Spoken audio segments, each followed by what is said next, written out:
Ya Kibaki nilikuwa ninamea ndevu, ya Uhuru nimekuwa mzazi. Sasa hii ya bottom up si nitakuwa nimekomaa.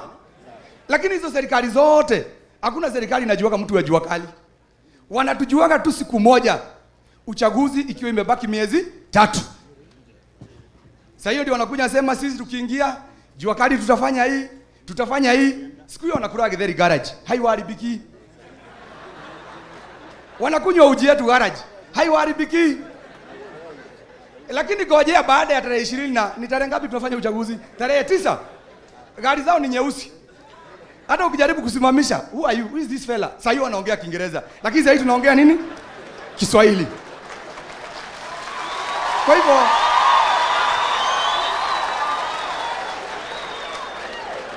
Bwana Deputy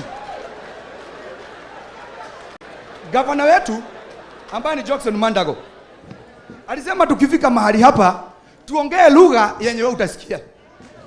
Umesikia mimi naitwa Kiambati. Kwa hivyo Kiambati ni Nyeri. Na Nyeri ni kwanyu. No tu umetaka ugoka gwetha ki? Wera. Ndio kada ya wera. Na rata hivi andu a wera. Pole nikiongea Kikuyu tu tuseme maneno kwa Kiswahili. Sekta eno itu ri ndiri yage thirikari ikuhota kumirumbuia. Thirikari ciothe ciukaga ri shitikorwo na fata na hivi muno. Ndio kandi tutakiria thomo.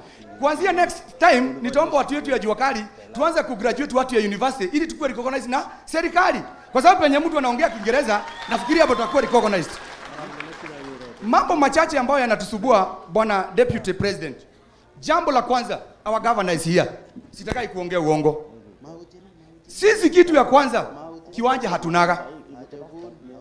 Saizi anatengeneza town. Si ndio? Sasa anatengeneza nini? Muulize ndio huyu. Kwa manifesto yake, si tuko wapi? Si tuko saizi mahali inaitwa na nitakupeleka mheshimiwa tukitoka hapa. Kuna mahali tunafanyia kazi inaitwa Mangula. Mangula ni mwisho ya town hii huko mwisho. Huko tuko na akina nani? Chokora. Wauzaji bangi. Wezi. Wakora yote ya town hii. Tuko nao wapi? Kwa sababu hiyo disgrace inafanya nini? Mahali ya kufanyia kazi kwetu hiyo hatunaga. So tungeomba kwa hii serikali ya bottom up. Hata kama ni mashamba ya watu utawarudishia pesa.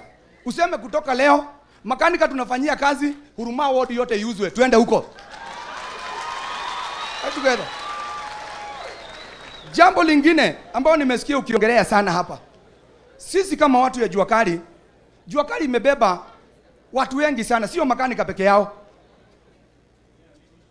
Uko na watu ya panel beating, iko watu ya spray. Nimeona governor alikuwa hapa. Bwana si governor ni MP wetu anaitwa Murkomen. Na asante sana Murkomen. Kwa sababu gari zake peke yake ndio zinaudhiwa garage. Na makanika wenye wanaunda gari za Murkomen ni matajiri.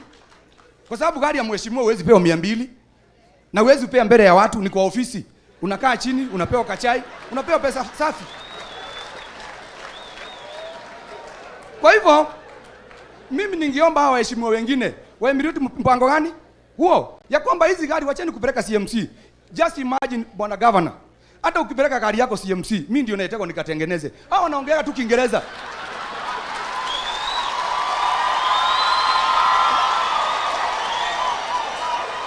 So jambo hilo la kuweza kututambua vile mnakuja wakati ya kampeni kukiwa na vumbi. Hata sasa ile kuna kazi, hata kama kuna vumbi, niletee huko. I remember there was a time you challenged me. Wewe ni rafiki yangu sana. Na governor mwenye anakuja, angalia sura yangu mzuri. Mimi ndio nateteaga hiyo watu. Bwana Jackson Mandago tumefanya kazi na yeye. Na kuna kitu aliniambia mpaka leo nakumbukaga. Wewe utaishi maskini miaka yako yote.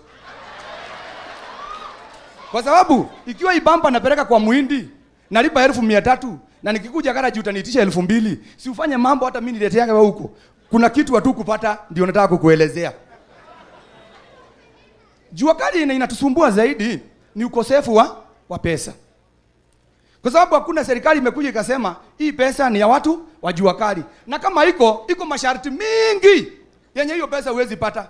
I remember kuna hii pesa ya vijana. Nilienda kuomba siku moja, leta logbook. Mimi sina. Leta title. Sina. Kwetu ni Laikipia huko watu wanapigwa usiku na mchana. Shamba tulinyang'anywa na hiyo watu ya kubeba ng'ombe. Sasa ndaitisha mama title gani nikuje nisimame nayo shamba hapa. Kwa hivyo watu ya Jua Kali ile kitu tungeomba zaidi. Hiyo sector ikuwe well funded. Ili hata sasa ile governor Manda kwa ananiletea gari, ataiacha hapo, mimi niunde, nikalie ndani, niwefu watu, habari zenu. Kwa sababu wakiniona kwa gari ya governor, watafikiria ni governor wao anafanya nini? Na teramusha akiona waambia, "Hae." Wanasema kweli, Kiambati ndiye alikuwa na gari ya governor. Lakini tusipokuwa na hiyo pesa, hata tufanye kazi gani? Kwa sababu hizi kazi nyingi ambazo tunafanya ni maneno ya kusikizana. Mtu anakuletea gari ufunge engine, unamwambia nitakulipisha 30,000. Anaenda kwa mwingine anamwambia pana, nitakulipisha 20. Dakika ya mwisho utakuta hiyo gari ikifungwa engine mahali nje ya barabara. Na shilingi 1000 ngapi? 3. Wewe unaangalia nisimikia afadhali kenye utakula siku hiyo kuliko hiyo unangojea mingi. So naomba bwana Deputy President, angalia mimi nimesikia mkisema pesa mfukoni, nikafikiria itaanguka. Lakini nikitoka hapa najua siendi bure. Lazima mnidunge ka kitu.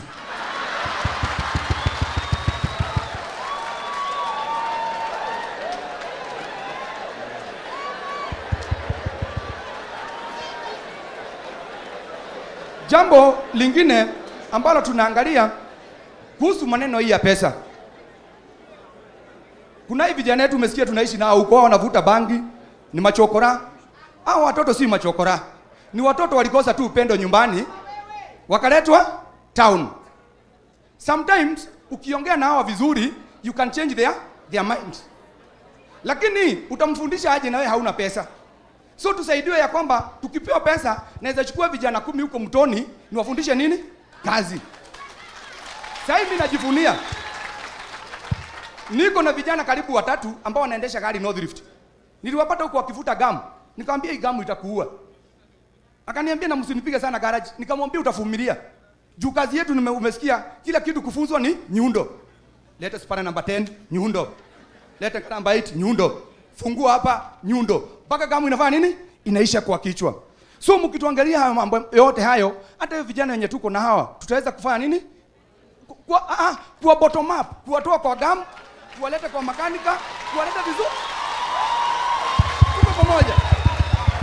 Ili kesho askari ya governor wakitumwa wasiwachape, waambie hapana, tuko na kazi tunafanyaga wapi? Hapa. Mambo mengine ambayo tungeweza kuongea ya Jua Kali, tuko na secretary wetu ambaye anaitwa Opal, ambaye ataelezea kwa upana. Mimi unajua mimi hii Kiingereza mingi yenye watu wanaongea hapa, sikusema sikusoma. I went to school. But because of being in the garage for so many years without doing practice of English, as the English is evaporated. So Mr. Opal, come here, you assist me. Asante sana, asante sana. Makofi kwake. Asante sana. Asante sana. Elijah.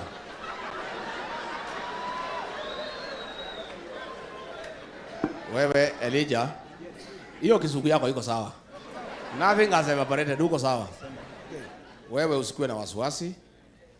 Ati wewe umesimama mbele ya wakubwa, hapana. Mambo yamebadilika Kenya. Okay, thank you very much. Hii watu ya bottom up sasa ndio wadosi. Very good. That is why we are listening to you. Samani ilikuwa ni sisi wenye kusema na wewe ni kusikiza. Sasa mpira imebadilikana. Sisi ndio tunafanya nini? Na wewe ndio mwenye kusema. So feel comfortable. Wewe sasa ndio tajiri wetu. Thank you very much. Na hivi ndivyo Kenya itakaa. Sio kwa sababu iko uchaguzi. Even going forward. Tutakuwa na kikao every 1 year, tunauliza kama tumeenda sawa sawa. Ndio pahali tumekosa mnaturekebisha, tunasahihisha. This is a new Kenya. The new Kenya ni ya kusikiza wenye kupeana kazi. Na lazima usikize tajiri wako. Na tajiri wako ni yule amekupea kazi. Na huwezi bishana na yeye. So you are in the right place, what you are doing is the right thing. Saa hii wewe unatoa amri vile unataka Kenya ikae, mambo ya Jua Kali. It is true vile umesema, hii Jua Kali hawajaangaliwa, hawajasikizwa. Wakati wa kusikizwa ni huu. Na ndio huko hapo mbele. Kwa hivyo usikuwe na wasiwasi. Na gavana yako hapa mtarajiwa atasema vile atapanga nyinyi mambo ya kiwanja ya kufanyia kazi, ndio kwa sababu wako hapa. Na mambo ya pesa ya kufanya kazi credit tumesema iko 50 billion. Enda panga watu yako ya Jua Kali pale makanika, panga hao mzuri, mkuwe na sako, ndio tukichukua hii serikali hiyo pesa ikija mkuwe ndio watu ya kwanza kuuliza. So wewe nimeona wewe unaelewa mambo mingi. Panga haraka haraka, kuwa chap chap haraka haraka, upange watu yako, ukuwe na makaratasi na kila kitu, ndio hii pesa itakuja kusaidia nyinyi pale kwa Jua Kali. Bwana Gavana, utatafutia hii watu kiwanja ama namna gani? Asante sana Your Excellency, asante sana mtu wa Jua Kali. Kwanza kabisa mambo ya Jua Kali kila mtu mwenye ameishi Eldoret anajua. Mimi gari langu huwa naunda hapo Mosop. Lakini juzi changamoto ikatokea, there was no more area. Sijui alifanya nini, kila mtu akakuwa cleared kwa sababu ya shamba ya watu. Na mahali mnafanya kazi ukipata ni plot ya mtu na ni developer, akipata pesa anakuja kusema sasa hama. Na mimi najua umehamishwa mpaka umefika mwisho ya mtoni. Nataka nipange hivi kwamba hapa Uasin-Gishu tuko na shamba. I would want to set an industrial park. Mahali watu wetu, especially watu ya Jua Kali, wataenda kufanya kazi yao pale. Na nimeshukuru sana you are training our vijana wenye wanasema tungependa pia kuwa na skills za kutosha. Isikuwe tu yenye unajua, tuongeze skills. Tuko na technical training colleges hapa, tuko na TVETs, tuko na VTCs hapa. Tuhakikisha hao watu ambao na train pia wapate elimu kidogo tu ya kujua hii ni spana, waseme ile kitu kingine. So hiyo itasaidia sisi. Alafu pia mimi najicommit kuwa customer wenu. Na tukua customer wenu na customer county yetu ikuwe customer yenu. Vile umesema Murkomen mafanya, mimi pia nimekuwa kwa hiyo area ya Jua Kali kwa sababu gari yangu inasumbua mimi kila siku. So naunda leo, kesho nakuja. Kwa hivyo nimekuwa customer wenu, but this time because gari nafikiri itakuwa kubwa, hata wewe pia utakuja kutufundisha vile tunafanya hivyo. Kwa sababu watu ya Jua Kali wote hapa Uasin-Gishu, nataka niwahakikishie tutatafuta nafasi mahali mtafanya kazi yenu. Na sio hiyo peke yake. It's better also if you have a shade, because wakati inanyesha wewe unaumia. Tuhakikisha kwamba tuko na shades mahali unafanya kazi yako, uko na environment mzuri na security ya kutosha. Asante sana. Asante sana. Nashukuru sana Deputy President. Nilikuwa na sweat lakini sasa jasho imeisha kwa sababu nimepewa uhakika. Jambo la mwisho pengine ningesema ya kwamba licha ya kwamba tunafanya kazi hizo za mechanic na kadhalika, kazi ikipatikana kwa county unaweza tu consider.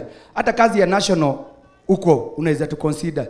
Deputy President amesema sasa mimi ndio mdosi, kienye nitaomba nitapewa. Na mtoto hawezi omba baba yake mkate apewe mawe. Deputy President, hata kama mimi ni makanika, najua kuendesha gari, naweza kuendesha, naomba kazi. Asante. Asante sana. Haya, pitia hapo usalimie Deputy President. Pitia hapo hivi. Alafu usalimie naibu wa rais. Wacha wewe jamaa salimia naibu wa rais. Ako pande hii. Haya. Asante sana. Haya. Very good. Asante sana.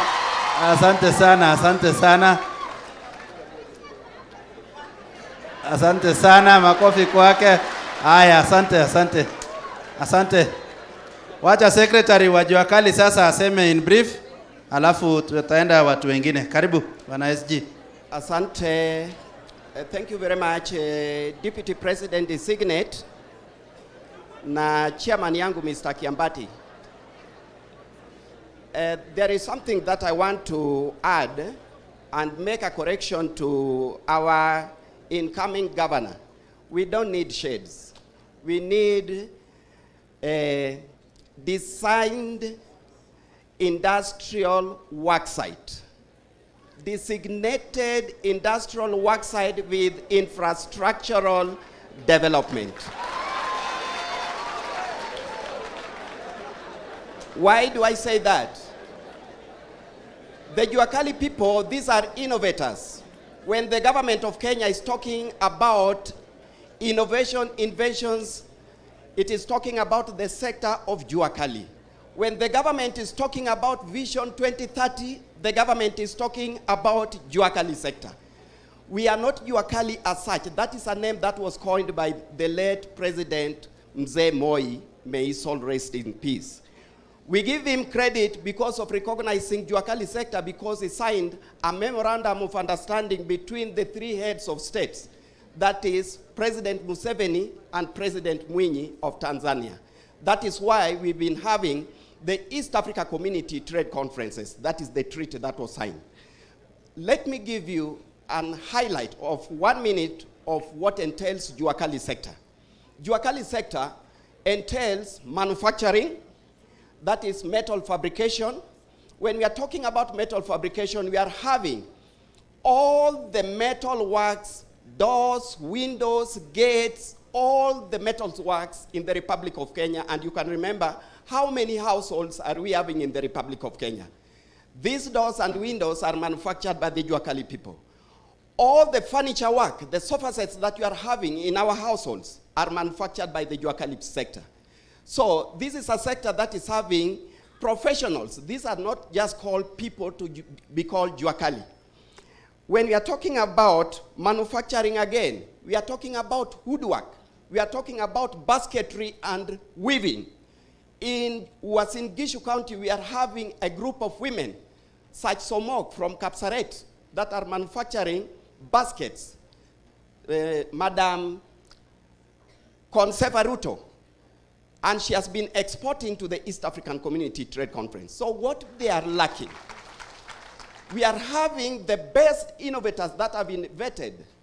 Steam Jiko, Our Excellency, the governor knows very well that he has supported quite a number of times.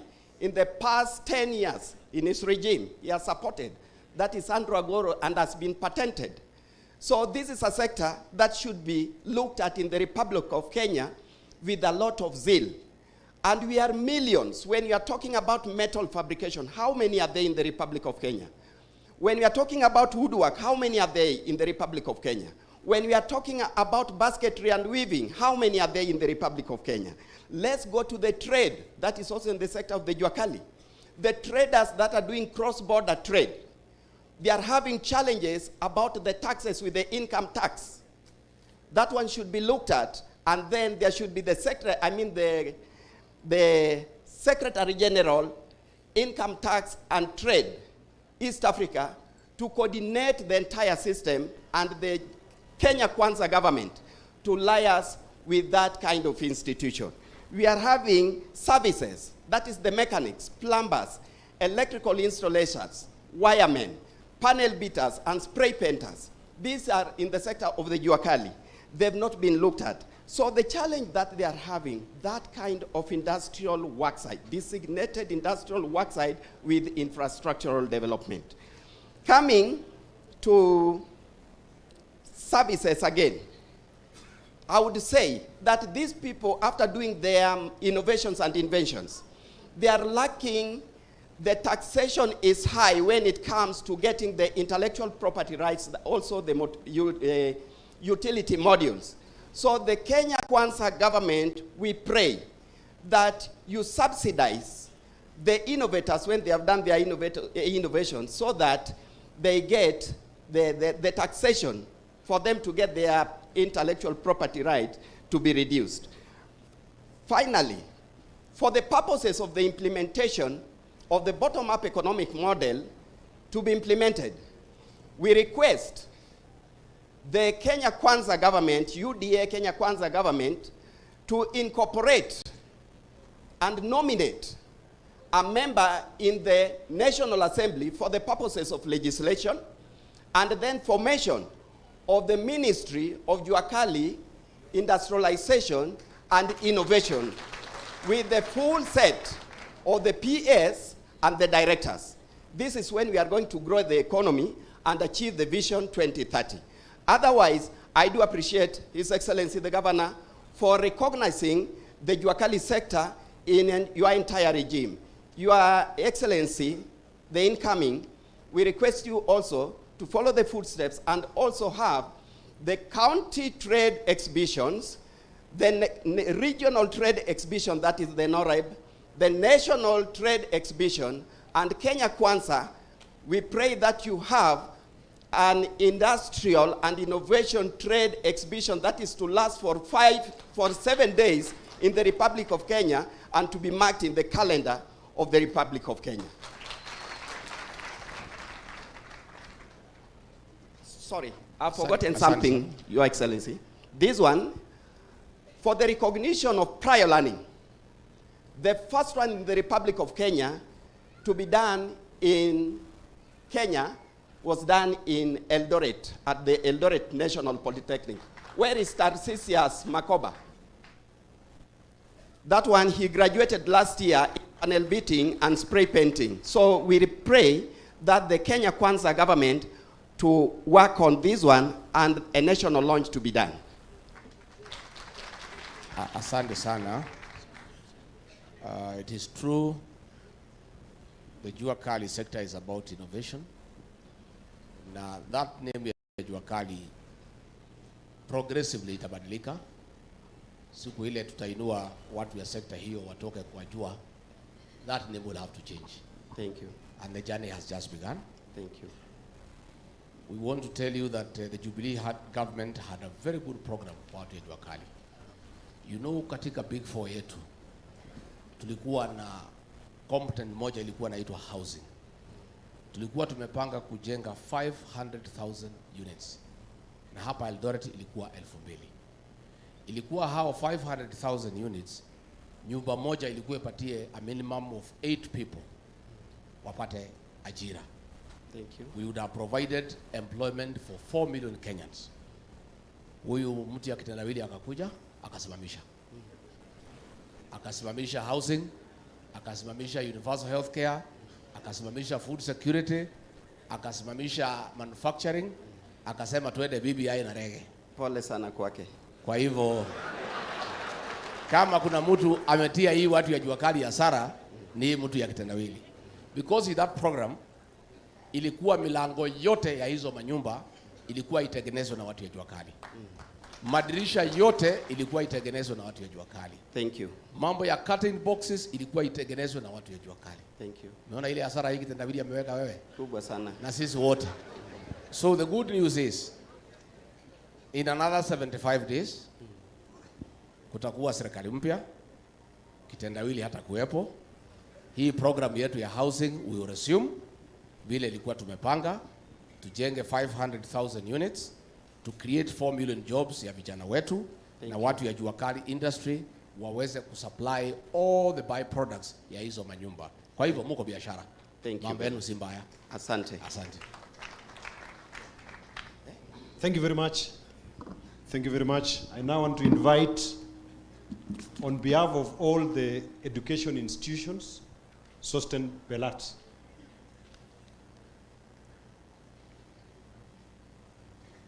This man here is the chairman, Kupet, Uasin-Gishu. Thank you very much, Your Excellency, and all protocols of SAP. Hamujambo. Mimi ni mtu wa bottom up. Walimu walinichagua na mimi ni mtu mfupi. So nilianza maneno ya bottom up. I want to present issues of teachers and education sector. And I will start from ECD.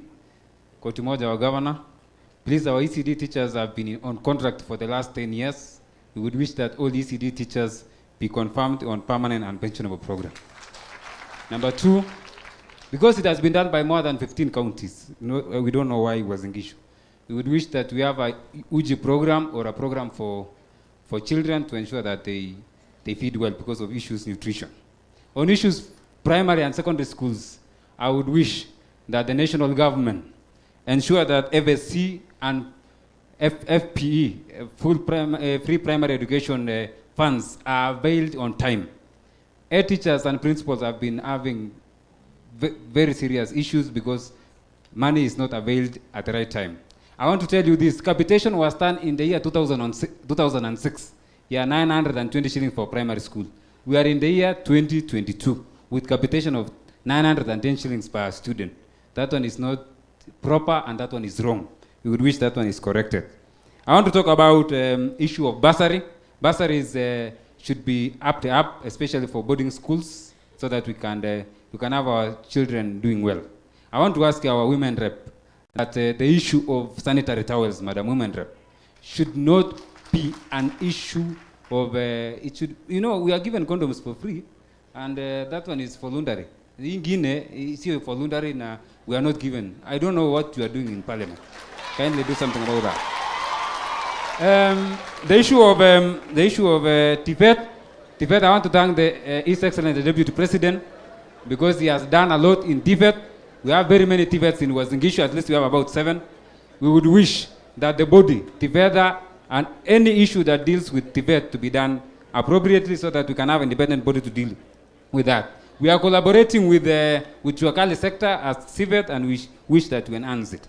We have issues at university. I want to tell you, universities are broke. Universities are being closed because there is no financing.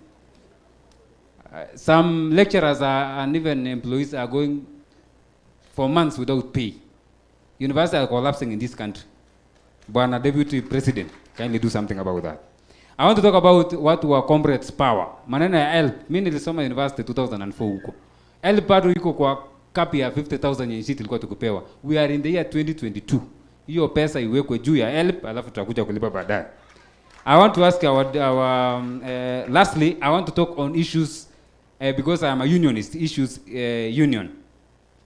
Kama kuna serikali imeangamiza watu wa union ni serikali ya Uhuru Kenyatta for the last 5 years. For the first time Nati kakufa.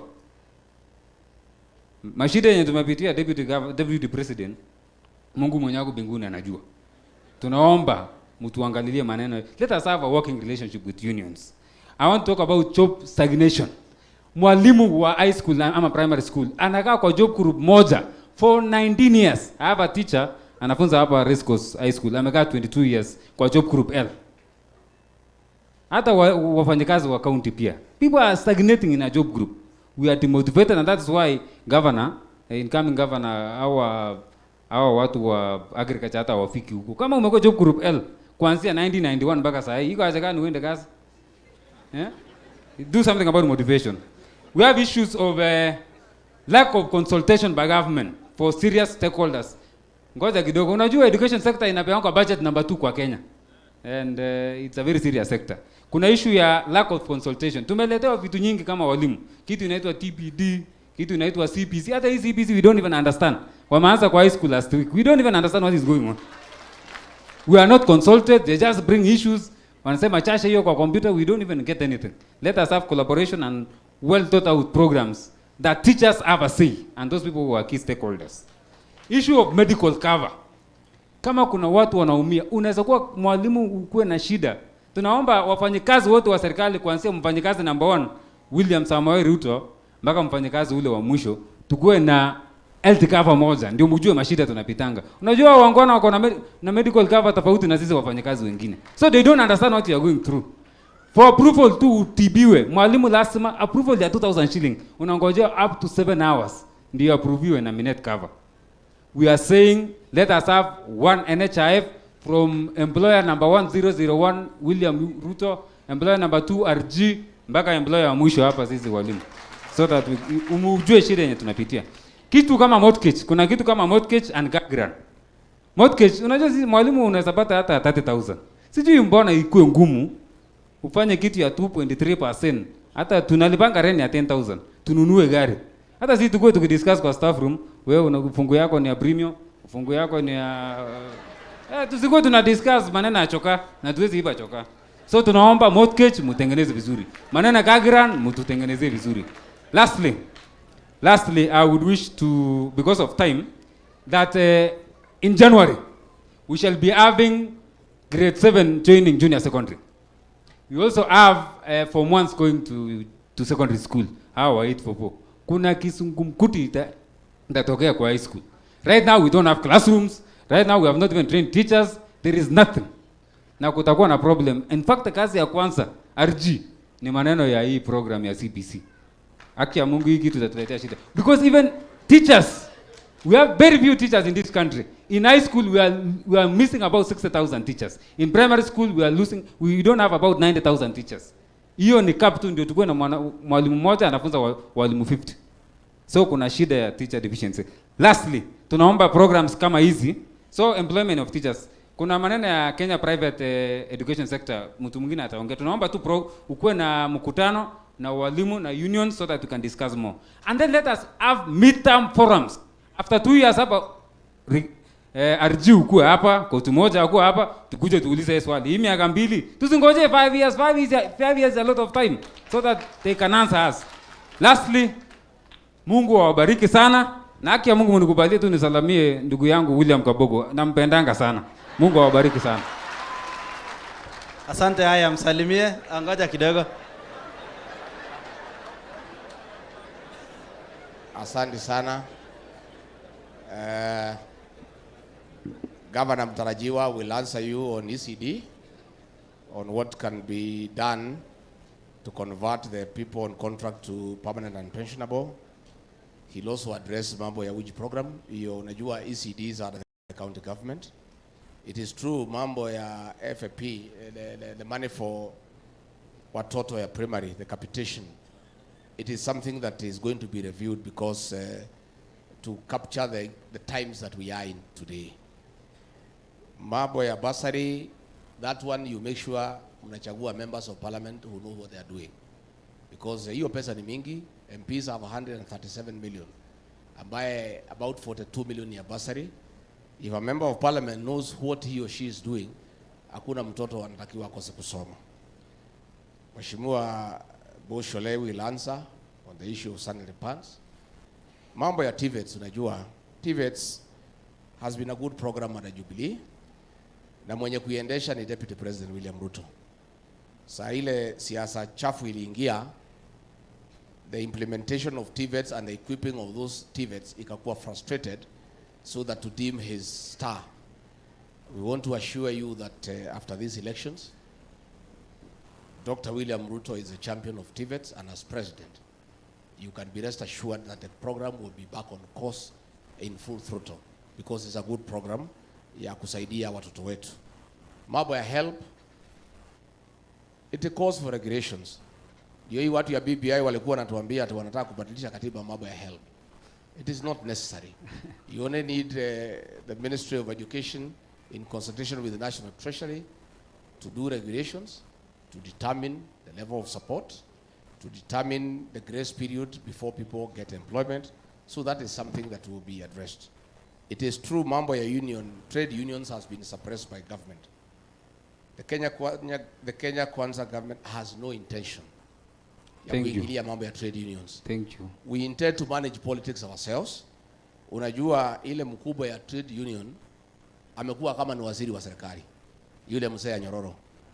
There is no way the trade unions can function kutetea wafanyikazi kwa serikali na yeye mwenyewe anaongea kama ni waziri wa serikali.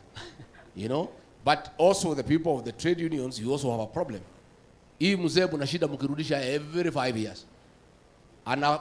Anashindwa kufanya kazi, anashida akifanya siasa na kucheza muziki ya Congolese. Alafu wakienda pale Tomboya College wanarudisha yeye. So that is something also the workers need to look at. What kind of person do you elect? Because if you elect a comedian, a clown, to represent the workers' interests, mambo yanu itasimama. But we want to assure you, the way NAT has been killed by the present government, our new government have no such intentions. The trade unions must be allowed to play their role ya kutetea wafanyikazi. Thank you. Mambo ya CBC, much as we are having problems, you need also to tell us. We cannot wake up one day and overhaul the whole system. Do we review it progressively so that we involve the stakeholders? Because mambo ya CBC iliharibika, because even when Waziri Amina Mohamed alisema ingoje kidogo, Kenya is not ripe, alilazimishwa kuendelea. So there was no public participation. Na kwa hivyo vile unasema we are staring at a crisis. Unfortunately, it's the new government that will have to deal with it. But I would like to know from you, are you saying we overhaul CBC, or we have a review so that we retain what is good and what is possible, na turekebishe ile ambaye hapana iko sawa sawa? What is your view in that matter? Your Excellency, sir, my view is that now that we have moved about 6 years, let us review and enable it to be better. I think that will be the best way out. Absolutely. That we should be able to do. Set up a commission with those stakeholders, from parents, teachers, educationists, and all stakeholders to review so that we can improve it and we can make it more relevant and easy for everybody. Wacha tusikie, before the governor can answer on ECDs, Both Sholei, there was an issue on sanitary pads. Okay. Our incoming Deputy President, Karibu Uasin-Gishu. And my apologies for being late. I was speaking about the economy at the Institute of Certified Public Accountants Conference. That's why I was late, and I apologize. On the issue of sanitary towels, actually, when the government started the program, that they would give sanitary towels to all girls in public schools from class 5 going upwards to Form 4. That program started when Rachel Shebesh was in the CAS, I think, was in the Ministry of Gender and Public Service, headed by Professor Margaret Kobia. The launch, in fact, of the program I did here in Uasin-Gishu County, and it started well, and we were able to supply the girls in the first year. Thereafter, that was in 2018. Thereafter, siasa ikaingia hiyo maneno. Unajua wakati huo sisi tulianza hiyo maneno ya inua mama, na tukaanza kupiga serikali na hiyo BBI. And from that day, they said the biggest beneficiaries were the women MPs in that program, because wakaona kama inatusaidia kisiasa. After that, it was returned back away from the members of parliament and taken back to the Ministry of Gender. So kwa sasa wananchi, that is the reason why we must get rid of this, all these people who have been in this ministry. Professor Kobia, who's busy now campaigning for Martha Karua, is the one who took the sanitary towel program to her office and now has stopped the distribution. I don't even know if the distribution is happening.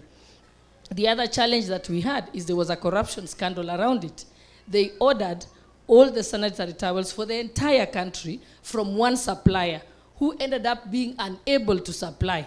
They should have split it in lots, divided into counties. In fact, we requested at that time as women, and I raised it in parliament, and I said, why don't you allow us to procure it at county level using the county government process? Because that's the easiest way to do it. Even we told them, if you want to be in central government, let's use the county commissioner. Because then it means the tenders would at least even be local, and even the local traders would benefit. So that we can put solely is the fault of one Professor Margaret Kobia.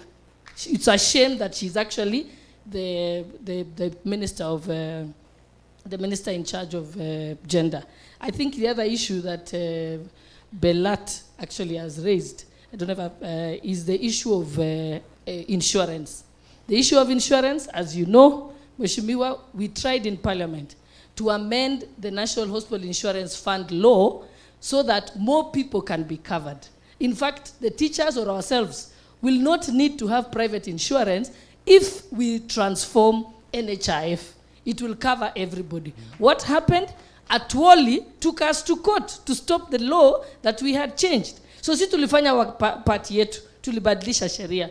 Lakini Mungu ni mwema, juzi, without them knowing, when they were busy with BBI, we have managed to amend the law. You remember that. We managed to say that it will be charged according to percentage. So that I think the minimum economic team yetu ilisema is that we need, I think 500 billion or something, or is it 5 billion? There was a figure. So that is something that's being worked on, and I think it's on the desk of actually the current government. I know nime appear before the Economic Council, the presidential team.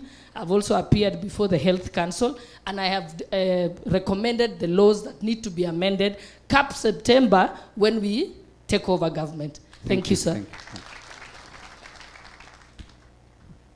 Okay, thank you. Now, thank you, Belat. On ECD programs, you realize that this is one of the default thing. And I'm aware that there is ongoing confirmation of some teachers, but I will come and hasten to fast track to confirm all ECD teachers because they are working for this county. Secondly, I will wish that we establish some directorate through a legislation that will look into the welfare of our ECD teachers. Because if you look at their remuneration, 10,000 shillings is actually small money. And I would wish that we revise this money upwards so that this ECD teacher can also fend for himself and their children.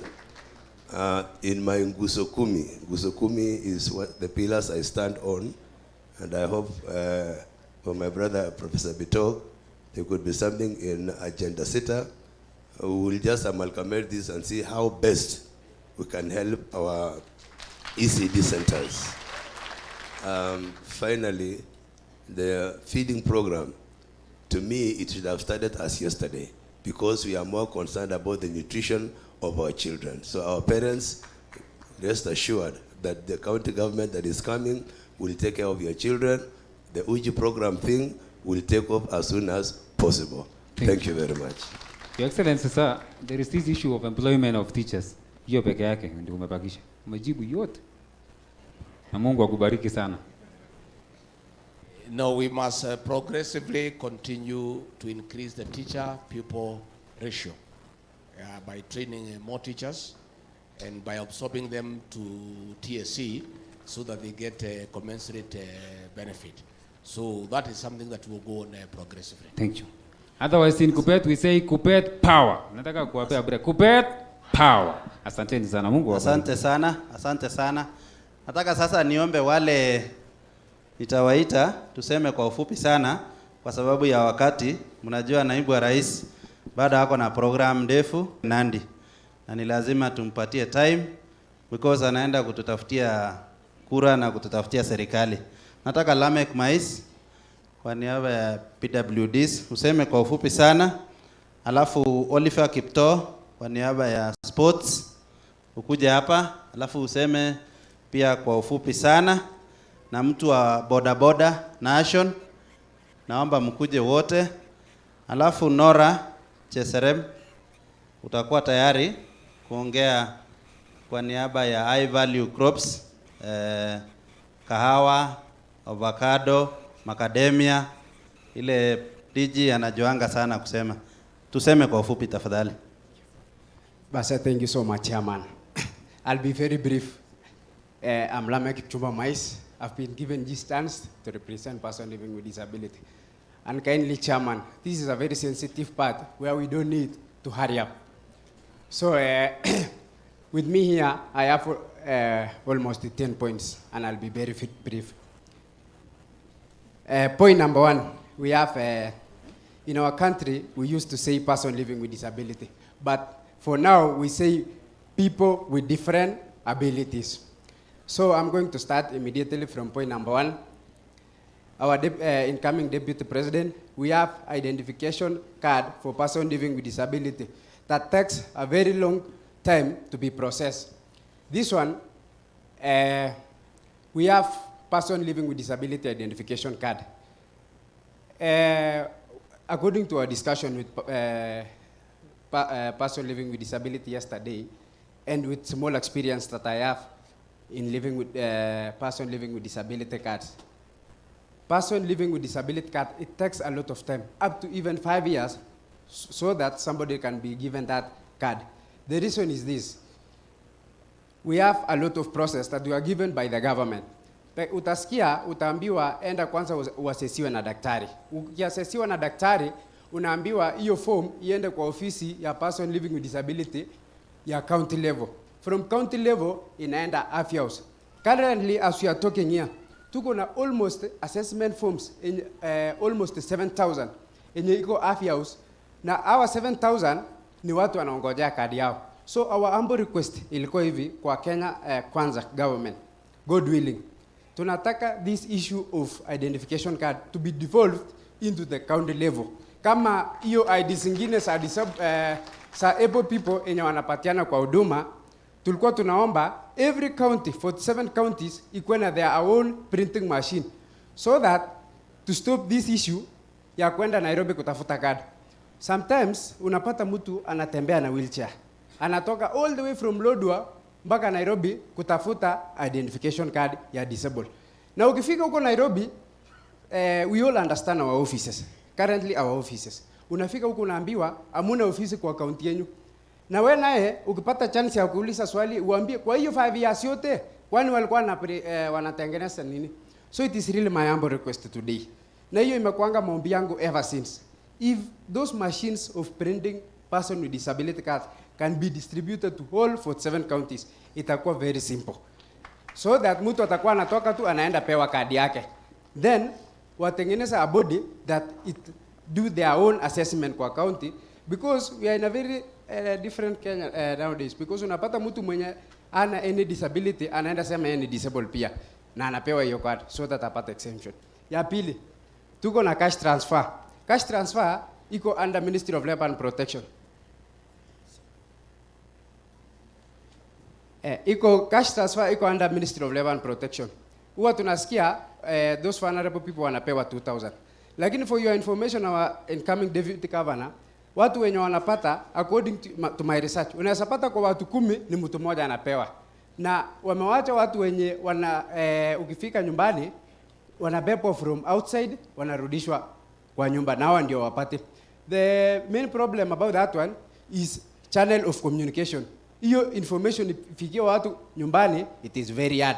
So we are humbly requesting that hiyo ya cash transfer kukuwe na program whereby it will catch up with all people. Ya tatu, the cost of assistive device. We have these wheelchairs, we have hearing aids, we have these crutches. They are very expensive. Na ndio mtu afford kununua person living with disability, it is very hard. So we are humbly requesting you do something about that. Ya ine, we have education fee for person with...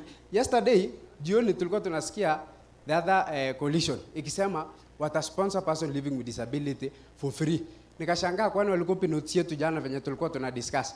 Sasa we were humbly requesting that Kenya Kwanza wakuje na program whereby all person living with disability ama mzazi mwenye ako na living with disability na ako na mtoto high school to be sponsored fully. Kwa health we have NHIF cover. Tulikuwa tunaomba pia kama person living with disability tulipiwe NHIF cover wote. When we come to issue of employment in our constitution 2010 chapter 4 huwa inasema we have 5% of employment, but the main problem that we are going through today is discrimination. As I'm talking about discrimination, I'm sure my governor Mandago anajua kuna siku tulia discriminatiwa kwa airport, albino, and I was among them. Tukakataswa kazi atio mwingine una mkono, when ni albino uta hiyo race ya airport itakuwa affect. Lakini barua tuliandika, hata my governor aliyaipata hiyo barua ndio akareply kwa hao watu wakaambia that's very wrong. So we wanted this 5% to be implemented. Wasiandike tu, isiandike tu kwa constituency, but when it comes to implementation inakuwa ngumu. When we come to issue of assessment to government opportunities, tuko na hizo card. Most of us wako na card, lakini recognition ya hiyo card. Mtu sasa akipata hiyo card na ana kazi, because ule mwenye ako kazi ya government huwa ni tax exempted. Lakini kuna mwenye ako na card na benefit with anything. So we want that card to be put in use. Tuko na maneno ya buildings. Maneno ya buildings, once the process of buildings is going on, either ikwe private or public institution, kukuwe na assessment ikwe to friendly to person living with disability. Tukuja maneno ya sports. I have my friend here who will talk on behalf of sports. Welcome. Then we have a driving license. Driving license, nowadays, person living with disability akiimport gari ni suppose akuwe tax exempted. Lakini unafika pale unaambiwa lazima ukuwe na license yenye wamestamp class H. Lakini kupata hiyo class H peke yake kustambiwa hivi, NTSA wanasungusha mtu mwenye ako na disability kule hapa na mtu anateseka sana. So tunaomba sana from bottom of part of our watu hiyo maneno ya class H. Kama umeona huyu mtu ana mguu, si already uko na akili umeona huyu mtu ana mguu, maneno ya class H itoke.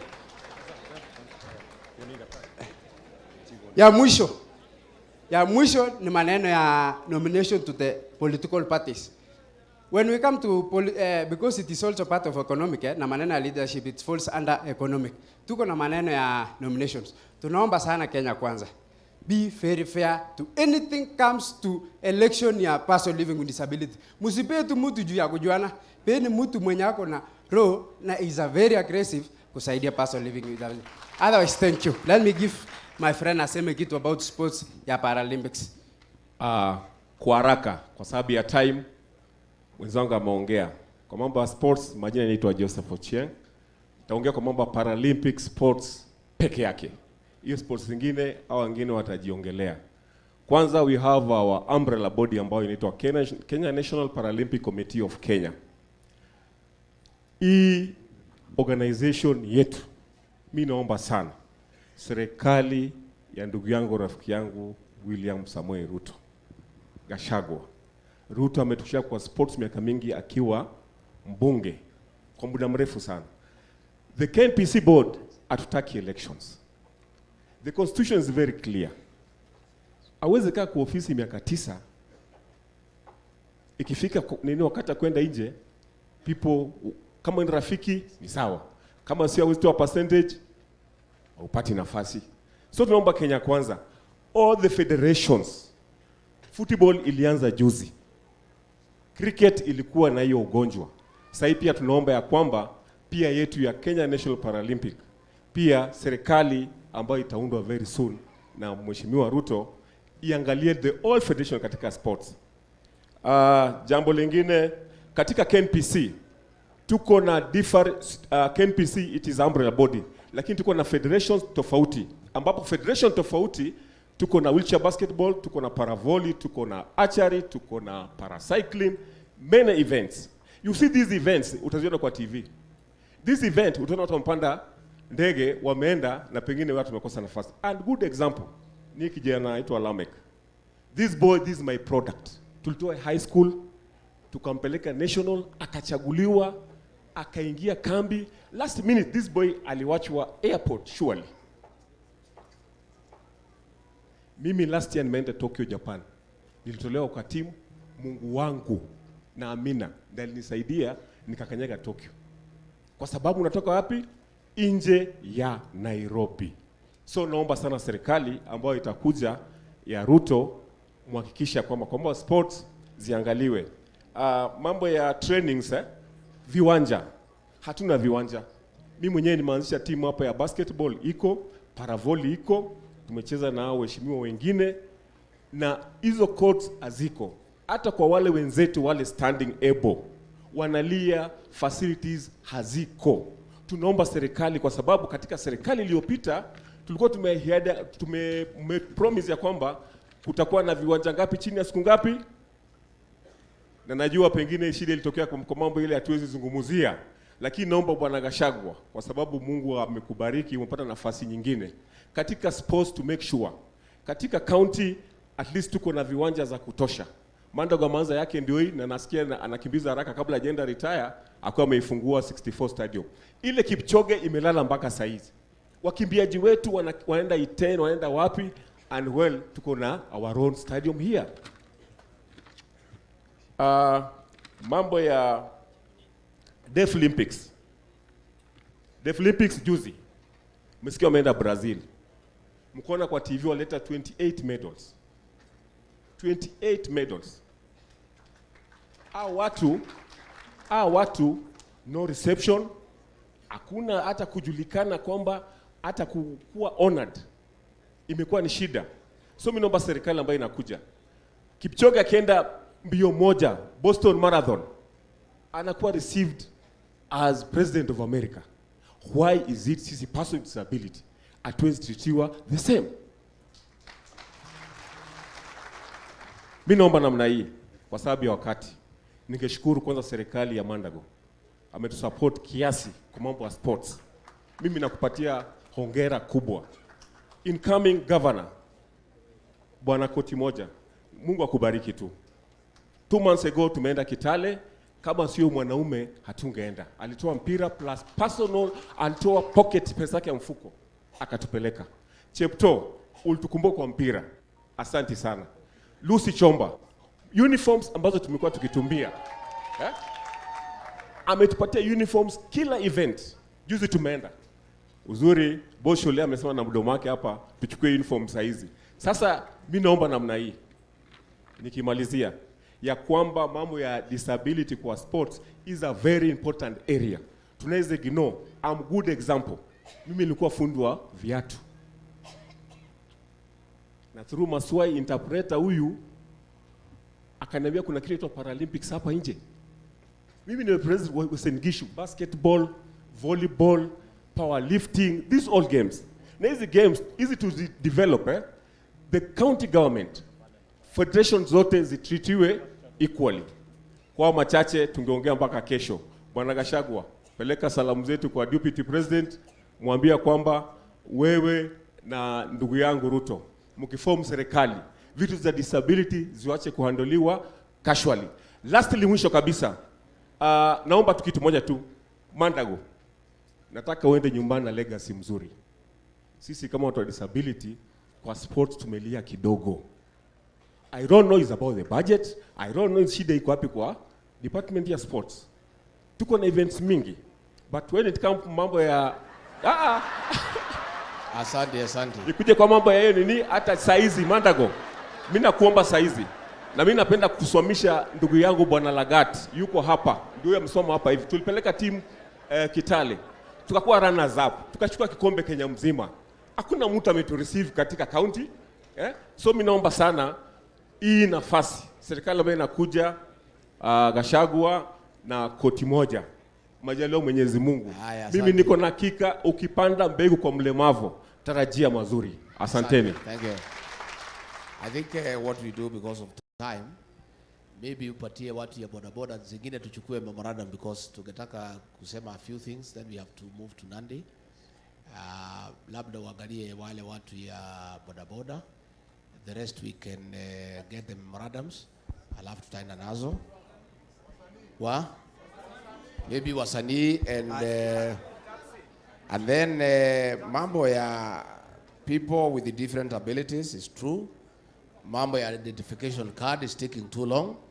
Your proposal that ikue devolved is a good proposal, but maybe because of financial constraints it may take time to devolve to the 47 counties, but probably we can start with devolving to the region. We devolve to the 8 regions for a start tukiendelea. Mambo ya cash transfer, we need to harmonize between the Ministry of Social Protection na the people who register the people with a disability, ikuwe harmonized so that those allowances can be almost automatic. The request that wheelchairs and other aids ya watu ya PW is a very, very genuine request that our team must take note. And of course, our government cannot discriminate against people with disabilities. We cannot even discriminate against any Kenyan. And more importantly, we cannot have a government that can discriminate against people with disabilities. So I think mambo ya nomination to the National Assembly and the Senate and the County Assembly, wale watu wameuliza, chama yetu ya UDA imeweka deadline ni kesho. It is upon you, uingie kwa system, you apply. And I can tell you, the people living with disability will be considered, because those who have been considered before have not let us down. David Olesankok is the most effective and very, very active member of Parliament in the National Assembly. He has done very well. Senator Isaac Mwaura has done very well in the Senate. And therefore, even all those other people who are presented here, walisema wanataka sekta yao iangaliwe kwa mambo ya bunge, ya Senate na ya County Assembly, wakati ya kuapply ni leo na kesho, so that they can be considered and they can be nominated to go and represent those special interests. So I think we just have to, because now time imeenda sana. It's okay, Your Excellency. Tuchague nani na nani. Na wafupishe pia.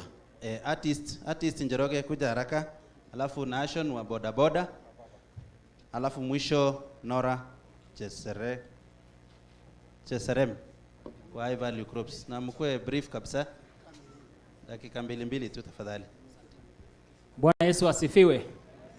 Najua wakati imeenda sana. Nataka tu ina point form, sitaki kuchukua muda mrefu sana.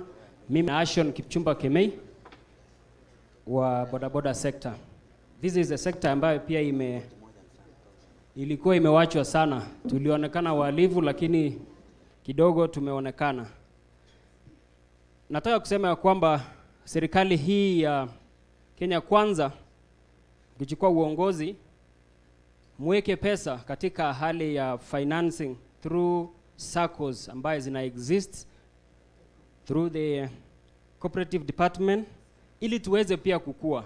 Once tukigrow, tunahitaji pia kugrow as in to have businesses zingine hapa kama car washes, tuwe na spare parts shops, tuweze pia kupromote kutoka bodaboda tuingie kwa tuk-tuk, tupande pole taxi tukisonga mbele. So if you are going to give us that, we'll be quite in order. Number 2, pia continuous registration of bodaboda ambayo inaendelea saizi, tunaomba pia iweze kuendelea, isonge mbele hivyo and trainings.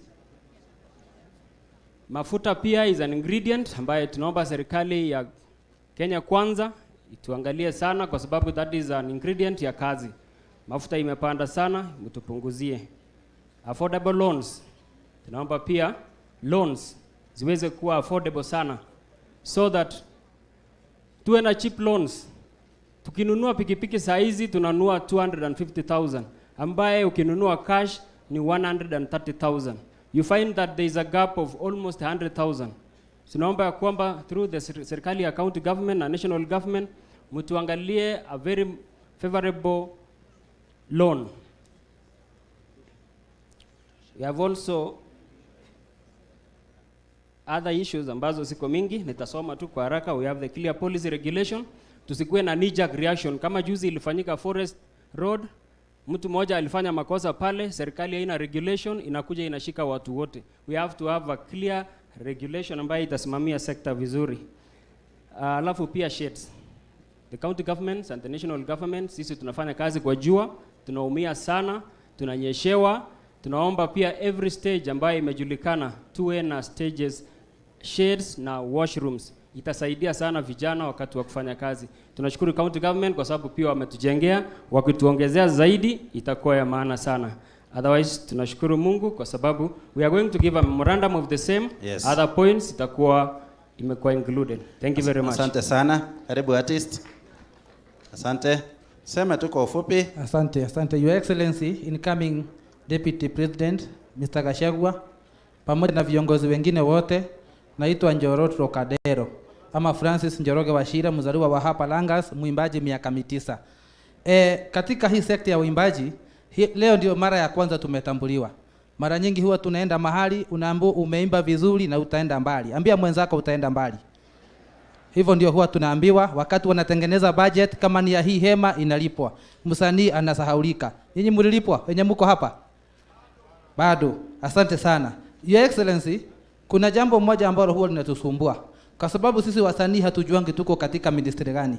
Mara nyingi tunaambiwa tuko kwa ICT, saa zingine tuko kwa sports na saa zingine kwa culture. Tungeomba katika ile serikali ambayo itakuja tuwe kwa ministry moja ambao tunajua tutakuwa tukipeleka mambo zetu pale. Pia Your Excellency, kuna shida nyingine kubwa sana katika hii mambo ya usanii. Jambo ambalo huwa linaitwa piracy. Na hiyo shida yote huwa inatokana na pale juu. Kuna ile bodi ambayo ilitengenezwa na serikali ya kuangalia mambo ya wasanii, inaitwa Kekobo. Hapo ndiyo shida yetu yote inaanza. Sheria ambayo inatumika pale kwa Kekobo iko na shida nyingi sana. Tungeomba wakati mtaingia, mtukubalie tubadilishe hiyo sheria. Mambo ya Copyright Act ibadilishwe ili isaidie msanii.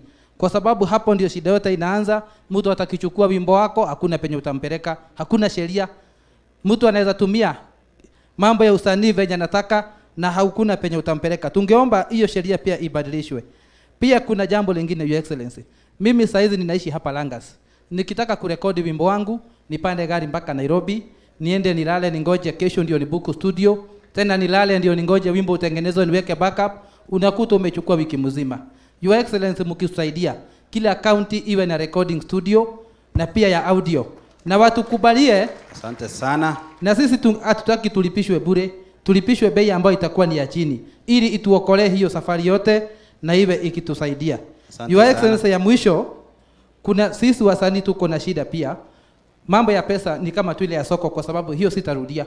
Ya mwisho, unakuta msanii ameanza uimbaji, akijulikana kidogo anaanza kuvaa skirt na alikuwa mwanaume mzuri. Tungeomba kuwe na room, kila county room moja kufanya counseling. ili ya kutusaidia katika mambo ya guiding. Wanatu guide na katika mambo ya kuinvest. Unakuta msanii anajulikana, ako na jina kubwa, lakini hana mahali pa kukaa na hana mahali pa kuwekeza, kwa sababu yeye anajua tu ni kuonekana kwa TV na kutoboa kila mahali mpaka penye siwezi sema hapa. Asante kwa hivyo sana. ninaomba Your Excellency. Haya, makofi kwa huyu jamaa. Tutasaidia kwa hiyo. Asante sana. Mungu awabariki na tuko pamoja. Asante. Tui hamwe tage kuiwa guku na tugukunyitira nginya mwisho. Very good. Asante sana. Asante sana. Sema tu jina. Ningependa kuwasilimu wote. Kwa majina kamili ni Kevin Kibore, jina ya kisanii ni Walawi. Yangu tu ni mbili kwa serikali ambayo inakuja. Ya kwamba tunahitaji gavana wetu Chelili, ofisi ya music, art and creatives.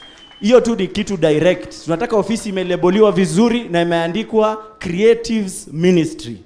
Pale watafanya usanii yao, na ile pesa ambayo inachukuliwa na MCSK, the legislators, muingie pale mubadilishe. Hatutakubali MCSK, Camp na Prisco wanazunguka kwa mahoteli na magari yetu wakichukua pesa, alafu wanaenda kugawia wasanii wa Nairobi. Kwani sisi hatujui kuimba?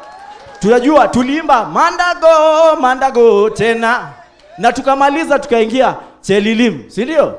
So tafadhali sana ningependa kuuliza serikali kakitu. Asante sana. Asante sana. Karibu dada yetu Nora. Asante kwa niaba ya High Value Crops. Thank you for this opportunity. Being the last person to speak naongea na Kiingereza, but what I want to start with is being able to have an aspirational quote. So to our incoming leaders, we seek to continue the reconstruction of the social fabric, rural development in these areas in particular, and the sustained development or progress of high-value crops like avocado, coffee, macadamia, which will become a pillar for economic, social, and environmental development in this country as a whole. So I am representing farmers from Uasin-Gishu that grow avocados, and specifically just wanting to highlight 5 items, and those are 5 sharp items. If we can be able to integrate with government, it will be good. Number 1, and I'm also here representing Sirikwa Association of Avocado Growers, about 300 growers. We need government to assist farmers in constructing dams. With the changing environment, maji inapotea. I've had it severally here, from potatoes to wheat and even to dairy. So if we can have joint ventures where we can dig the dams, we can be able to sustain farming and be successful. We would also want to aim for about 50,000 additional acres of avocados in this region, so that we can champion employment and long-term economic growth and strength in this region. We would also like government to facilitate loans which are affordable to help us with things like solar panels, pumps for irrigation, and startups, because if we have to wait for 3 years to harvest, we do need some affordable funding. Oversight and regulation to make sure that we can access quality farm inputs, which has been repeated time and time again. Quality seedlings, like say for passion fruit, so that we can be having disease-resistant seedlings. That also applies for macadamia, avocados, and any vegetables grown within this area. Please help streamline and simplify the steps to us getting, or at least acquiring certifications for export. And last but not least, through government bodies, to facilitate training, continuous training, which HCD and AFA are very good at, as well as the county government, as well as to host trade fairs to bring people into our country to see what we can sell. So at the end of the day, bottom up begins with us from this ground. We have been blessed with good country, with lots of people. We have rain and we have ability to produce. So tukishikana mkono, we can endelea in this in the industry. Thank you. Asante sana. Kidogo. Thank you very much. Mambo ya avocado, it falls at the category ile tumeongea, that our foreign policy will be defined by trade. That all people posted to foreign nations, their work will be to look for new markets. You know, like avocado in China is gold, but what we are getting here is peanuts. So that will form the policy direction. And what happens is that once the price is right, production and expansion will automatically increase. So among the other crops that we are looking at guaranteed minimum return, the high value crops, macadamia, avocado, etc., they fall in that category. Mambo ya wasanii, it is true. Dr. William Ruto, on announcing his new government, will have a full-fledged department of artists, catering for our artist, creative industry, and it will be well defined in the ministry so that it's clear, and we'll expect our governors to take the same structure from the national government downwards, so that if a ministry has been created up there with a department looking after the creative industry, we expect the governors down here to replicate the same, so that we have an office that is dealing with that one. So I want to say that all those issues you have raised, they have been captured by our economic team, and all of them will be incorporated, and when we come to sign the charter, sikisomwa mutazipata pale. Asanteni. Thank you, Excellency. Thank you. Matatu, dakika moja tafadhali. Huyu mzee anakuanga na maneno mingi, hata ameandika saa hii 10. Sema tu jina. Habari yenu wote, viongozi wetu na wananchi wote tulioko hapa, hamjambo. Mimi naitwa Washira Michael, jina lingine naitwa Benas au Mandazi. Mimi ni mtu wa bottom up. Nataka kuongelea kidogo tu, hata kama masaa imeenda, mambo kuhusu biashara ya matatu. Ingawa tuko na kiongozi mmoja wetu hapa ambaye ni mjumbe wa Kapsaret, anaitwa Sudi. Unajua ni mkarabati, alikuwa manamba. Kwa hivyo tunashukuru kwa sababu yeye anatutia moyo kidogo. Shida yetu moja, Deputy President, wakati tumechagua serikali, mkienda huko kuchagua waziri, mnatuwekea waziri mwenye hajui biashara ya matatu inakaa watu aina gani. Kwa hivyo tunakuwa na pigo wakati huo tu tumeanza serikali. Kwa hivyo tungeomba serikali ya Kenya kwanza, wakati itachukua ushukani, itupe waziri anaelewa kazi ya matatu inakaa na namna gani. Jambo la pili, kuhusu mambo ya insurance. Insurance yetu tunalipa kila mwezi, na matatu zetu ni za town service, tunalipa shilingi 8,000 kila mwezi. Tungeomba iwe kama 5,000. Tuko na mambo ya mafuta. Hii mafuta yetu kuwekwa bei kila katikati ya mwezi, na sisi hatuwezi ongeza bei kila katikati ya mwezi. Tungeomba serikali yetu ituangalie mambo ya mafuta. Mafuta ikienda kama ni kushuka, hata mkijenga barabara sana na mafuta iko juu, mtuangalilie hapo na tutashukuru. Kuna mambo ingine kuhusu kaunti hii, kwa sababu tuko na governor mwenye anakuja. Sisi sekta ya matatu kaunti hii, na governor mwenye atakuwa senator ako hapa, tunapatia serikali hii ya county zaidi ya shilingi milioni 150.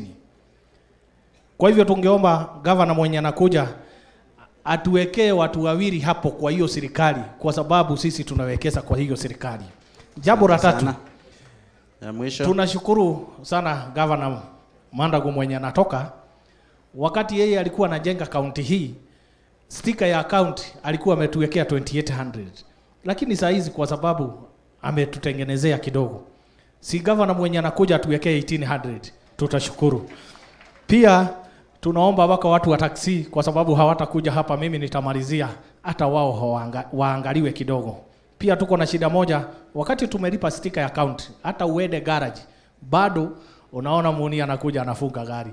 Kwa hivyo tungeomba serikali ya Asante koti sana. Moja ituangalie hapo. Si Mungu abariki. Thank you very much. Sitasema mengi. Asante sana. Asante. Kwa hiyo mambo ya matatu tumepata malalamiko across, and the way people have proposed, and I think you'll agree, ndio hiyo maneno ya biashara ya matatu igie laini katika NTSA, katika hiyo board tuweke watu wawili ya matatu huko ndani. Thank you. Katika TLB board tuweke watu ya matatu huko ndani, so that zile policy ambazo zinatengenezwa pale zinakuwa friendly kwa watu ya matatu na mnachangia. Pia still muko na problem ya polisi ile ya kuchukua kitu kwenu kila siku. Thank you. What we have agreed ni kwamba hao polisi ni wetu na wamekuwa na shida tangu Kibaki aondoke, mambo yao haijaangaliwa ya mishahara na marupurupu. Tunataka tuangalie hao mambo yao, tuwapatie haki yao, wawachane na nyinyi mfanye biashara. Asante. Na Na tutawazungumzia kwamba tukiwapatia yao waachane na yenu. Asante. Kama watasikia is another story, lakini tutajaribu. Asante. Na mimi najua tukiangalia welfare vizuri ya police officers, they are also our brothers and sisters. Thank you. If we take care of them properly, I think they can let us do business. Thank you. Na wakuwe kazi yao si kuangamisha biashara, ni kuilinda. Yes. Tunataka tufike pahali polisi akipatana na wewe usiku, umekunywa 1 2 umepotea njia. Kuliko kupeleka wewe kwa cell, akupeleke nyumbani awache umelala na aondoke. Thank you. Sasa ingine sasa governor, asante. Koti moja uangalie mambo ya licenses and fees ya hii watu pia uwapunguzie kidogo. Si hiyo iko sawa sawa? Iko sawa ya excellent. Moja tu Deputy President kuhusu speed governor. Yes. Tuliuziwa speed governor 30,000 kwa kila gari. Yes. Na kila mwaka kwa kila mwaka tunarenew na 6,000. Yes. Tunaomba tu. Hiyo tuko na solution yake. Hiyo problem ya hiyo speed governor. Kampuni hiyo ni ya mtu anaitwa Matiang'i. Na ndio shida iko, ndio analipisha nyinyi 6,000 kila mwaka. Kwa serikali ya Kenya Kwanza mtaweka speed governor once in 5 years na hiyo biashara inaisha. Asante sana. Kwa sababu hiyo speed governor hakuna kitu una renew, umechanunua gadget una renew nini? Lakini kumekuwa na ile kitu inaitwa conflict of interest. Yule waziri wa interior, thank you, kampuni ya watu yao ndio wanafanya hiyo biashara, na hiyo ni maneno ambaye tukipiga kura tukimaliza, na pia nyinyi mtusaidie, mtuwekee stickers yetu kwenu, ndio mtuuze, ndio tuweze kufukuza hii watu, tutengeneze mambo yenu. Haina shida, pesa ikifika mkoni tutasaidiana. Thank you very much. Asante sana, asante sana. Kwa niaba ya youth, kwa ufupi sana tafadhali. Asante sana kwa niaba ya vijana. Vijana oye! Muko! Maneno yetu ni lazima isikike kwa serikali ya Kenya Kwanza. Kwa sababu ni sisi ndio tutaweka Kenya Kwanza ndani ya State House. Kitu ya kwanza, Mheshimiwa Deputy President, shida yenye tuko nayo. Endelea. I'm addressing the Deputy President, amaliza kwanza kusalimiana.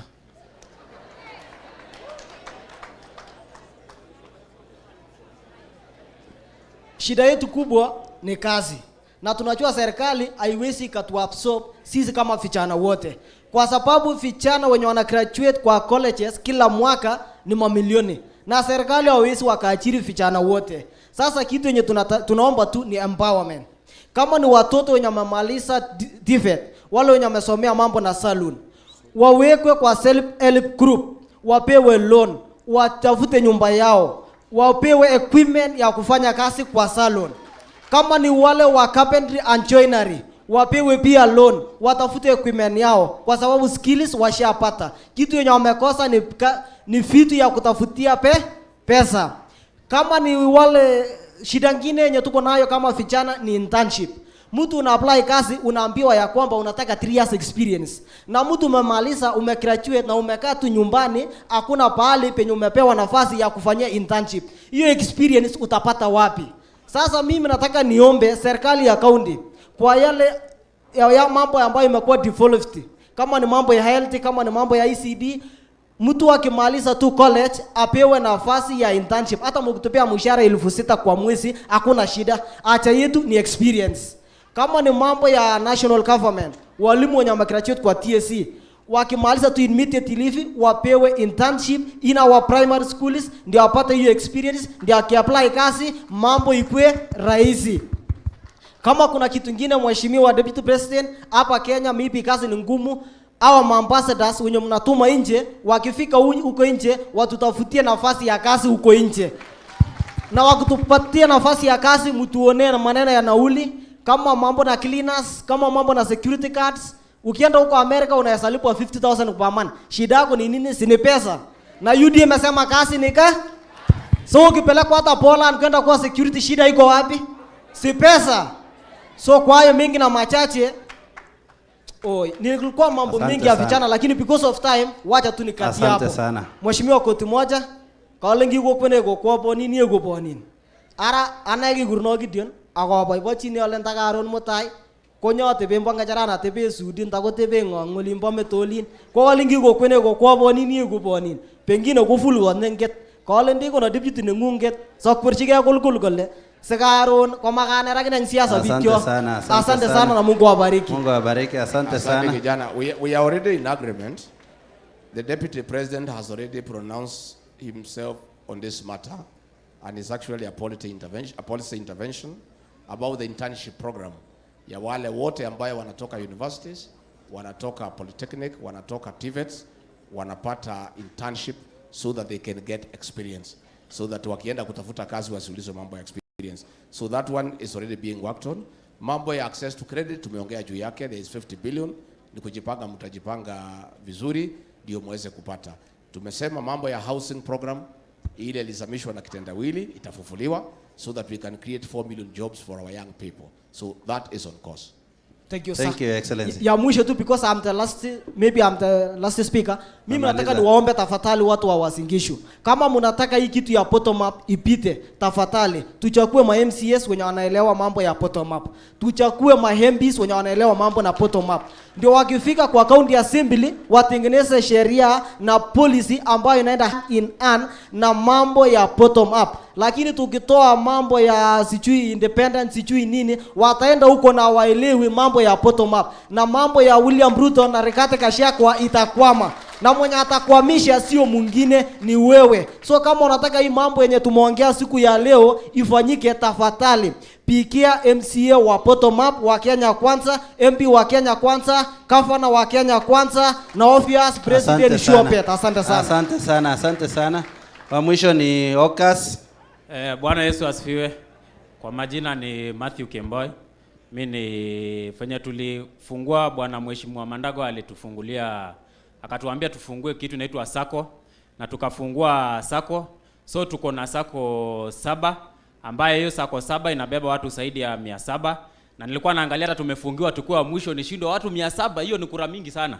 So nikasema ya kwamba sababu sisi wanaoka nilikuwa nataka tusaidiwe hata pia sisi tuonekane kama watu, tutambulike kama kwa county ya government na tukatambulike mpaka national government. Manake hii oka ni kama ijulikane kama ni job group gani. Ya pili tulikuwa tunajaribu kuangalia kwamba Bwana Mheshimiwa, kama unaweza tusaidia sana upande ya mtumba kwa serikali ambayo itaingia hii ya bottom up. Maana kama sisi oka sasa tunaongea na kama deputy president, ni ngumu sana upate oka anaongea na deputy president. Uweze ukatusaidia pia isifungwe tafadhali, sababu tunajua mtumba imeandika watu zaidi ya milioni 15 na kwenda mbele. Ya pili, ningeomba ya kwamba Bwana Mheshimiwa, koti moja tunajua Mandago anaondoka. Hii sokoni yetu hii hapa iko na sokoni ya chakula iko na 3. Kuna ile ya main stage na hapa chini iko 2. Tulikuwa tunaomba kama unaweza kuja tu kutuongezea kidogo hii ya juu ya katikati iende mpaka juu hata kama ni ghorofa 5, ndio kusudi hawa watu wa chini Okas waweza wakapanga juu na tukao tunalipa kitu kidogo katika hii county yetu ikuwe revenue kidogo. Na ya mwisho ni kuhusu license ya maduka. Tumeumia sana, tupunguzie kidogo irudi chini hata ikuwe 50%. Itakuwa afadhali kidogo.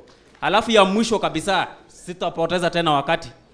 Hawa Okas Mandago sasa hivi wamekuwa wakituachilia wakati wa siasa, amewaachilia kidogo hivi. Nilikuwa naomba kama hiyo masaa ya jioni hivi, maana hawa pia ni watoto kama watoto ya watu wengine. Wako na shida, wanatoka kwa nyumba yao wanakuja wanatafuta pesa ya kwenda kukula. Maybe mama ameumia hana kitu yoyote ya kukula jioni. Nilikuwa naomba pia kama mnaweza saidia wakati wale wao wamefunga duka zao hivi jioni, kama mnaweza saidia hao kuwa wanauza karibu hata hiyo 3 hours, angalau wapate kitu ya kukula kidogo, inaweza kuwa vizuri sana.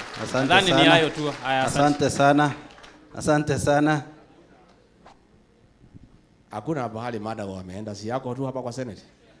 Si wataendelea kusaidiana na koti moja na nyinyi. He is around na hawezi wachilia kazi alifanya iharibike. Watasaidiana na governor mpya ako pale kwa oversight, au viongozi wote wa bottom up wa Kenya Kwanza.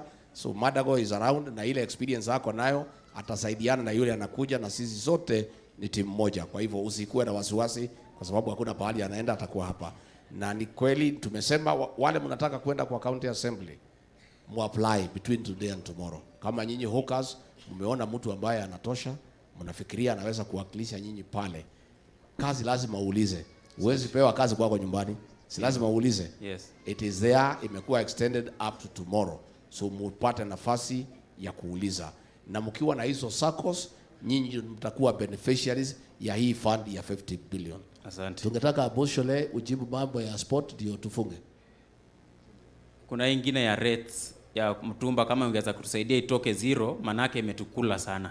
Mtumba ikiingia iweze kutolewa hiyo rates. Hakuna pahali mtumba itaenda kwani watu watafanya nini? Asante. Wachana na hiyo, watu wanaongea kule ati hiyo ni maneno tu ya kuongea. Unajua kabla mtumba ikuje watu walikuwa wanatembea na longi, huwezi kujua ilikuwa ya rangi gani. Na hii mtumba imefananisha kila mtu tuko pamoja. Huwezi jua ile ya 10,000 na ile ya 1,000, watu wote wanafanana. So hiyo ni maneno, mtumba ni bottom up. Asante. Asante. Asante. Ulikuwa umesema boss. Okay, thank you, Your Excellency. I better get used to calling you Your Excellency. I think one of the biggest issues that should be put by our economic team relating to Uasin-Gishu, Nandi, and Elgeyo Marakwet is sports. Sports is one of our biggest capital injection industry for these areas. All investments that are done here are actually our athletes who bring in money from overseas. So it's very important that it be given a stand-alone attention. I know that I have, one of the petitions I've put in is to request that we have a stand-alone Ministry of Sports. Isikuwe Ministry of Sports, Culture, and Heritage, because it gets lost. Yet sport is big for us. In fact, our sports people are overutilized by other countries. Have an advisory panel for our athletes so that we make sure we standardize their contracts so they are not swindled by their coaches, to help them on sensitization on issues of doping. And most importantly, I even told our athletes here, all their money combined, they can establish a bank. They don't need to be banking their money with anybody else. That money can work for them. So that is what we are requesting. Let it be noted, sports in this region is an industry bigger than farming. Thank you. Thank you. Thank you. Wa mwisho ndamkaribisha Sasha Chepkoech. Pigeni huyo mrembo makofi. Ako na poem ya Kenya Kwanza. Makofi kwake. Karibu Sasha. Asante. Waheshimiwa mabibi kwa mabwana, shikamoo. Jina langu ni Sasha, ukipenda zaidi nite Malenga Waridi, tayari kwa shairi lenye mada Kenya Kwanza. Kwa heshima nasimama kuyaweka mambo bayana. Hii Kenya sasa tuiweke kwanza. Itakuwa Kenya nzuri tunapoweka Kenya Kwanza. Kenya Kwanza nayo itakuwa nchi nzuri. Viongozi wote ni watu wenye heshima, wanaongozwa na hasla. Wa pili ndiye Gachagua.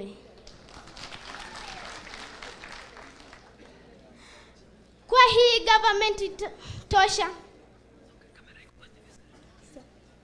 Kwa hii government tosha. Kenya ni nzuri sana. Kenya Kwanza naye tuiweke iwe kwanza. Anko Wate naye, asante kwa umoja wako. Anko Mudavadi naye, nakupa pongezi zangu. Hii government tosha, napiga magoti kuiombea. Kenya Kwanza nayo tuiweke iwe kwanza. Kadi chama nimefika, nikiamini iwa sawa. Uchumi wa imarika na mambo yawe sawa. Economic Forum kwa kweli yupo sawa. Kenya Kwanza nayo tutakuwa na nchi bora. Shabash.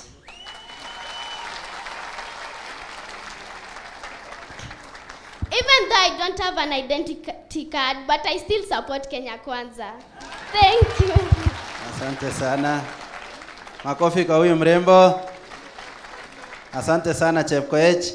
Enda usalimie Deputy President na usalimie Governor wa Kiambu, Mheshimiwa Kabogo. Asante sana, asante sana. Bas, nafikiri mpaka hapo nataka niseme shukrani sana. Nataka nimkaribishe Professor Some aseme tu kama amecapture mambo yote, na atakaribisha Mheshimiwa gavana wetu mtarajiwa wa kesho, Mheshimiwa Koti Moja, aendelee na program. Asante sana. Amjamboni, kwa niaba ya Economic Committee kule Nairobi ambaye tuko watatu hapa, ningependa tu kusema asanteni kwa hayo yote ambaye imetoka. Kule kwa kamati tuko na sections ambaye tunawakilisha. Mimi mwenyewe niko kwa sehemu ya education. Na unipatie tu dakika mbili niseme. Hii education watu naita CBC. Inafanyika dunia mzima. Ile tu tunataka kwa Kenya ikuwe CBC ambaye inatuhusu. So kwa pre-primary, kwa primary, kwa secondary, hiyo CBC ni lazima ikuwe mzuri kwa sababu dunia mzima inafanya CBC. Tukienda ya juu, TVET. Tunajua TVET iko vocational training school kwa kila ward. Technical and vocational college kwa kila county, sub county. Na national polytechnics na technical university. Hiyo ndio president wetu anakuja anasindilia sana. Kwa universities tunajua kuna mambo ya fees. Mtu mmoja alisema, deputy president, 1991 tuliset fees ya university kuwa 16,800. Saa hii wanafunzi wa university government wanalipa 16,800. Hiyo lazima ionelewe. Na committee tunasema tutafanya vizuri. Research ni part of the university. Research, kulikuwa na research kwanza sehemu ya Rift Valley. Tulikuwa na research stations karibu 5. Nyingi zimesimama. Tutajaribu kuhakikisha hizo.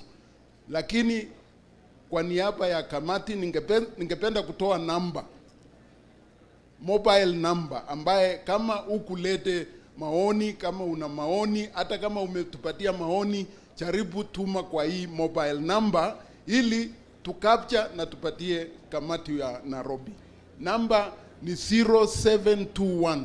Ingiza kwa simu yako. 0721 333 262. 0721 333 262. Ukiwa na maoni, ukiwa ile umesema, ebu andika kidogo hiyo, tuma kwa hiyo namba, tutacapture. In fact, tutacapture within today. Kesho iko kwa main committee huko Nairobi, itajulikana ni nini Eldoret wamesema. Nasema asanteni sana kwa kuja. Ningependa kuomba mtarajiwa governor wetu Bwana Chalilim akuje achukue shukani kwa yale imepaki. Bwana Chalilim. Governor Chalilim. Uasin-Gishu hoye! Jonathan B. Koti Moja Governor, Uasin-Gishu County. Abo UDA kazi ni kazi. Otoma kazi tisoe.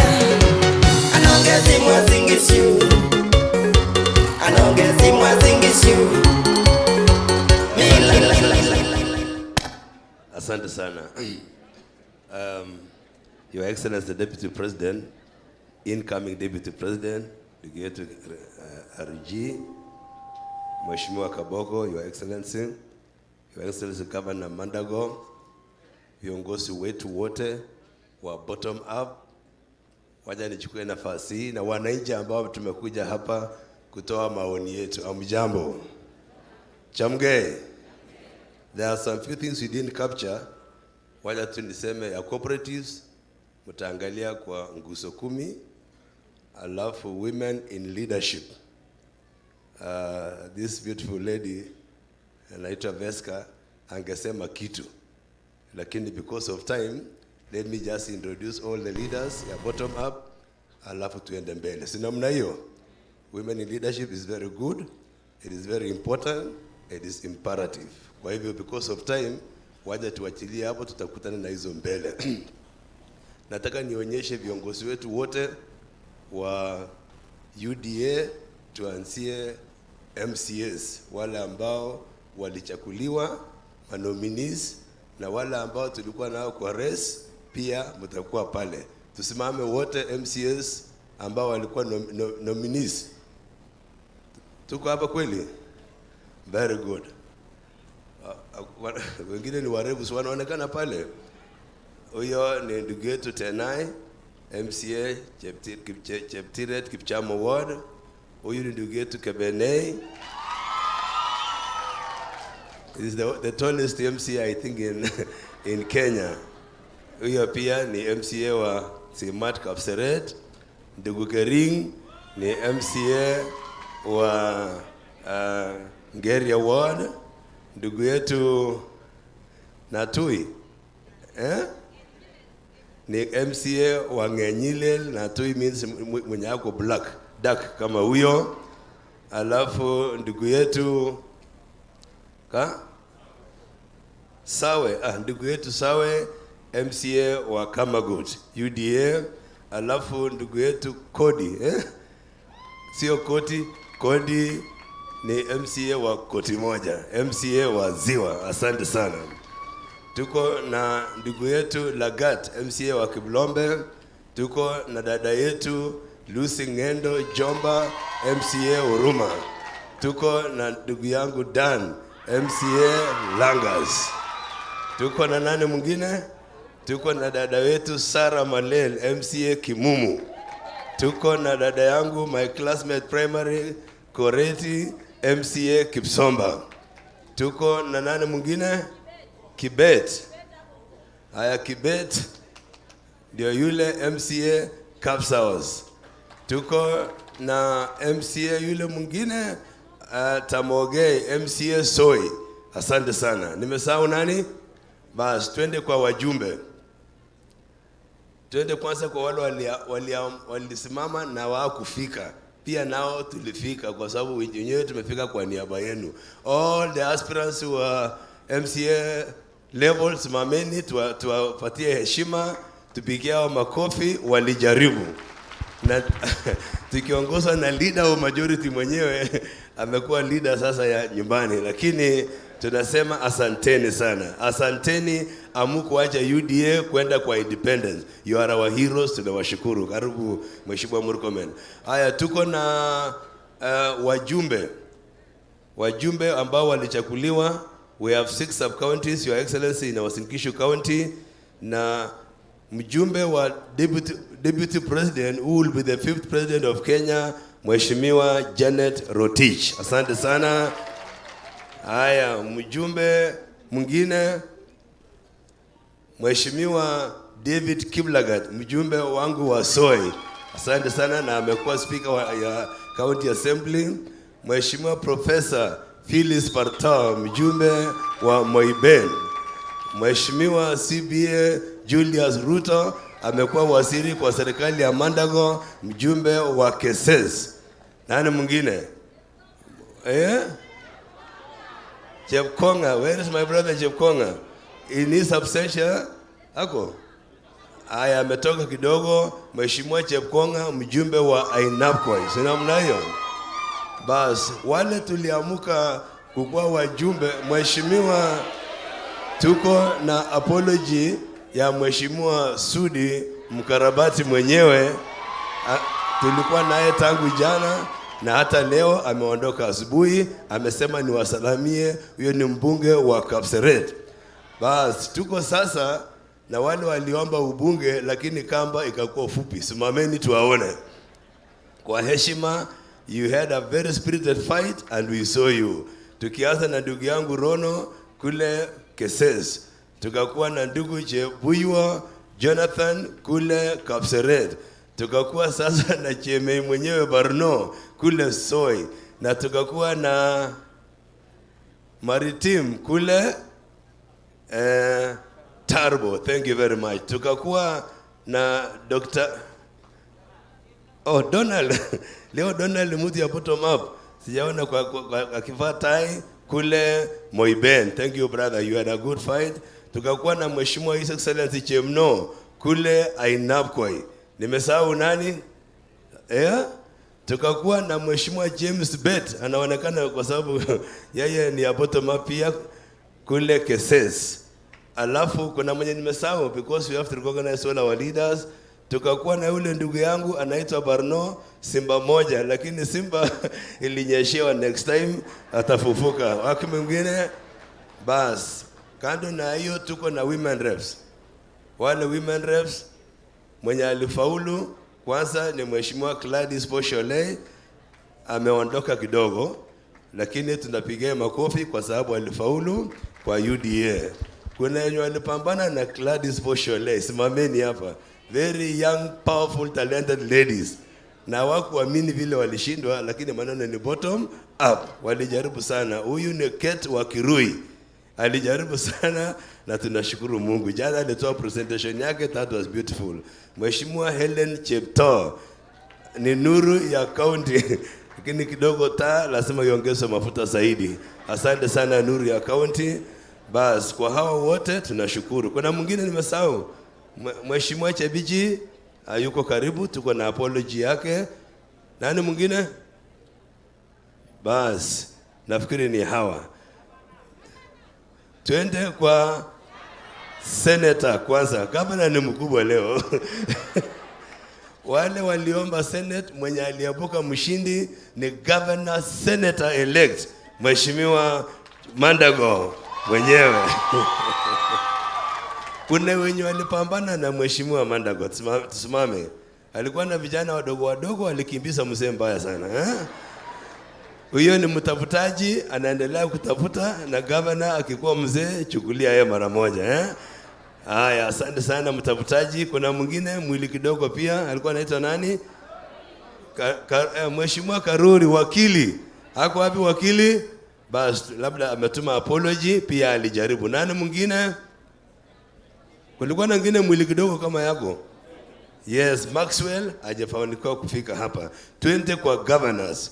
Mwenye aliepuka mshindi ni nani?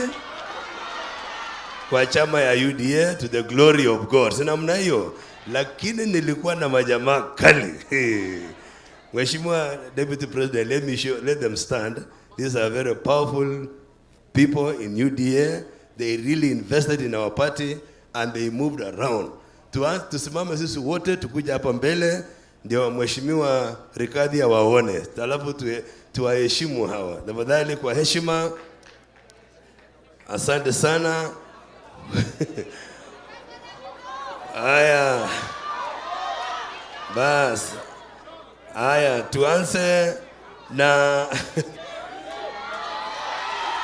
aya. Bas, mkuja hapa mbele ni watambulishe. Huyu ambaye anasimama na mimi, ulisikia governor wa baiskeli.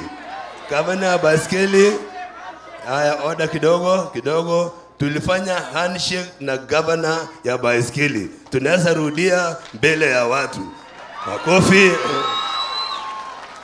Tulifanya handshake na Mr. Water kutoka Turbo na tulifanya mapema, akajisalamisha mapema. Asante sana. Tulifanya handshake na Mheshimiwa Veska Kangogo ambaye alikuwa na a lot of information on devolution, alikuwa karibu governor ya television, lakini maneno yake imetusaidia sana. Na tukafanya handshake. Kongoi missing, beautiful lady. Upigaye makofi, asante sana. Mheshimiwa Caleb Kositany ni kama hakufika, lakini pia tumeongea na yeye. Na unajua hivi vitu tunapona pole. Si mna hiyo? Ama naenda namna gani? Lakini pia anasimama na sisi. Sasa Professor Bitok,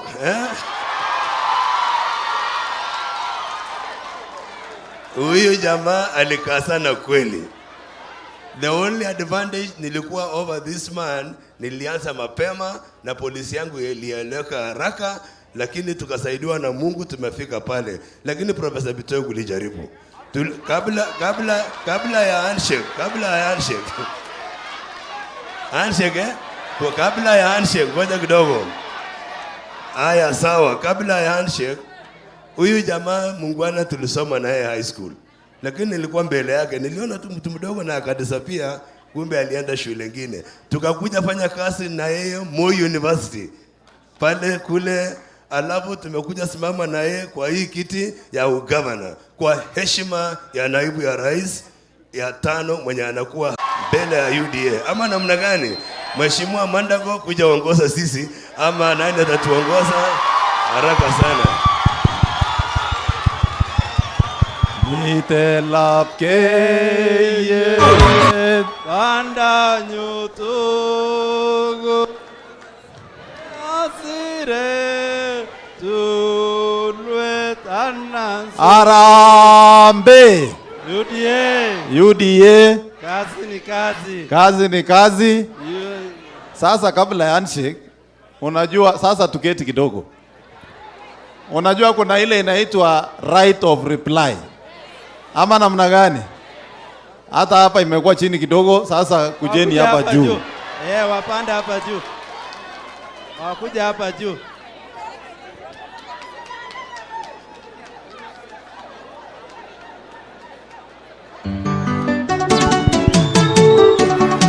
Uasin-Gishu County, I present to you Jonathan B.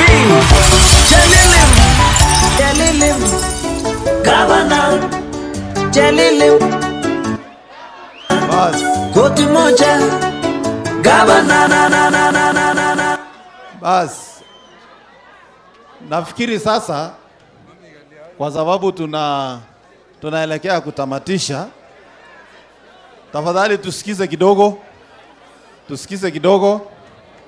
Wacha pia niombe wale nominees wa bunge pia wakuja hapa, kwa sababu sasa hawa tutawapatia nafasi ya kuongoza campaign zetu katika kaunti hii, na zote tutashirikiana katika region hii kufanya campaign ya Kenya Kwanza. Na kwa sababu koti moja ameongea, unajua professor lazima akuwe na right of reply kidogo, si ndio? Handshake haifanyiki kabla mambo haijatoka kwa roho. So wacha itoke, tumalize handshake, tufunge safari moja ya Kenya Kwanza. Ama namna gani? Si namna hiyo? Na wewe umesoma na watu wengi sana. Kumbe umesoma na Jelilim, lakini wewe tulikuwa mbali kidogo. Huyu tulikuwa na yeye siasa ya wanafunzi tukishindana kwa student leaders. Na siku moja tulikuwa tunapanga kwenda kwa Moi. Na huyu jamaa akapiga plan, wakapiga kona, mimi nasikia wako State House na mimi nangojea kwa student hostel. Sasa mambo ya siasa mkiona saa zingine zimetokanga mbali. So wacha tukaribishe ambassador wetu Professor Bitok pia aseme moja, alafu sisi kama team ya Uasin-Gishu sasa tutashirikiana twende mbele. Asante. Karibu Professor. Asante sana Governor. Lakini bwana tangu siku ya Moi bado unanifuata tu bwana Governor. Anyway, Deputy President wetu Mheshimiwa Rigathi, Senator Murkomen, Mheshimiwa Kabogo, Governor wetu, viongozi wetu wa county hii, nataka kuchukua nafasi hii ni wasalimu nyote katika jina la Yesu. Mjambo. Bwana asifiwe. God is good all the time and that is his nature. Wow. Nimekuja hapa siku ya leo ili niungane na viongozi wetu wakiongozwa na Deputy General wetu wa Kenya Kwanza ili tupate maoni, tupate ideas kutoka mama mboga, kutoka vijana wetu wa boda, kutoka vijana wetu wa different sectors katika Uasin-Gishu County. Kwa sababu siku ya leo walikuwa wametuambia sio siku ya siasa, ni siku ya mama mboga, ni siku ya watu wadogo, tutoe views wetu ili tuhakikishe kwamba tumekuwa na social contract kati ya serikali ya Kenya Kwanza na watu wa chini wa bottom up. So nataka kusema pongezi sana Gachagua, umeongoza hii kikao vizuri, mkisaidiana na viongozi hapa, na sisi tumefurahi sababu tumepata nafasi tuseme mambo ambayo watu wa Uasin-Gishu tunataka tufanyiwe katika hii serikali ya Kenya Kwanza. Tuko na imani na tunaamini kwamba hii serikali ambayo tunaanza kutengeneza itakuwa serikali ya watu wadogo. Watu wadogo ndio watu wadosi wa hii serikali. So nimekuja hapa kwa sababu sio kwa sababu ya siasa. Ingawaje mmeniweka kwa box. Sikuwa nimepanga mambo mingi. Nilikuwa nimesema wacha nikuje hapa kama mtaalamu mmoja kwa mambo ya finance. Nikuje nisikie, nichukue notes, pia ili nisaidie hii committee na nisaidie Economic Council huko tuweke mambo yote in writing ili Uasin-Gishu County tupate haki yetu. Lakini sababu mmeniweka kwa box, na niko kwa box ndani. Na nataka jitoke kwa box. Ama niaje? Mnajua tulifanya hii siasa juzi ya nomination. Tukaomba kura, na nataka nichukue nafasi hii nishukuru supporters wangu wote ambao walijitokeza wakanipigia kura. Sasa mimi nasema kwa unyenyekevu asanteni sana kwa kura zenyu. Na mnajua hii kura ya governor nilikuwa naamini kwamba agenda 6 ambayo iko sawa na bottom up ndio itapeleka Uasin-Gishu county mbele. Sababu watu wa Uasin-Gishu wameamua, wakasema wangwana hapa wapewe nafasi waende mbele. Mimi sina shaka, nataka kusema kwamba niko kwa chama, tutaungana na viongozi ili tupeleke Uasin-Gishu county mbele. So nataka kusema kwa unyenyekevu kwamba Waswahili wanasema asiyekubali kushindwa sio mshindani. Na kwa sababu sisi wote tuko na ideas kama viongozi, tutashirikiana pamoja na viongozi katika hii county pamoja na national leadership ili tupeleke county yetu wapi? Mbele. Sababu mimi naamini kwamba Lapketai, na ni maombi yangu kwamba watu wa Uasin-Gishu huko mbele ikuwe na mwanga, watu wa Kenya huko mbele ikuwe na mwanga, na tunaamini Mungu atatusaidia. Kwa unyenyekevu nataka kusema kwamba koti moja na kupatia blessing yangu pamoja na timu yako ili tupeleke kaunti ya Uasin-Gishu mbele.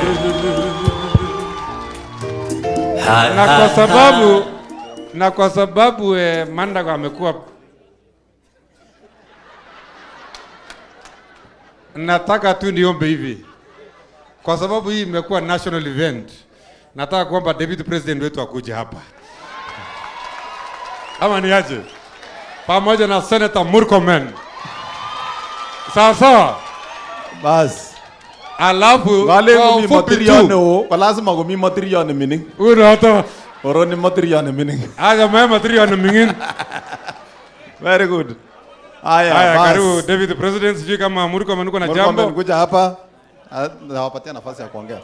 Haya, Kaboko. Kaboko pia karibu. Kaboko tafadhali. Sasa kutanisha Deputy President, hii watu wote ni wazuri, lakini unajua sasa wewe kwa mdosi. Sasa ile mnapanga serikali. Utafutie kitu kama waziri namna hii.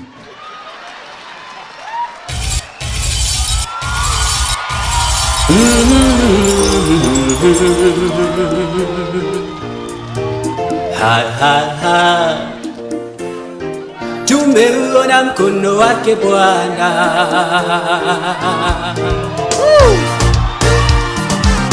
Mengi mazuri tumeyaona. Ni kweli wewe muweza. Ulitamka vitu vikawa, neno tulatosha. Ukisema umetenda.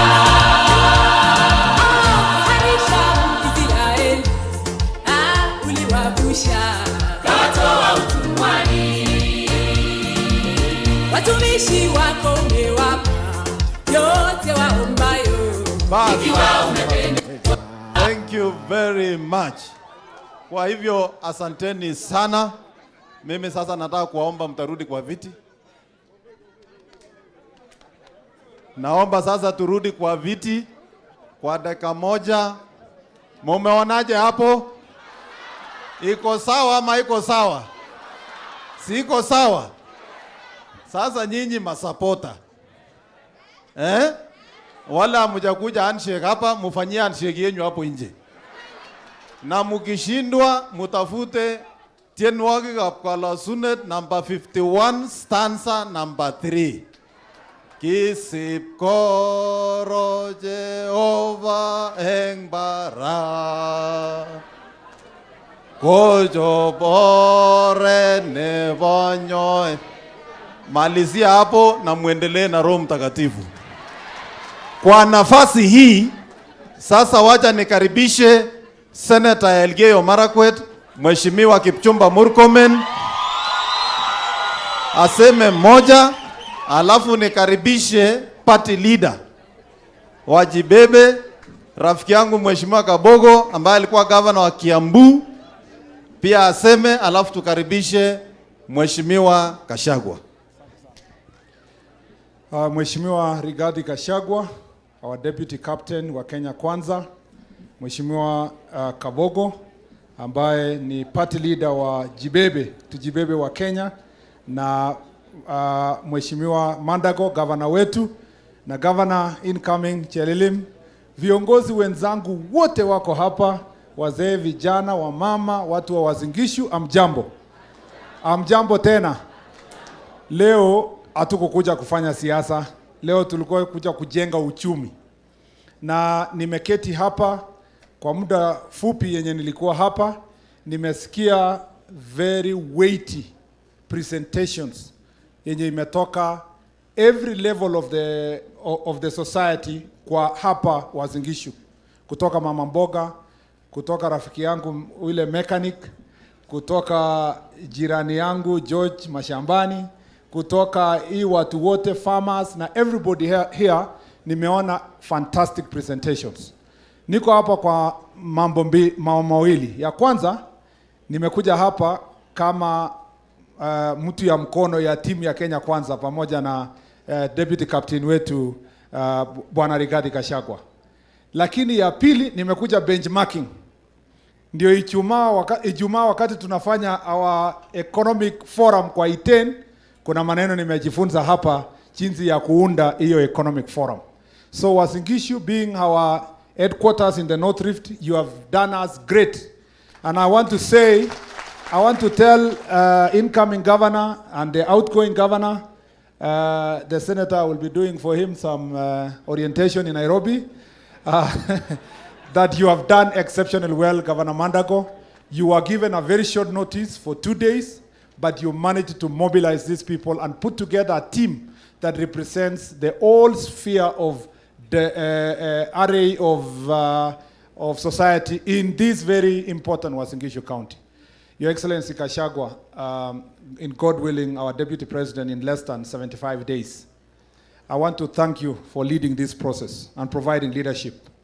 Many people across the country appreciate you because you are a worker. You are not here kwa mambo ya urembo. Hauko hapa kwa mambo ya viti. Hauko hapa kwa mambo ya kuongea na kufurahisha. Na hujakuja hapa kutuambia mambo ya historia. You have come here to discuss mambo ya uchumi ya watu ya Uasin-Gishu na uchumi ya watu ya Kenya. When the Deputy President eventually decided to nominate you to be his deputy, what everybody kwa hii region alifurahia, walisema they nominated, even though our friend Kindiki tunampenda and he was equally qualified, and all the others who ran for it, you are also equally qualified on matters of economy. Tangu kuje bunge umekuwa ukisema tu guaranteed minimum returns. Na uliona ile presentation ya farmers, we want guaranteed minimum returns in this region for our farmers. I know when you come to Iten, we will tell you more things about security, about development in this region. We want to say we will give you and His Excellency, the 5th President of the Republic of Kenya, William Ruto, the maximum support that you need. We also don't want to take for granted, like you said, at DP anatoka hii region, itakuwa sawa. We are not electing him because he is our son. There are many sons of ours who wanted to be president. We picked and supported William Ruto because of his agenda. And therefore, when we are signing the charter, the people of Uasin-Gishu will demand results from your government, the same way the people of Mombasa will demand results. The same way people of Homa Bay will demand results. The same way people of Nyeri will demand results. That is the Kenya we want to build. Tuko na kazi kubwa ya kufanya. Nataka niwaombe watu wa Uasin-Gishu. Tunataka nyinyi kama county yenye inatoa the captain of Kenya Kwanza, mubebe kila moja kama vile Kaboko angesema, tujibebe wote bila kujali rangi, bila kujali dini, bila kujali kabila. Ikue Uasin-Gishu, ikue 99.9% for William Ruto. So that we can deliver on this agenda we are talking about, we want you to lead by example. Na campaign yetu kama watu wa Kenya Kwanza is bottom up. Inaanzia ward kukuja juu. So hakuna mtu atawachwa nje. I'm sure Ambassador Bitok and all the other aspirants will lead us in the entire county. But also the ward reps who lost the elections, tunashikana pamoja na mwenye ameshinda, we do campaign in the entire ward to ensure that no person is left behind. This time round tutabeba kila mtu mwenye anaishi aende apige kura tarehe 9 mwezi wa 8. Si kwa sababu tunataka kiti for the sake of it, because hii charter tumekubaliana hapa, we want it to be a reality after 9th of August 2022. Tumekubaliana namna hiyo watu wa Uasin-Gishu, kwa sababu His Excellency still has a program kwa huko Kaptumo, Nandi, tunakuja Nandi Hills, bado tunakuja mpaka Napkoi. Nataka niwaachie hapo nikisema tunawapenda. Mimi na Mandago na viongozi wengine hapa tutashikana so that we don't just campaign in our county here. We want to ensure that the turnout and the support we receive in the entire region become successful to deliver bottom-up economic model. Asanteni sana, Mungu awabariki. Wapi makofi ya Murkomen? Na Your Excellency, hii mtu alipromise kwenda kunimonolize kwa Senate, utanisaidia. Wacha nikaribishe Mheshimiwa Kabogo, mgeni wetu kutoka kule Kiambu County. Wapi makofi ya Kabogo?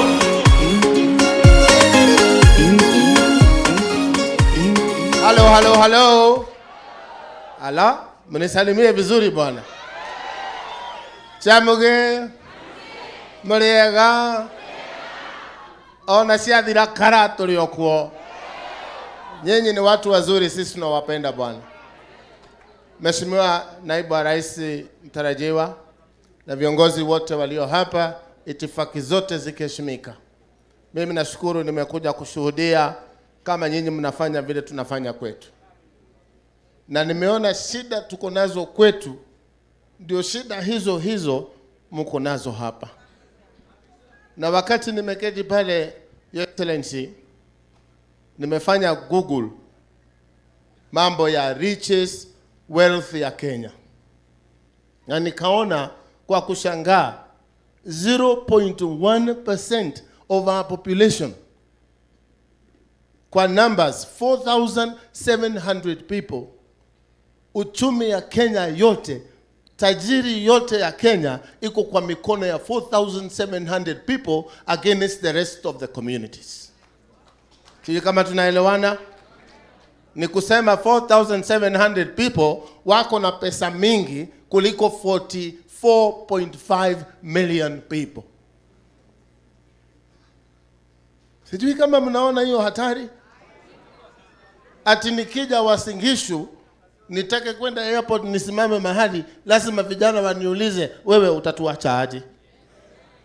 Hiyo story tutabadilisha na serikali ya Kenya Kwanza. Bottom up hapana mchezo. No. Wewe ujikakamue, ujibebe, mimi nijibebe, twende UDA tusumbuane, twende Kenya Kwanza, tuunde serikali ambayo itakuwa ni ya mama mboga. Sijui kama tunaelewana. Mimi ni mtu ya kuchanua watu. Mimi nilichanua ndugu William, Deputy President. Nikamwambia wewe hero, usingoje kiti ati kwa sababu Wakikuyu wamekuambilia. Nenda ukatafute. Mimi nimejiunga naye kwa sababu I am sure tukiweka kanuni maanani vitu tumesema, Kenya itasonga mbele. Sasa niwachanue hawa viongozi wenzangu. Na hii ndio yangu ya mwisho leo, si mtu wa maneno. Sitaki kusema kama Murkomen maneno mingi. Hata bibi yangu mimi humwambia, wacha kuniambia I love you, show me by action. Unaelewana bwana? Niwachanue hawa. Jameni, Mheshimiwa Gachagua na ndugu William Ruto, my namesake, tusipo tekeleza maneno tumesema hapa na Kiambu na kwengine 47 forums, Tusipotimiza, hakuna watu watafukuzwa kwa serikali haraka kama sisi. Na mimi nataka nirudie, hakuna watu watafukuzwa haraka kwa sababu wa Kenya siku hizi ni wajuaji, kuwapeleka nyumbani one time. So we must continue the conversation hata baada ya hizi forums. Tukijaliwa tuweze kuchukua usukani. We must continue this conversation every 6 months. Tunaangalia monitoring and evaluation, tumefika wapi. Sijui kama hiyo inawezekana. Otherwise tutafukuzwa. Otherwise, hebu nataka nione ni wangapi wanakubaliana na mimi. Ndio hapo mimi husema mimi si mchawi wala si mnabii, lakini huona. Tukitekeleza haya, we will have no need to come and campaign again. Umesikia watu wanasema hapa, nafikiri ni Elijah, ati tukichaguliwa sisi huonekana 3 months before elections. I want to tell you from the bottom of my heart, the commitment William Ruto has, sio yule wakuja ati 3 months before elections.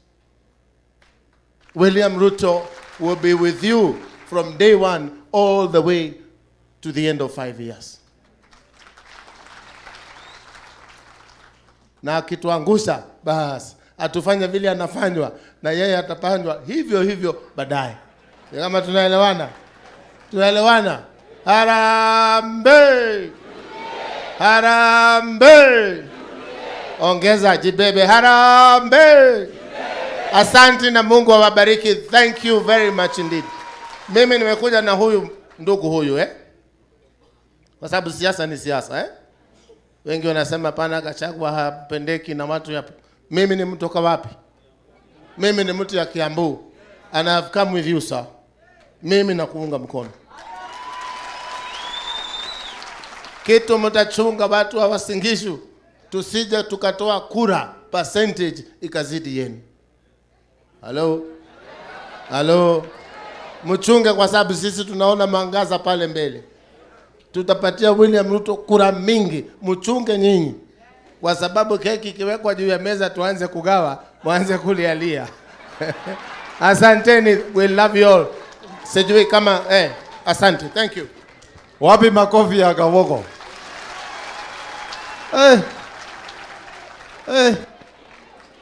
Lakini hii Kenya kwanza, kufukuzwa hapo mbele ni ngumu. Kama pesa itakuwa mfuko ya watu, hii serikali itafukuzwa namna gani? Bora mulete pesa kwa mfuko ya watu. Your Excellency, utaniruhusu tu kwa dakika moja. Kuna watu kwa sababu ya program tulisahau kwa introduce. Tuko na Mheshimiwa Engineer Barorot. Huyu ni Deputy Governor Designate hapa county ya Uasin-Gishu, wakiwa na koti moja. Niko na CECs, simameni tu, all of you stand up, plus chief officers. Very good. Hawa ndio bado wanaendesha serikali, and I can assure you we have already done our handing notes over. Tuko tu kwa footnotes na reference. Tunamalizia kazi. Asanteni. Kwa heshima tuweze kumkaribisha naibu wa rais mtarajiwa Mheshimiwa Rigathi Gachagua.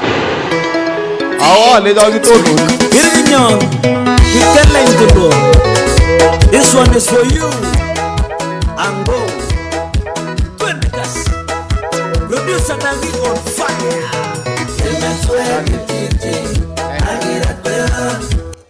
Asante, kaeni chini tafadhali. Asante sana. Mimi nataka kuchukua nafasi hii kupongeza wale wote ambayo wametoa maoni, wale wamechangia, wale wamepiga makofi. Na vile tumesikiza, the people of Uasin-Gishu know exactly what they want the government to do for them. They know what they want to be done. Na yote iko hapa. Kazi imebaki ni sisi sasa tufanye kazi yetu. I want to assure you, hiyo maoni yote itawekwa pamoja into a charter. Tutakuja hapa kwa kiwanja mchana, Dr. William Ruto akiwa hapo na sisi na nyinyi, tuweke kidole, tuende kazi. And I want to say, sisi tuko kazini.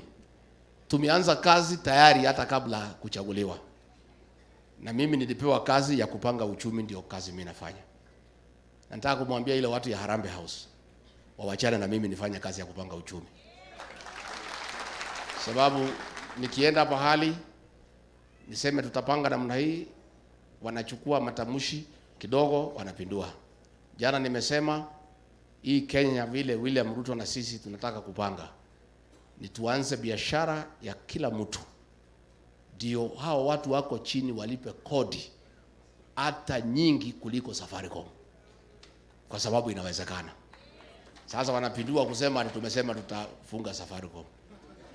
Hii watu ya Harambee House, they have run out of ideas because Uhuru amewachana na hii project, wamekwama. Sasa kazi yao ni kufuatana na sisi tu. Saa ile sisi tunapanga uchumi, kazi yao ni propaganda. Ningetaka kumwambia kina Kibicho, please, these bloggers will not give you votes. Votes iko kwa raia. Na raia, ile program nyinyi mko nayo ya kupindua katiba, hiyo sio program ya raia. Raia wako kwa mambo ya uchumi na sisi tuko hapo. So I want to tell them we are busy. Tukipanga maneno ya ajira, tukipanga maneno ya GMR, tukipanga maneno ya biashara fund, tukisikiza maoni ya watu, tukitayarisha economic charters. We have no time to deal with propaganda from Harambee House prefects who have been there cheating Uhuru Kenyatta ya kwamba ati watakuja kubadilisha mlima. Hii mlima ya kwetu ni kali.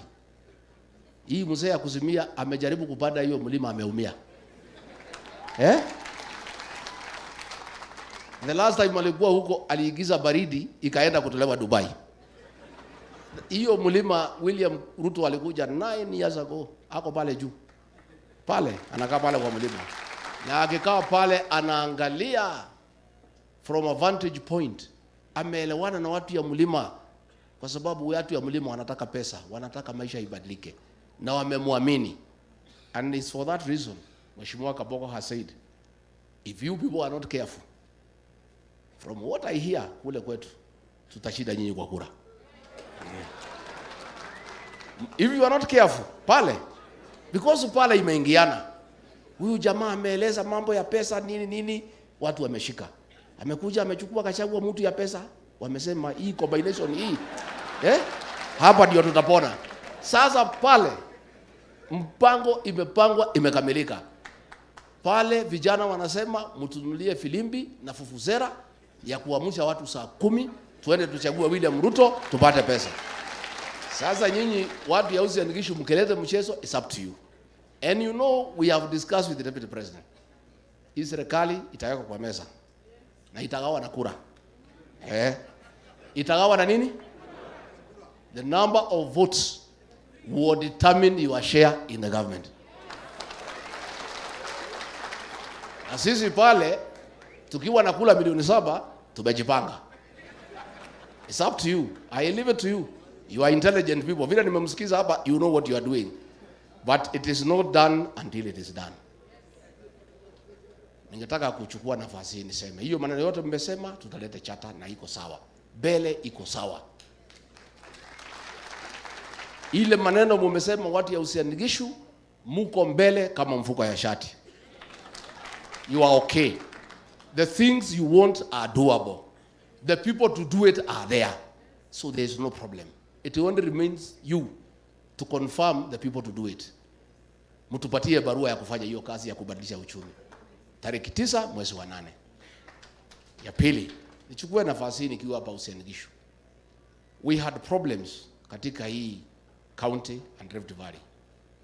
William Ruto wakachikana na Uhuru Kenyatta, wakatengeneza amani. For the last 10 years iko amani ama hakuna? Tumefanya biashara, watu wamependana, wameoana. Why we had said 10-10? It was not about ati Uhuru akuwe rais miaka 10 na Ruto akuwe rais miaka 10. It was a 20-year program ya kutengeneza amani ya kudumu forever. And that is why saa ile rais alianza kupiga kona, tukamwambia utapiga peke yako. Sisi tunafurahia amani. Tunafurahia Kenya vile naenda. Na sisi hatuwezi fuata wewe kwa njia tunaona giza. Because hii mzee umetuletea tunamjua. Hakuna kitu yake imebadilika, ni yule yule. Si ni yule ya kung'oa leri? Si ni yule ya kukataa matokeo? Si ile anapigana na sadaka kanisani? Tukamwambia president, please, hii mzee hii babake walikosana na baba yako. Na ugali natoka kwa nini? Ugali natoka wapi? Ambia hii mtu achana naye. Aliingia kwa serikali ya Moi akamaliza. Akaingia kwa Kibaki akamaliza. Hii mtu achana naye. Akasema hapana, mimi najua hii mtu amebadilika. Akatugobanisha, tukamwambia okay boss, it's okay. Sisi ni wadogo hatuwezi bishana na wewe. Lakini mzee hata kama atakuja kwa boma yetu, usilete ndani kwa nyumba kwanza. Wacha akae veranda tupime yeye tuone kama amebadilika au hapana. Mzee kufika kwa veranda nasema hapana, mimi nasikia baridi, nimezeeka. Wacha niingie hapa kwa table room. Haya, sema okay mzee, table room ndio huyo. Msichana ya kazi, iko chakula, iko samaki, ambiwa iko kuku. Haya, nipatie kuku. Msichana ameenda jikoni kuleta kuku, akirudi mzee hakuna. Ametoka hapa sitting room ndio huyo. Ameingia pale. Nyumba yetu mama na mzee walikuwa napendana na kuomba pamoja na watoto. Amesabaratisha, amepiganisha kila mtu. Boma imewaka moto. Baba ya boma amefukuza watoto yake yote. Amelete mama yuko na watoto wako na ndevu.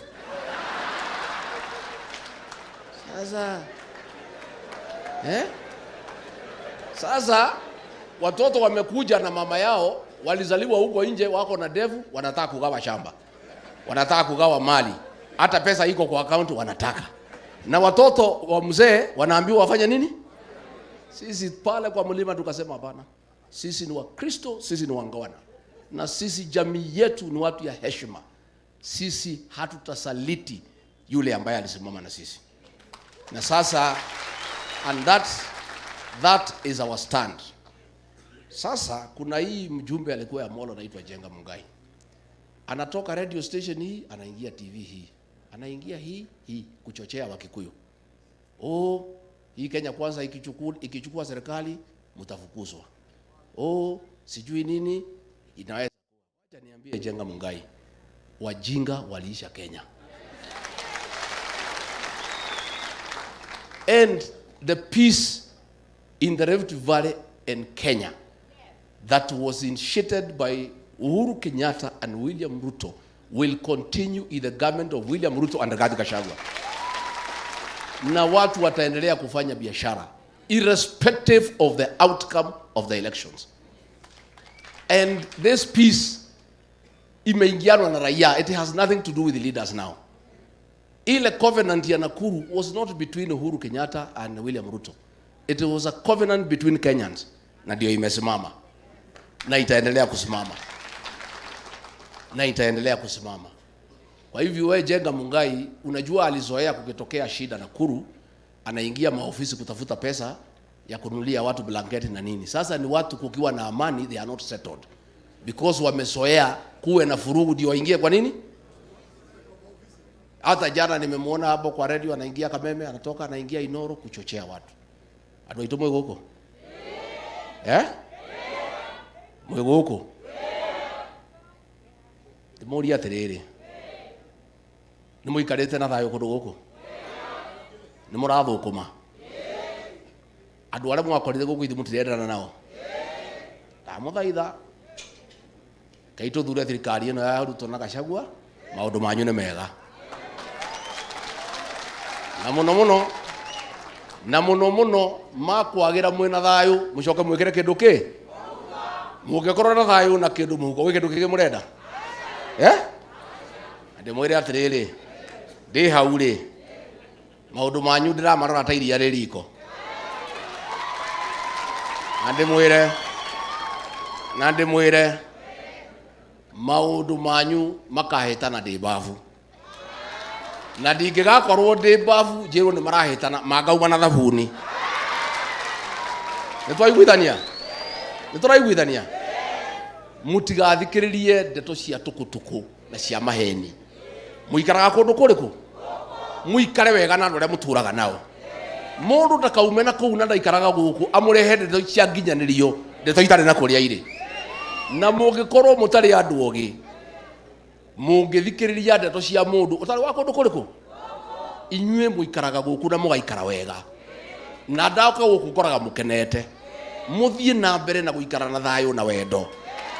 Na ithue tuthondeke thirikari tumucaririe mbeca tondu cio cia tumire muke guku. Kandi cio cia tumire muke guku? Mucoke muikare wega na andu aya muthukume indo. Yona ni toka guku mukahe kindu ndingiria. Kati guo. Na mugiona kama mugunda mujaririe ngore guku tuikaranie. Ya mwisho. Mimi nitaka niseme watu ya Uasin-Gishu pale kwa mlima tumekubali Ruto 100%. On top ndio hii maneno ya uchumi ifanyike, lazima tumpatie watu ya kumsaidia. Hii maneno hawezi pita bunge kama hana watu. Governor ambaye si wetu hawezi tekeleza ile maneno tumezungumza hapa. Na hata akikataa hakuna kitu anaweza fanyia Lakini huyu koti moja, si ni program ya Kenya Kwanza? Sasa hiyo ni policy direction. Akikosa kufanya ile maneno amesema hapa, si tutakuwa na shida na yeye? Lakini mkituletea watu hii mnaita independent. Mimi niulize, gari ambaye haina namba ni ya nani? Gari ambaye haina namba plate ni ya nani?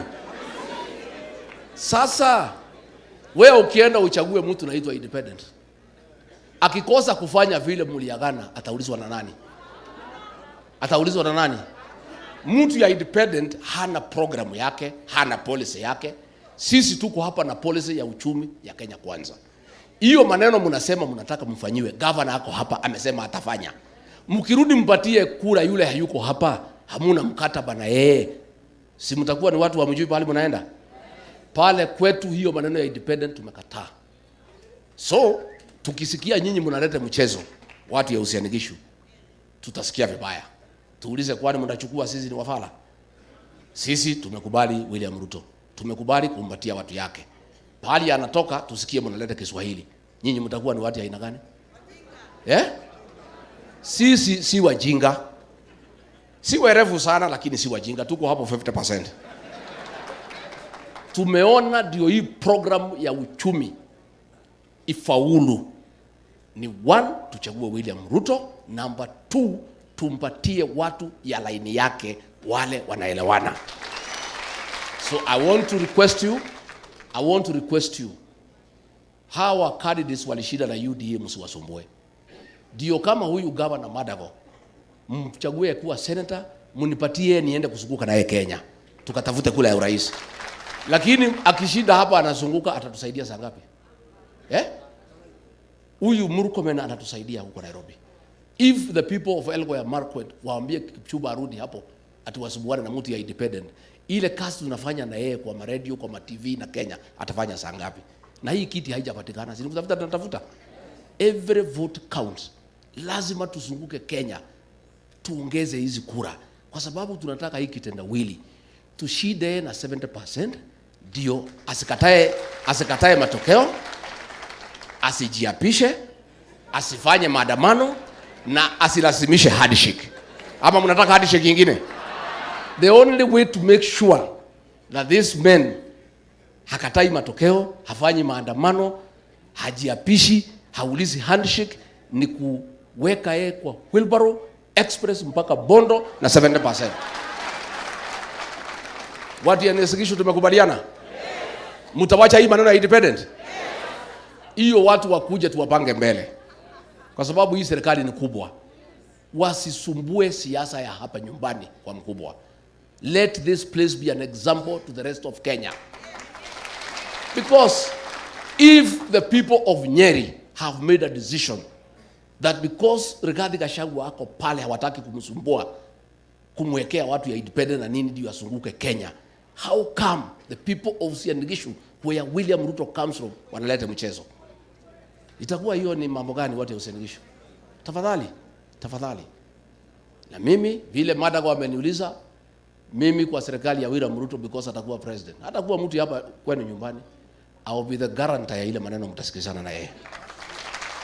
Na kazi yangu ya kwanza ni kushughulikia huyu Profesa Bitoke huyu. That's my job.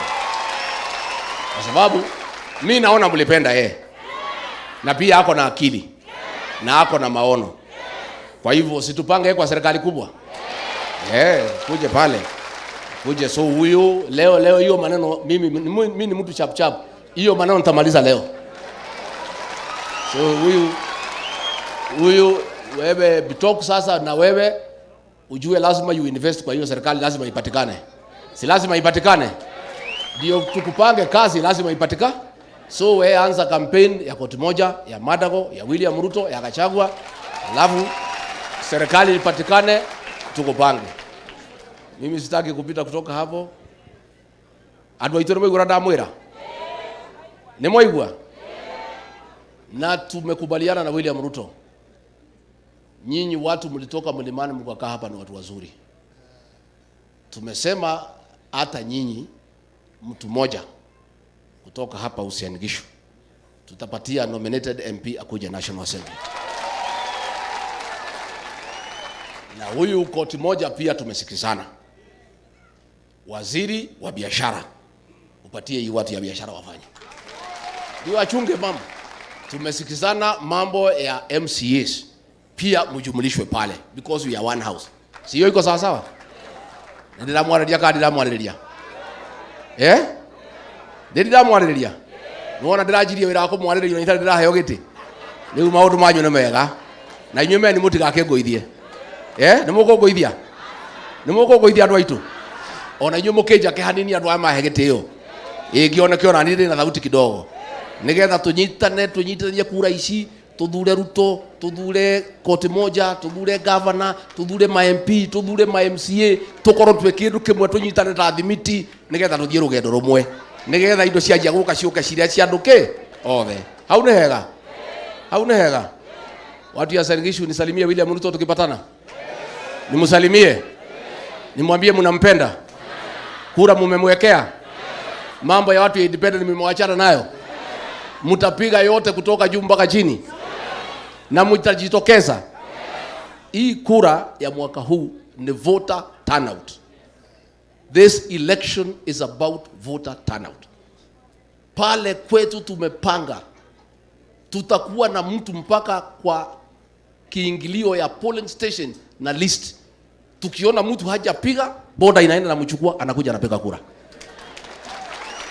There is no way we are not going to play to this election. It is too dear for us because tuko na serikali inakuja ya kubadilisha maisha wa Kenya. We cannot play around with this election because it is too important for the people of Kenya. Ya kwamba wapate serikali itaweka pesa mfukoni na ibadilishe maisha ya Wakenya. Na hayo mengi, Mungu awabariki na tumeshukuru sana, and you guys are good, you know what you want. Unajua nimeenda kwa hii forum mingi. You know exactly what you want. Na hakuna kitu kizuri kama watu wanajua vile wanataka. Kazi yenu ni rahisi because mnajua vile mnataka. Asanteni sana, Mungu awabariki. Asante sana. Asante sana, tutapata maombi. Tutasimama hivyo alafu tupate maombi ya mwisho. Alafu tutapeana nafasi hapa viongozi ya Deputy President na Governor Kabogo. Tupeane njia hapa vizuri. Tusifinyane hapa kwa mlango. Haya, omba Bishop. Mwenyezi Mungu Baba wetu wa mbinguni, tunakushukuru tena kwa utulivu. Asante kwa kila mmoja wetu anapoondoka. Wape neema ya usafiri, watunzu, wainue, wahifadhi. Tunaombea rais wetu William Ruto, kila mahali alipo utamzingira, tamfunika na damu ya mwana kondoo, na Kenya kwanza kwa jumla wapate neema na kibali cha kuongoza. Tunapotoka tuondoke na baraka zako, kwa Yesu aliye Bwana Mwokozi naomba. Amen. Amen. Asante. Asante Baba wetu. Nimekuja tena mbele yako Baba wetu kwa amani, kwa upendo. Tuko na wachungaji hapa na viongozi. Asante Baba wetu.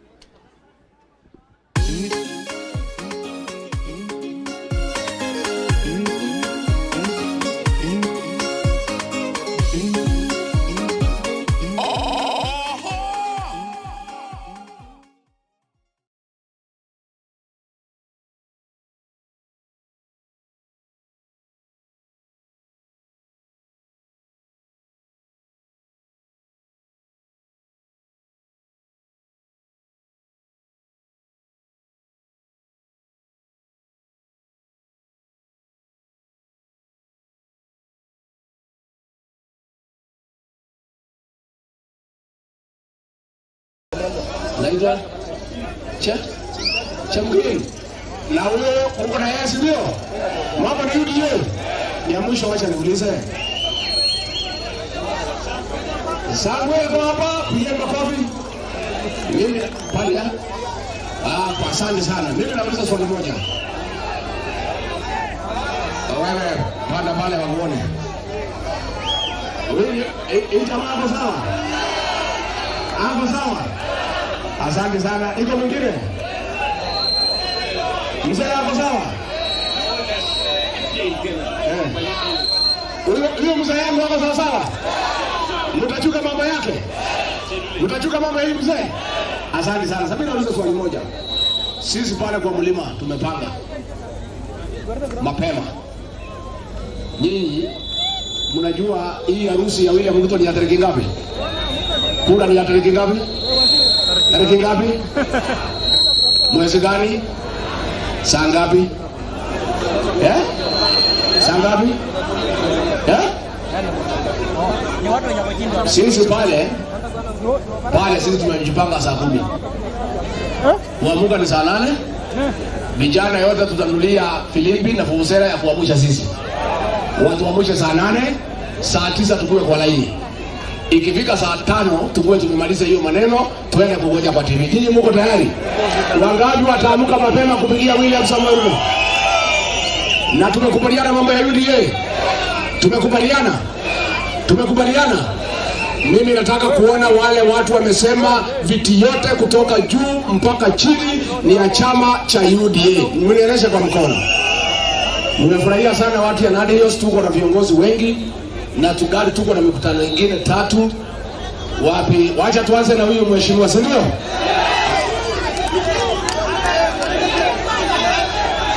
UDA. Harambee. UDA. Asante sana Mheshimiwa Deputy President of the 5th. Tunakukaribisha viongozi wote ambao wamefika hapa siku ya leo, ikiongozwa na gavana wetu Stephen Sang Winchit na wananchi wote wa Nandi Hills. Tunataka kwanza kuwashukuru wote kwa sababu tumekuja kukaribisha wewe Deputy President. Tunakuheshimu sana. Nataka nikushukuru wakati tumetembea hapa umesema hii Nandi Hills kweli tumekaa nyuma kidogo. Nataka nikuambie mimi nataka nikuje nitembee na wewe. Vile umesema utaniweka kwa mkwapa na hao watu wote wamesikiza, please niweka hapo tutembee pamoja. Ya pili, Nandi Hills kweli tunahitaji hii policy ya bottom up. Hapa ukiona hii maduka yote kweli unaona mingi hapa hakuna bidhaa. Tuko na shida kwa sababu hii town imetokelezea kwa sababu ya tea estates. Kitambo tulikuwa na wafanyikazi wengi ambao walikuwa wanaleta pesa upande huu. Kwa saa hizi mashine zimejaa pale. Hakuna pesa tauni hii. Bwana Gachagua, pia tuko na barabara kutoka Imaki mpaka hapa Nandi Hills. Inapitia kwa tea estates yenye inatoa mabilioni ya pesa kama taxes. Tunakuomba vile ulikuwa umesema tutafanya kazi hii pamoja na kutoka hapa mpaka penye umetoka kule Savani. Hayo ni mambo tumejadiliana kila wakati. Na kuomba kuja shika mimi mkono. Hii barabara ikitengenezwa mimi nitarudi 2027 kwa hii kiti. Tukimalizia kuna hapa university yenye inaitwa Koitalel Samoei University. Vile nimekueleza hakuna taoni hii jambo ambalo inatupea fedha kama an institution yenye tunaweza pata fedha. Na kuomba nilielezwa ni pesa ile haikutokezea kwa serikali, kuja shika sisi mkono tuweze kusimamisha university ya Koitalel Samoei ilete wanafunzi wetu hapa. Ya mwisho kwa sababu wageni ni wengi na bado tunaenda mbali. Hapa kote tuko na mashamba bwana Deputy President. Kwa sababu wewe ni Deputy President, tafadhali utuletee an institution of government. Tutaitoa hapa mashamba. Kwanza hapa tunataka kuja kwa KMTC hapa na another institution of government ndio tulete biashara hapa. Kwa hayo machache na mengi bado na kuomba tu niweke kwa mkwapa hapa nilete kazi. Wow! Toshi. Simeona vile ameanza kuguruma. Unajua acha nikwambie pale bunge. Mkituma pale mtu muoga, mambo yenu itasama. Pale nataka mtu naweka makucha. Kikiumana anatoa nini? Si umesikia vile anaguruma? Simeona ameanza kuwa na maono ya hapa.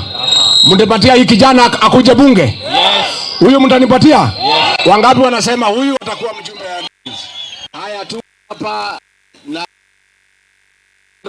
yule mrembo wewe huko nyuma karibia mbele. Wacha karibia huko mbele. Wacha tuongee kabla akaribia. Nataka kuwa karibu. Alafu haya chara wetu. Meli. Meli utasema kitu?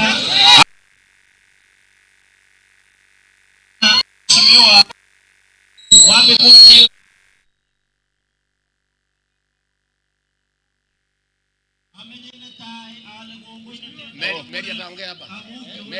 Agobir wagura tarita manangwan. Ubaya kityo kikina tarita manakti sab chamke na magregati. Kwa leje serikali sikote kwa sel kityo sa wendi. Agobir wasimu mato kobel mwani kabijanan maunon. So kimi jeshi mzima nebo UDA kong'etege MCA akoi president anan maunon. Ara kobaibachi Rigathi koek running mate. Kobaibachi wapi kura wanaunga mkono Rigathi Gachagua nione. Ya mwisho najua Saturday tutakuwa na economic forum, tutakuja kusema huko Kapsabet. Lakini mheshimiwa naibu rais Rigathi, iko shida na Ndihilsi. Kuna mabwenyenye wamenunua machine ya kufuna chai, ndio unaona hawa vijana hawana kazi. Hao mabwenyenye kununua machine na kutumia kufuna chai, lazima tuwasimamishe hiyo machine ndio tukue na bottom. Ndio tukue na bottom. Hii barabara tutatembea pamoja. Amat ko barberakchi agere tabatosi mami jine jorogura yanyo ngatem ko moiwa makijorogura nebo Arap Ruto okasena ngogere Arap Kenyatta kokochanga sabarit newendi ng'ambo olengo wendi buche makomwe koingen kole imuge namtena hapa Musere na jamaa mwa. Asanteni sana na Mungu awabariki.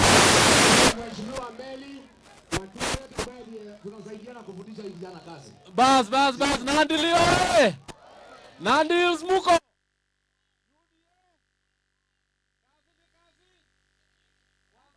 Kabisa wacha nishukuru ninyi watu wa Nandi Hills kabisa kwa kufika hapa kwa wingi kukaribisha naibu wa rais wa 5 wa Jamhuri wa Kenya. Ya pili nataka niseme Bwana Gachagua ambaye naibu wa rais wetu. Hoja hapa. Mambo ambayo tuko naye katika sehemu hii yetu ya Nandi Hills na Tinderet ni mambo ya kuona ya kwamba mtu wa chini ameletwa juu. Mambo ya bottom up, kwa mambo ya chai, kwa mambo ya miwa, kwa mambo ya barabara, kwa mambo ya maduka ni nyingi hapa kwetu. Naibu rais nataka kusikiza hivi kidogo ya kwamba sisi kama wanachama wa UDA tutaamka asubuhi ya saa 9 usiku na tutachukua kila mtu ambaye anaweza kupiga kura apingie William Samoei Ruto. Au namna gani?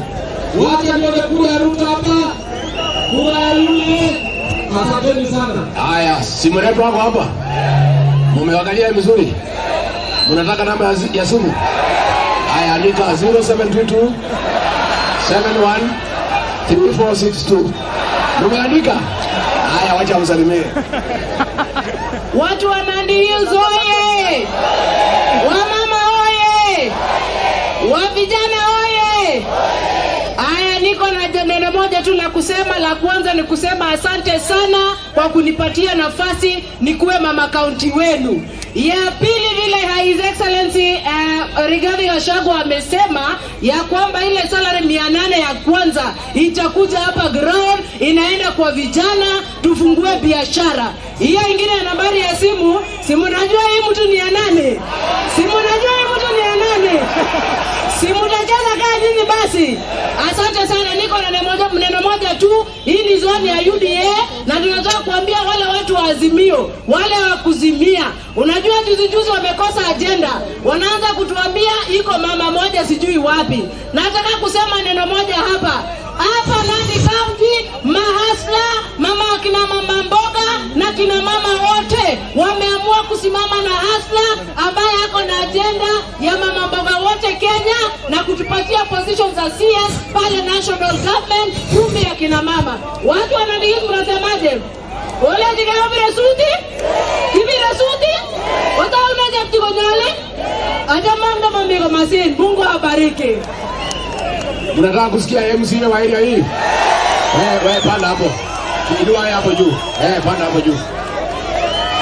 Inua haya haraka juu. Simama hapo juu. Haya. Bwana Yesu asifiwe. Tumsifu Yesu Kristo. Asante sana wapati ya Deputy Party Leader Rigathi Gachagua, tunakualika katika kaunti yetu ya Nandi, ward yetu ya Nandi.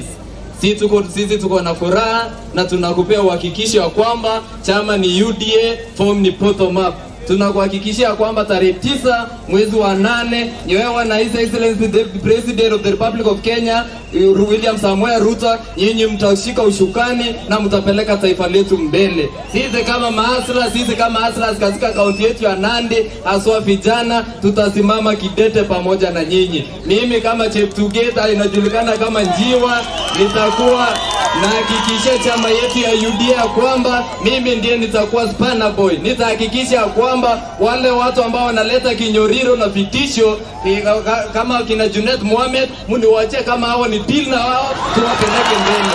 Msikumbuke yeye pia kazi ya William Samoei Ruto, kina Junet Mohamed na kina hao wote wanaleta kinyoriro, wacha nitamalizia hao. Kwa hayo mengi na machache, tunasema katika chama serikali yetu ya UDA, mgoje mtusaidie masuala za boda, mama mboga na wote. Tunaomba His Excellency Governor wetu, shika yeye mkono, ungana naye mfanye national politics. Huku ground mimi napanga na mimi nitachunga. Hapa Nandi tunasema asanteni sana kwa kunishika mkono, tutazidi kusonga mbele pamoja. Your Excellency ulikuwa unasema wachukue namba yangu, hawachachukua. Asanteni sana. Kijana wako sawa? Ametosha atoshi. Hata iko ingine Kisirani naitwa Babuino, kuja nyorosha. Asante sana. Haya, mnataka kusikia gavana wetu? Asanteni. Nandi hoye. Bwana Yesu asifiwe. Hebu tusalimiane kwa hewa. Bwana Yesu asifiwe. Your Excellency Deputy President incoming. Hii ndio kanisa wewe ulikuja juzi, mwaka jana tukakukaribisha, ukatumwa na Deputy President na ukakuja kutusaidia kazi ya kanisa. Katika kanisa hii tulitabiri ya kwamba wewe utarudi hapa Nandi Hills, sio kama mjumbe wa Madhira, wewe utarudi ukiwa Deputy President. Tunashukuru Mwenyezi Mungu, leo umerudi hapa ukiwa incoming Deputy President. Tunakuomba tu wakati utakuwa umeapishwa, safari yako ya kwanza ikuwe hapa Nandi Hills, uweze ukuje hapa ufanye kazi pamoja na sisi. Tuko na maneno mawili Deputy President incoming. Hapa tuko na project kubwa ya national government ya shilingi milioni 500 ya maji. Hiyo project inaendelea, lakini inaendelea kwa speed ambayo ni slow. Tunakuomba wewe ukiingia ofisi uikamilisha haraka, wewe na president wetu ukuje uanze kufanya kazi na kufungua project hiyo. Pia hapa kuna barabara hii tumetoka nayo kutoka Kaptumo kuja mpaka hapa, haijawekwa lami. Na tulikuwa tumeahidiwa kwamba hii barabara itawekwa lami pamoja na ile ya kwenda Mosombor kwenda mpaka kule Altai. Tunakuomba incoming Deputy President utasimama na sisi hapa Nandi tuweze kupanga maendeleo ili tuende pele pamoja. Kwa hivyo mimi sitasema mengi siku ya leo. Mimi nakuambia karibu hapa nyumbani. Sehemu hii ya Nandi tuko bottom up, tuko UDA kutokea president mpaka wewe Deputy President mpaka kwa MCA hapa, wote tuko kwa chama ya UDA. Kweli ama si kweli watu wa Nandi Hills? Wangapi wanasema tunampatia president wetu na UDA? Asanteni sana. Tuko na kiongozi wetu wa Senate Kipchumba Murkomen. Haya, Nandi Hills hoye. Nandi Hills chamke. Tusalimiane namna hii watu wa Nandi Hills. Asante sana.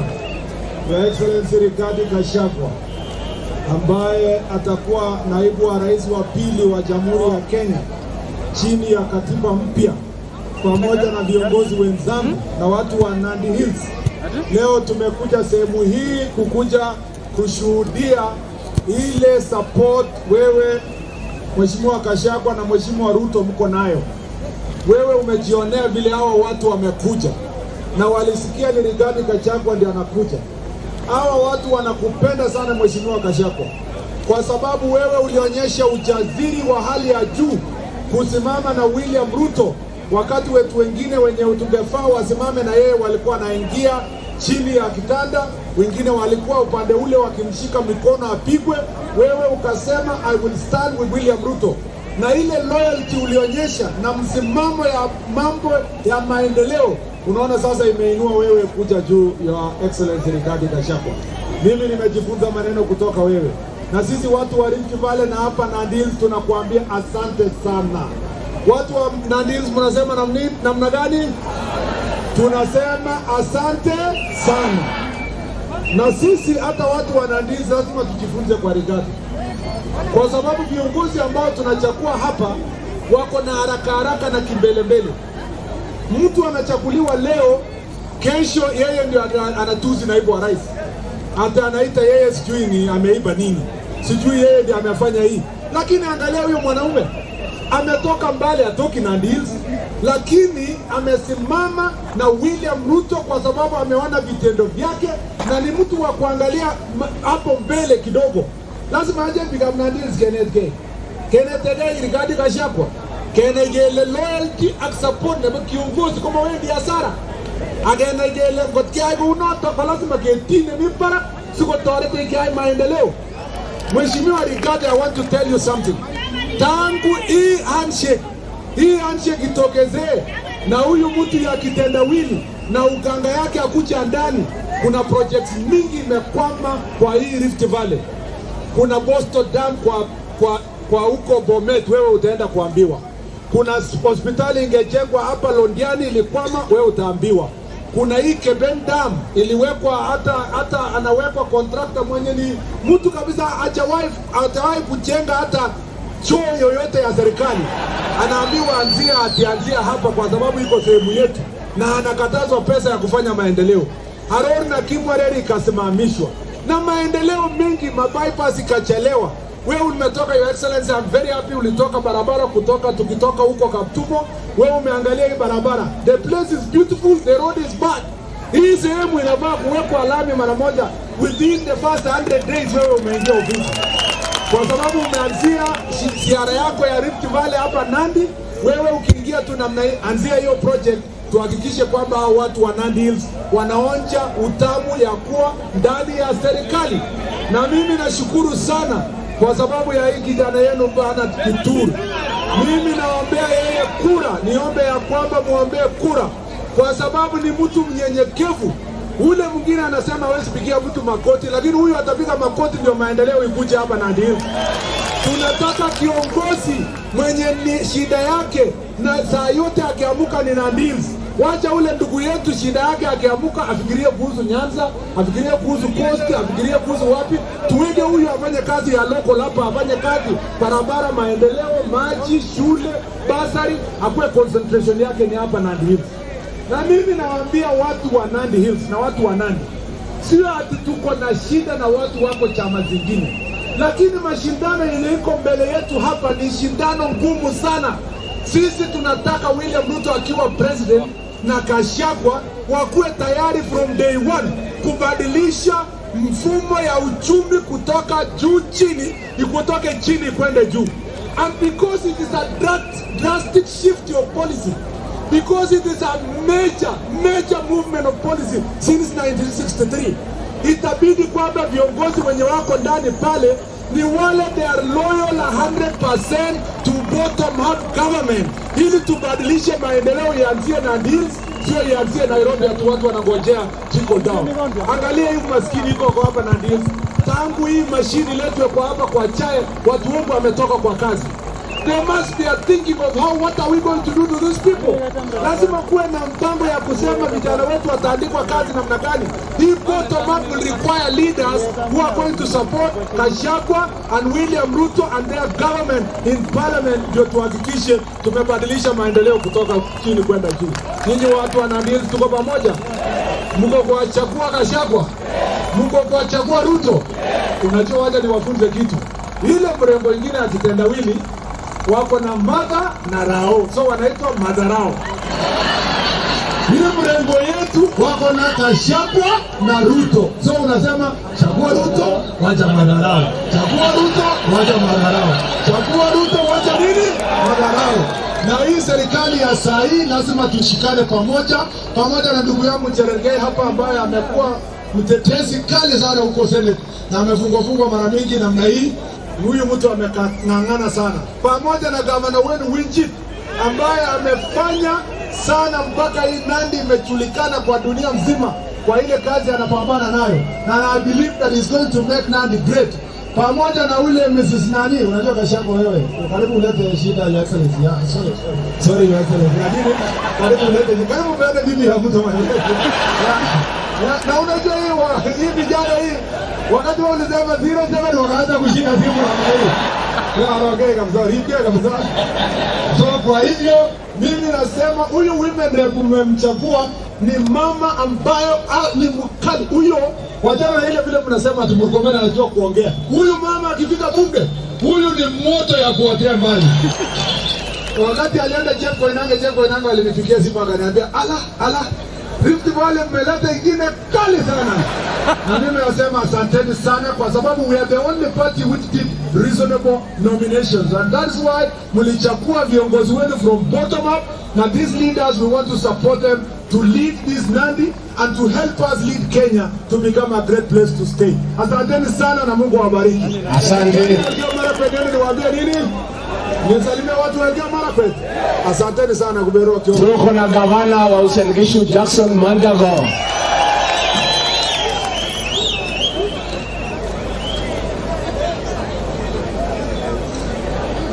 Watu ya Nandi Samge. Arambe. UDA. Kazi ni kazi. Pesa mfukoni. Yani moti nya network. Anangwa itmasili to iswan kutumao ngelole vendije kondo ngolole. Iswan hede. Bas watu ya Nandi Hills.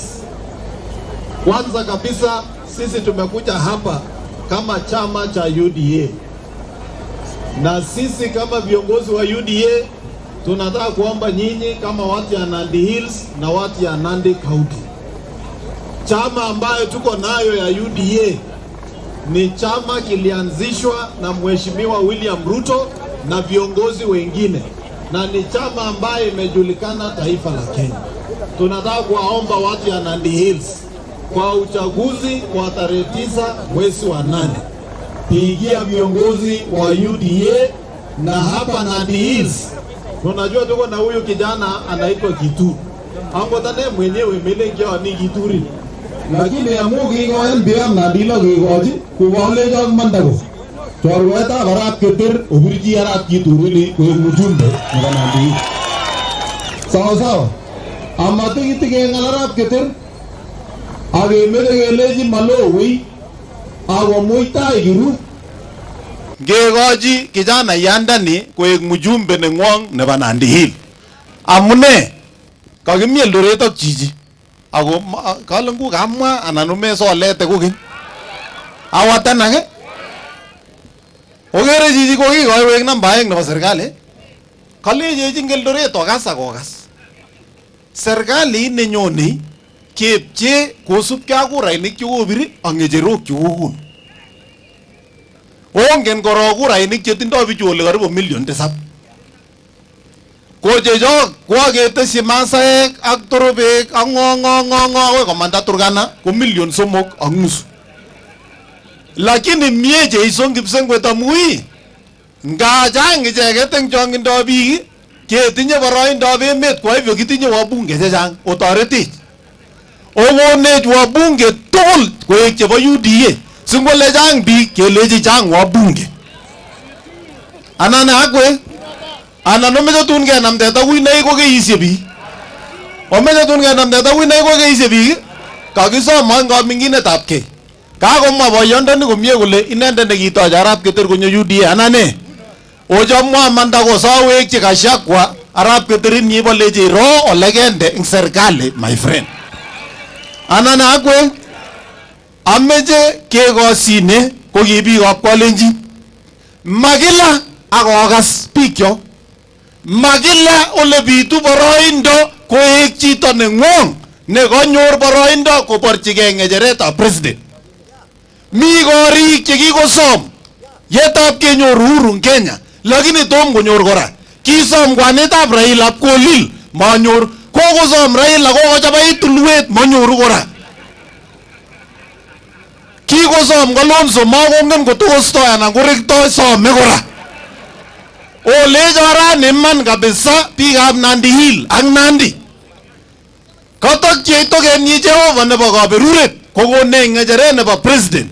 Nyekekot eng yuman akemwa kele makibirchini UDA. Iman ng'alechoto. Kasom mook biikab Nandi Hill. Ongebir kura kebirchi Arap Ruto ak kebirchi biikab UDA kong'etkei barak akoi kapkelien. Chong'indo wabunge akokas kito nekamwa bichu. Akokase king'wan bichu ngamwoiwo. Nda kimako chong'indo wabunge kotonon ak Arap Ruto ing bunge ino, kitemukakse kwakenam Arap Ruto akinde korkoret. Kitemukakse kwakeon Arap Ruto mako deputy president nebo Kenya. Kwa hivyo yokiyoe ng'alek alak ko ngap kealak kelechigei kergei ole kalit. Ongebir suit kong'etkei barak akoi ano. Unoton anan maunon. Kimeche keboru emet. Okas biikab Nandi ak Nandiek ak biikab Kalenjin kobo cholomi. Serikali nebo Arap Ruto kemeche keone sinet nekikonamech. Mogornotet nyo nekikobet nekikepononse biik chekicham kwendi tugetab karit, chumek ak sawiek ak ipkole siling ata lorini. Kelechi boyot 200,000 anan ki million 2 kole weka start ngoromesia kiptumune ulyon bureno itpare kurru iwejo akolipan cash akonyoka. Mara ya mwisho ogere chito neka lori na umpya nguroni kwau. Mara ya mwisho ogere chito nebo Kalenjin nekawo Toyota Kenya akwal karit na umpya kwau. Kakeleche rani kimeche keibwe rabisiek kobwa lolotunwek kyok. Omeche rabisiek kobwa lolet anan omeche iswanet. Kiato tiendo nekitieni bisikisindet age kole takai kone iswanani yo takai kone iswana ile matane. Makemeche iswanet ngoroni. Chamait ko UDA ng'alek ko bottom up ng'alek ko pesa mfukoni. Unoton anan maunon. Ameche alecho ak biikab Nandi County kongoi. Kowekwa Arap Sang'ini. Kingebwa ng'alekab Koitalel alecho kandoinatet kuma benderet nekilonyi bet ak kichoru koskoli. Rani kwa koker boisionikab serikalitab Nandi County amu kokochi boroindo Arap Sang.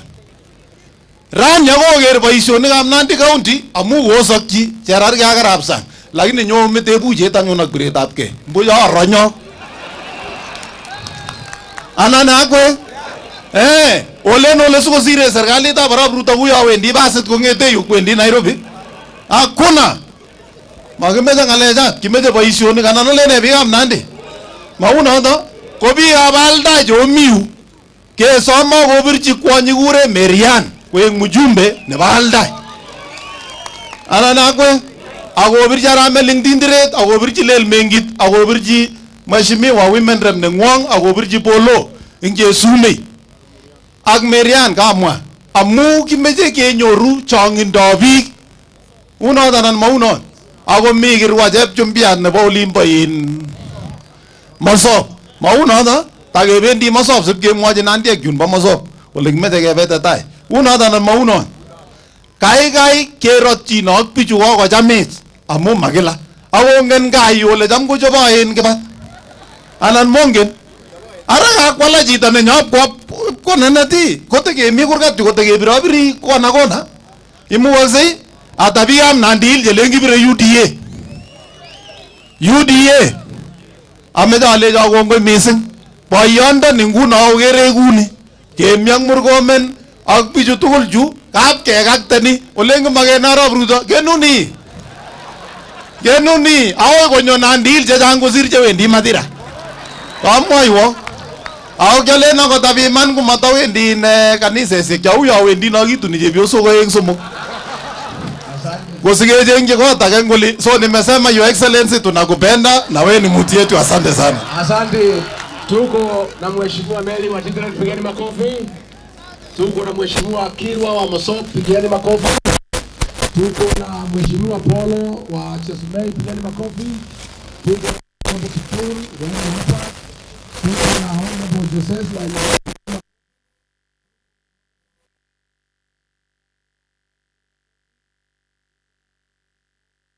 Ses, pigeni makofi. Tuko na Boss Sholei wa Uasin-Gishu, pigeni makofi.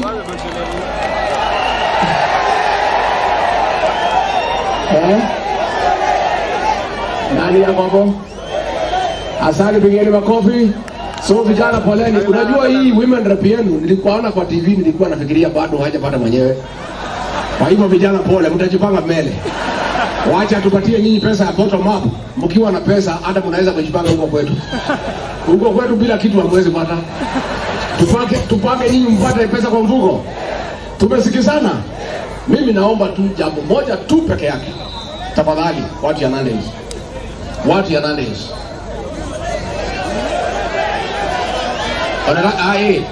Haya. Unataka kusema kitu? Haya, ngoja nitakupatia useme kitu. Haya. Asante sana. Thank you.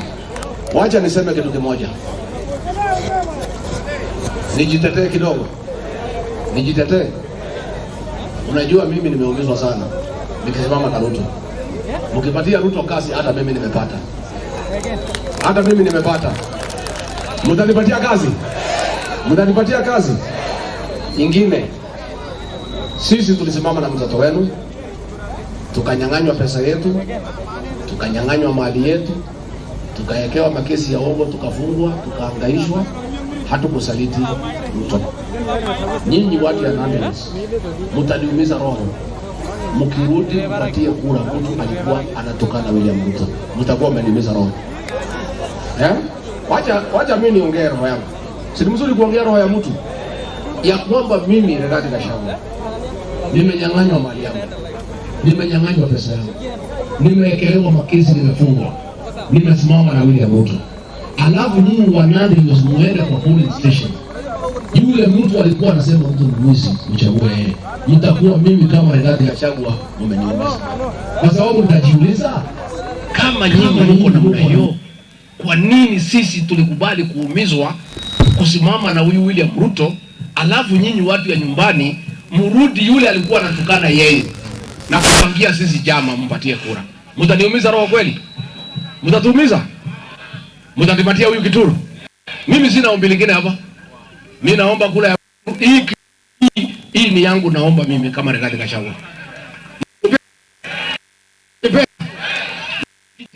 Mimi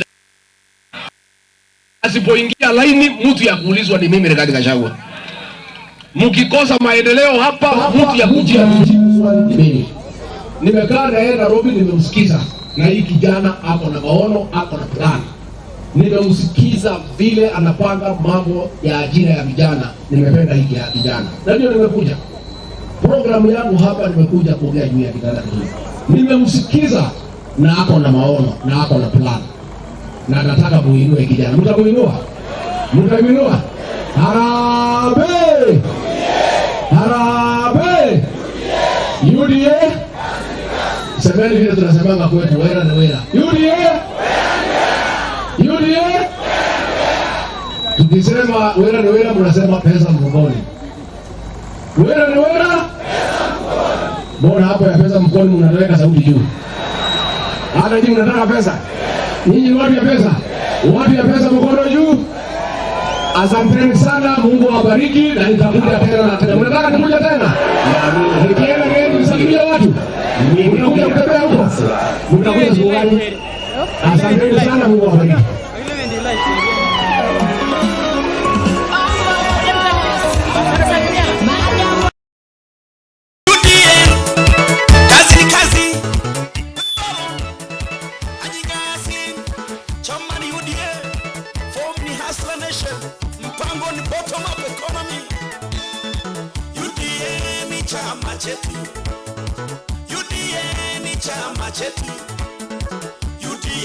National Party, UDA National Party, ni chama ya mama mboga, ni chama ya mama mboga, ni chama ya maboda boda, ni chama ya maboda boda, ni chama ya maslas, ni chama ya maslas, yani bottom of economy.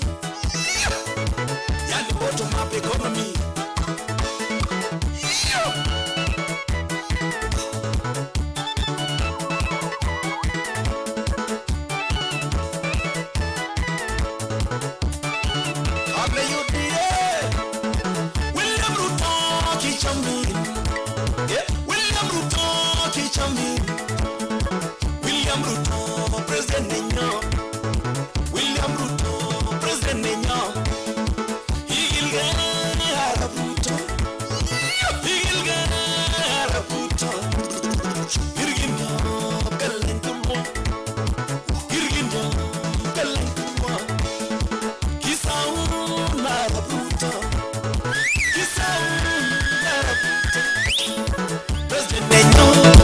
2022. President Nenyo 2022. UDA ni chama chetu. UDA ni chama chetu. UDA National Party. UDA National Party.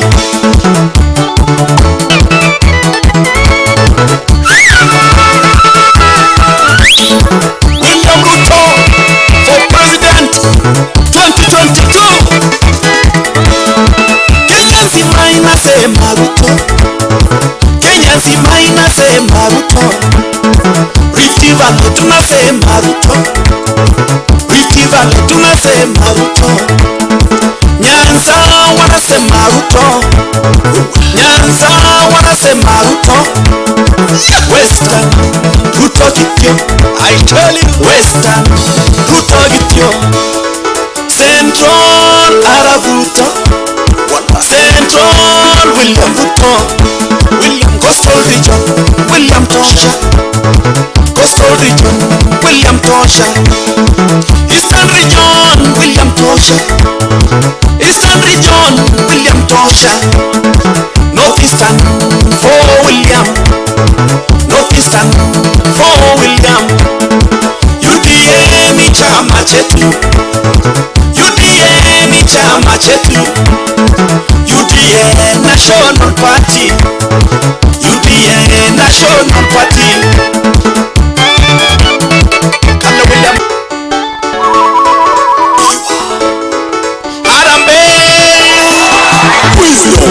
UDA kazi ni kazi.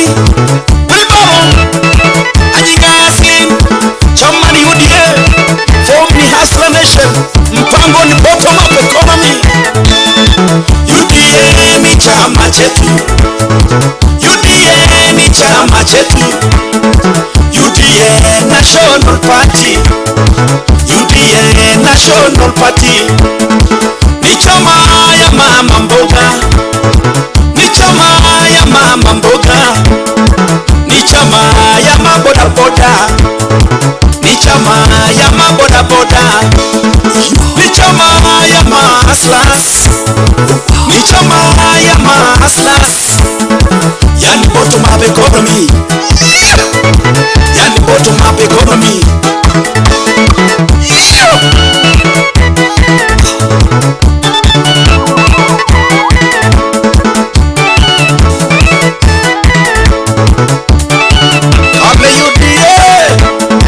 William Ruto kichami. William Ruto kichami. William Ruto President Nenyo. William Ruto President Nenyo. Igilge Arab Ruto. Igilge Arab Ruto. Irginyo kalentumo. Irginyo kalentumo. Kisaun Arab Ruto. Kisaun Arab Ruto. President Nenyo 2022. President Nenyo 2022. UDA ni chama chetu. UDA ni chama chetu. UDA National Party. UDA National Party.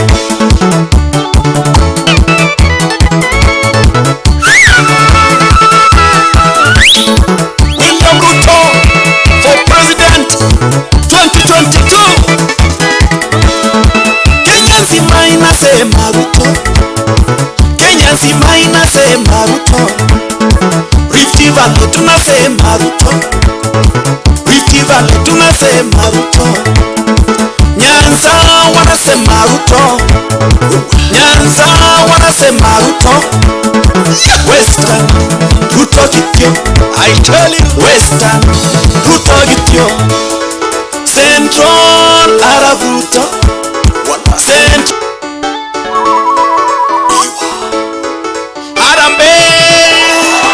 Wisdom. UDA kazi ni kazi.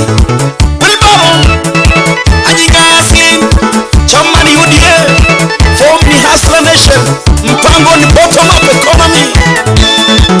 UDA ni chama chetu. UDA ni chama chetu. UDA National National Party. Ni chama ya mama mboga, ni chama ya mama mboga, ni chama ya maboda boda, ni chama ya maboda boda, ni chama ya mahaslas, ni chama ya mahaslas. Yani bottom up economy, yani bottom up economy.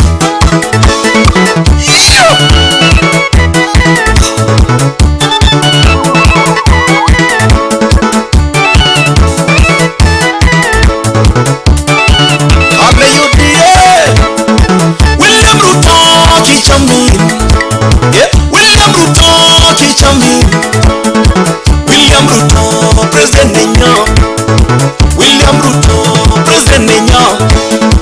Igilgara Ruto, igilgara Ruto, girgindo belentumo, girgindo belentumo. Kisauna Ruto, kisauna Ruto. President nenyo 2022, president nenyo 2022. UDA ni chama chetu, UDA ni chama chetu, UDA National Party, UDA National Party.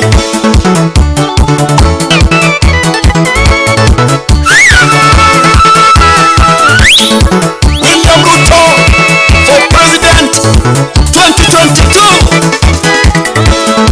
Kenya nzima inasema Ruto, Kenya nzima inasema Ruto. Rift Valley tunasema Ruto, Rift Valley tunasema Ruto. Nyanza wanasema Ruto, Nyanza wanasema Ruto. Western Ruto kityo, I tell you. Western Ruto kityo. Central Arab Ruto, Central William Ruto, William Coastal Region, William Tosha, Coastal Region, William Tosha, Eastern Region, William Tosha, Eastern Region, William Tosha, Northeastern for William, Northeastern for William. UDA ni chama chetu, UDA ni chama chetu, UDA National Party, UDA National Party. Kanda William Arabuto, Yigosenge, Yigirge, Oge Sau, usiku na mchana. Chama ni UDA, chama ni UDA. Form Hustler Nation, form yetu Hustler Nation. Mpango ni bottom up, mpango ni bottom up. UDA ni chama chetu, UDA ni chama chetu, UDA National Party, UDA National Party.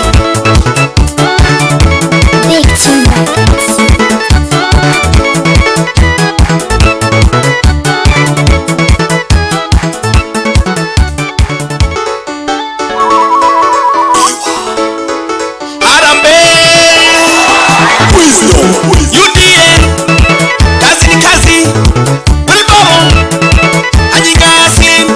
Chama ni UDA, form ni Hustler Nation, mpango ni bottom up economy. UDA ni chama chetu, UDA ni chama chetu, UDA National Party, UDA National Party.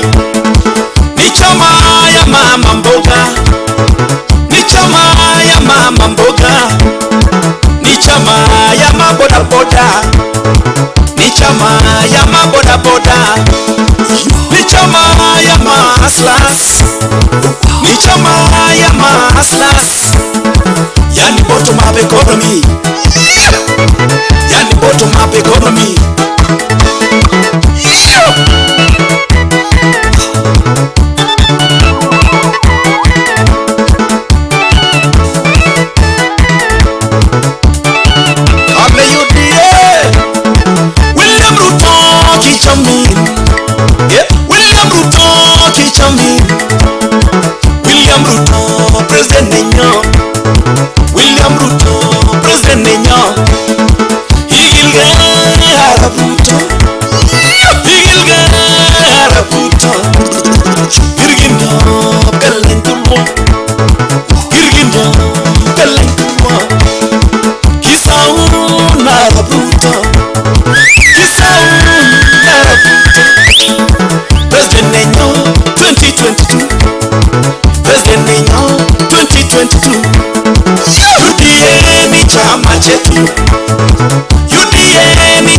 chama chetu UDA National Party, UDA National Party.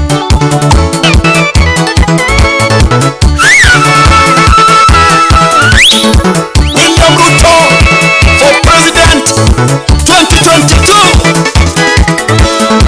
Kenya nzima inasema Ruto, Kenya nzima inasema Ruto, Rift Valley tunasema Ruto, Rift Valley tunasema Ruto, Nyanza wanasema Ruto, Nyanza wanasema Ruto, Western Ruto kityo, I tell you Western Ruto kityo, Central Arab Ruto, Central William Ruto, William Coastal Region William Tosha, Coastal Region William Tosha, Eastern Region William Tosha, Eastern Region William Tosha, Northeastern for William, Northeastern for William. UDA ni chama chetu, UDA ni chama chetu, UDA National Party, UDA National Party. Kale William Arabuto, Yigosenge, Yigirge, Ogesau, usiku na mchana. Chama ni UDA, chama ni UDA. Form Aslan Nation, form yetu Aslan Nation. Mpango ni bottom up, mpango ni bottom up. UDA ni chama chetu.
sana naye.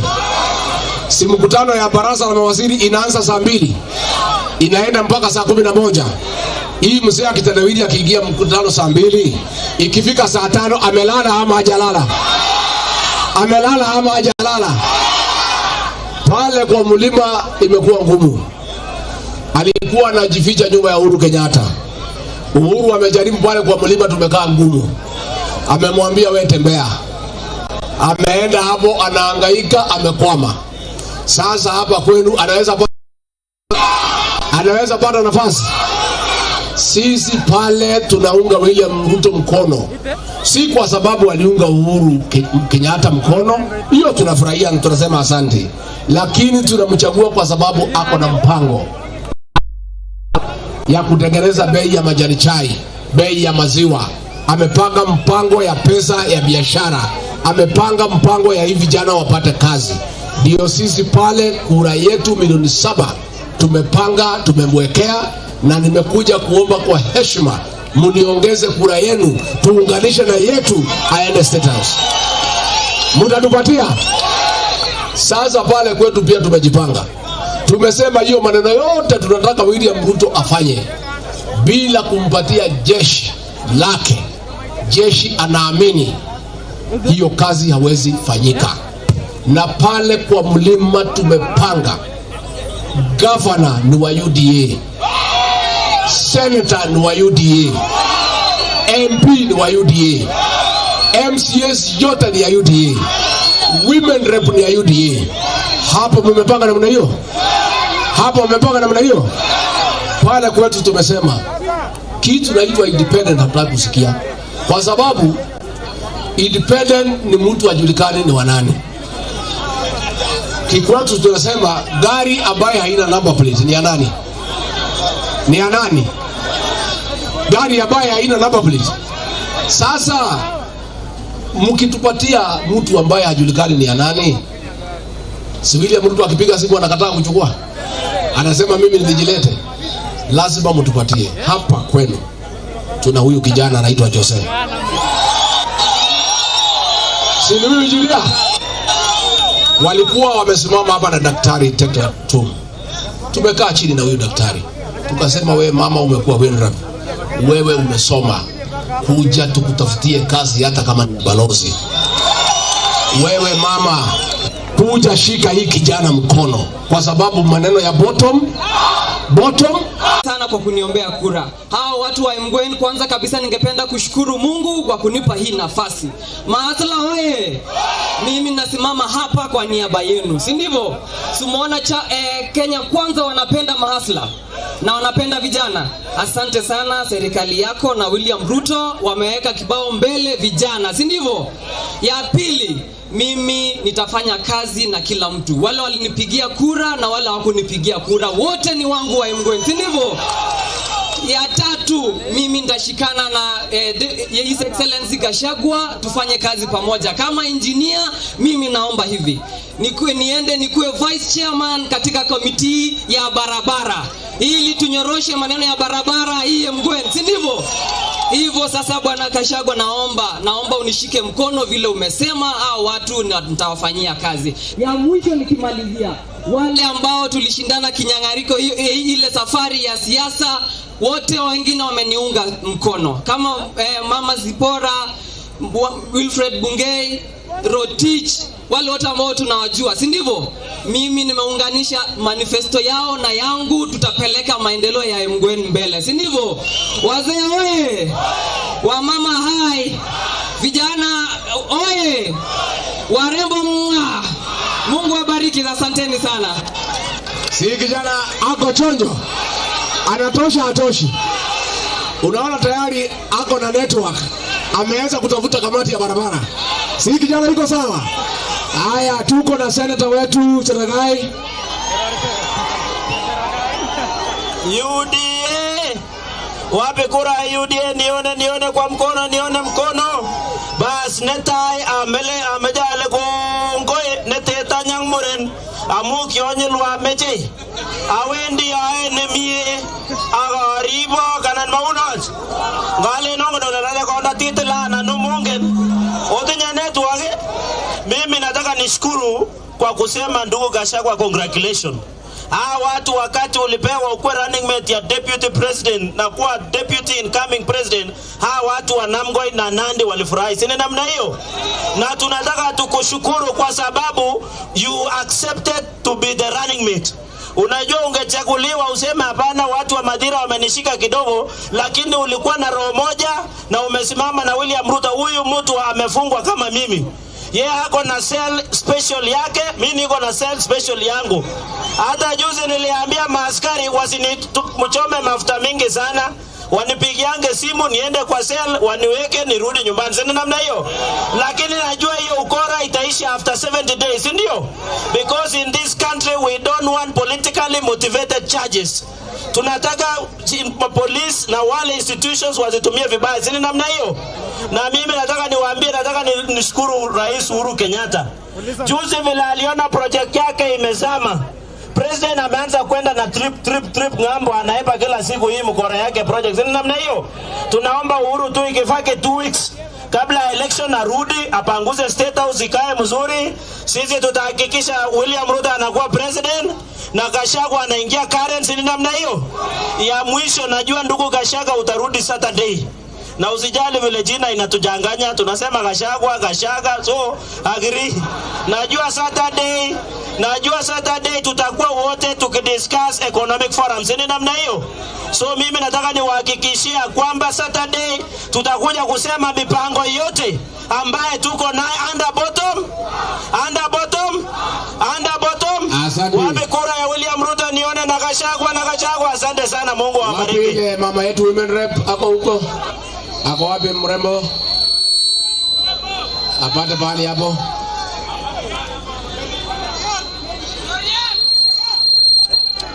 Haya, ingia hapo.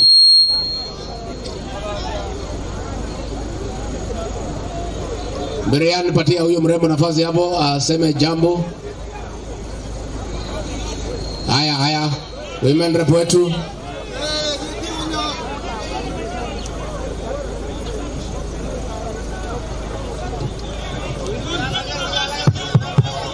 Watu wa Mgwena mjambo. Omu na biga mnamgoi. Kagile mgeni njo mwenyeji. Kwa hivyo kwa mamu elected angbe tutabrani, sisi wote tunasema asante to your excellency Rigathi Gachagua kukuja hapa nyumbani, kujua wale watu ambao unasimama nao ni watu wako ngangari, ni watu wanasimama na his excellency kidete, si watu wanapiga nje. Nyinyi mko ndani ama mko wapi? Nduri ya kusema mko ndani iko wapi? Mko ndani ama mko nje? Na tutaenda hadi kwa ikulu tukae kwa nyumba nyeupe. Ama namna gani? Pamoja na jeshi kubwa nikiwepo ndani. Ama namna gani? Wale ngigale za ajapcha kibiswa agabele ana network. Simuna nikubalia ni Ruto ya network. Simuna nimeanza kazi. Oyana huola yandaka. Asanteni sana, Mungu awabariki. Hiyo mrembo wako sawa? Hii ndio maneno nasikia inaitwa bottom. Sio sasa atakuwa na mshahara 1800. Si hiyo ndio bottom up? Hiyo ndio bottom up. Unataka kusikia gavana? Mmejipanga na gavana? Anaitwa nani gavana wenu? Ndiye huyu. Naona kama si yeye. Wangapi wanasema ni yeye? Asante. Namgoi oye. Gavana gongo. Weka mkono juu wale wanasema UDA. Kwanza Mheshimiwa Deputy President incoming, hapa Nandi tunakukaribisha na tunakuambia asante kwa sababu wewe umesimama na ndugu yetu naibu wa rais ambaye atakuwa rais wa Kenya wa 5 katika mwezi wa 8. Ile wakati wewe ulitangazwa kuwa Deputy President incoming, watu wa Nandi walisherekea na tunakushukuru kwa sababu tayari umekuwa ukitutembelea. Kuna kazi kubwa Deputy President amekuwa akifanya katika kaunti yetu. Hapa Mgwen tuko na barabara imetupatia shida ya kutoka Lesos kupitia Kiliboni mpaka kwa junction hapa. Hiyo barabara ilikuwa lami lakini leo imekuwa mara. tunakuomba Deputy President incoming, mkiingia kwa serikali hiyo barabara tuweze kuweka lami. Na pia kuna barabara kadhaa tulikubaliana tutaweka lami hapa. Wakati ya kitendawili hii maneno iliharibiwa, lakini sasa tunajua wewe na President wetu William Ruto mtatusaidia kukamilisha na kunyorosha kazi hiyo. Hata hii kanisa hapa ya AIC hapa station, kuna kazi Deputy President amekuwa akifanya kwa kanisa hapa. Na mimi najua wewe ukiwa msaidizi wake atakutuma tumalize kazi hii mpaka yeye arudi afungue hii kanisa, kwa sababu tunajua nyinyi ni Wakristo na nyinyi mnaamini neno la Mungu. Unajua wananchi wa Nandi, sisi raundi hii tunataka kuchagua president na deputy president ambao watarudisha serikali irudi kanisani. Huyu muungwana yeye ni mzee wa PCEA, yeye ni mcha Mungu. William Ruto ni mzee wa kanisa wa AIC. Yule mzee wa kitendawili ni mganga, haijulikani kanisa yake ni gani. Martha Karua anasema yeye aamini iko Mungu kwa hii dunia. Sasa ile ya kuzimia na hao watu wa Mungu, nani atachukua kura? Wangapi wanasema UDA? Asante sana Deputy President, tunakukaribisha urudi hapa Jumamosi, tutazungumza mambo ya pesa mfukoni hapa Nandi ili tukubaliane maendeleo ya kwenda mbele. Asanteni sana na Mungu awabariki. Kongoi biga Nandi. Kama nagongo. Kongoi biga. Tuko na kiongozi wetu kwa Senate Kipchumba Murkomen.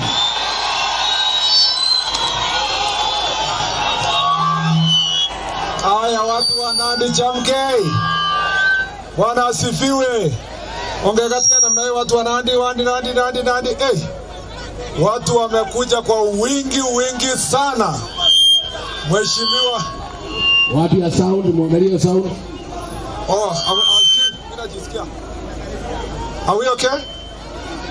Kani ndio ifanye? Tuko sawa sasa? Are we okay? Haya, asante sana. Mheshimiwa Gachagua, ukiona hao watu wamekuja kwa wingi namna hii, si ati ni nini, ni upendo wanakupenda. Na ni kwa sababu ya msimamo wako na ile support umepatia naibu wa Rais William Ruto, na ile roho uko nayo kwa mtu wa chini, na ile maendeleo unatakia watu wakuwe na pesa mfukoni. Sisi we support you, we love you, and we appreciate the work you've done with William Samoei Ruto. Appreciate Gachagua kabisa, bigeni Gachagua makofi. Wangapi wanasema wanapenda Gachagua? Asante sana. Ya pili, nataka nishukuru nyinyi watu wa Nandi kwa kuchagua kijana mchachari akuwe kijana mheshimiwa wa sehemu hii. Mtabikia kijana akuwe mheshimiwa? Mtapatia yeye akuwe MP? Kala Bible kale efese kla kwa itagenge la kochu okasit sigi kwa giptayat ommieni to uno darmo da kale efese kla kwa itoen kala sigichu amota jata chine Somalia. Sasa hii olejine wej mama kali azikota jata chi Joseph kijana na mimi neteni aingele Joseph niko ka koyan kolle amaja akasit siginde nyotekla agawa bunge siko munyi mama muna da akigere le wiswis chichi ako chep ako engineer ako ngalek inenda ngowalin ketoret mama nanyi ako mama nanyi ko ejmet nebo Gachagua mwendeleji Gachagua bas shikana na mama saidia yeye alafu kijana anyoroshe kazi anane mana na maman kumaja kwa mwaka ile Nandi this time round a college msema this time round kumaja kwa hakikisha magele amaja mwa magele kumaja suit kumaja kwa suit aja por yene mita yun koteke mene sabu ipke aikele en senate kakukwa senators ata chapa Kenya kwanza UDA ngotke kwa senators chengering en senate chapa UDA a Kenya kwanza ke kwa cheke minority leadership koma kitinye ke tora agenda ga tukul en senate kote same national assembly ngot ko ng'ering'initu wabunge chetinye shati chebo UDA ko makikonech keeku chekindochini bunge ko ng'alekab bottom up chemoe Gachagua kopetyin kityo ng'alek kutit ako ndek inendet deputy president anan koek William Ruto president ko matoreti kiy amu orit yun majority leadership kokwo kama sinjitab Chepsokei. So amache asomok kosomok eng kamining'etab kei maya ng'alekab kele mi chi independent mine lakini ngeit Nairobi kele chebo independent endeni hapa chebo Azimio oba yun chebo kwa Kenya Kwanza oba yun keit kwanza kele ata chebo Kenya Kwanza ngochanga chebo Kenya Kwanza kele majority leadership ako icheke chebo bunge ako icheke chendochini agenda bunge chitaba independent myu ko sikit yani chi independent yani nakile ko pauke today much kwa yu anan kwa yun mutai lakini ngemache konyor Gachagua ak William Ruto strength en bunge ongekwa Joseph kwa bunge nebo koroni na ninawaomba kwa heshima ama meaning kala ngure kwa mango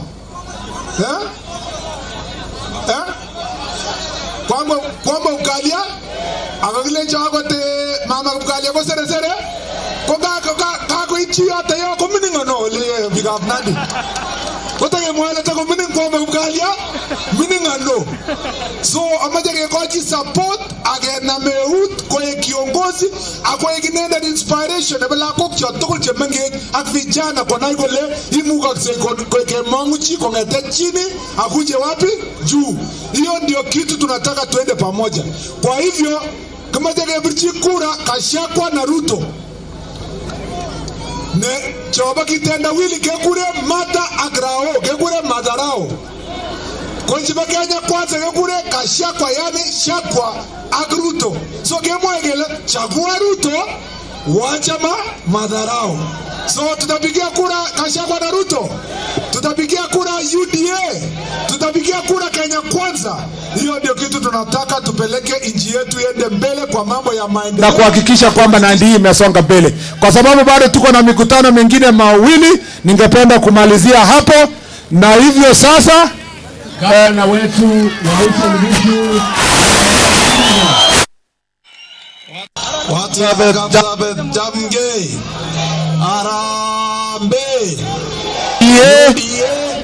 UDA kazi ni kazi. Bas mshike hiyo network. Pesa lazima ingie wapi? Bas watu ya Kapsabet na watu ya Nandi. Kwanza kabisa mimi nataka kuambia asanteni sana kwa kuchagua Winjit arudi kwa tamu ya pili. Asante kwa kuchagua Cherargei arudi kwa tamu ya pili. Lakini Melenzi bi monolize na Senate my friend.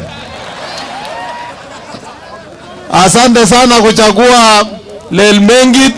Huyu kijana mimi ndio nimefunza yeye kazi Eldoret, anaweza kuwa mjumbe. Sawa sawa. Tunawaomba tu tarehe 9 kura yote sisi zote tupige kura kwa Kenya Kwanza. Ananakwe mimi nataka kuwaomba tupigie watu wa UDA. Sawa sawa. Hapa MCA ya hapa anaitwa nani? Matata? Ngoro Matata inoto. Nyoyu haraka atarun ngale kuwa kimete kejejeni. Kuja hapa haraka. Nyai yake nyusiti lengwa ngale ka independent. Nyoyu haraka. Itu manda ko hii kuto misi taule ba na maga itu baba ne mininge. Magarib jume do ba independent so raja nende ta je ngini ne ko ngula bata Wao na ngoro Matata ini.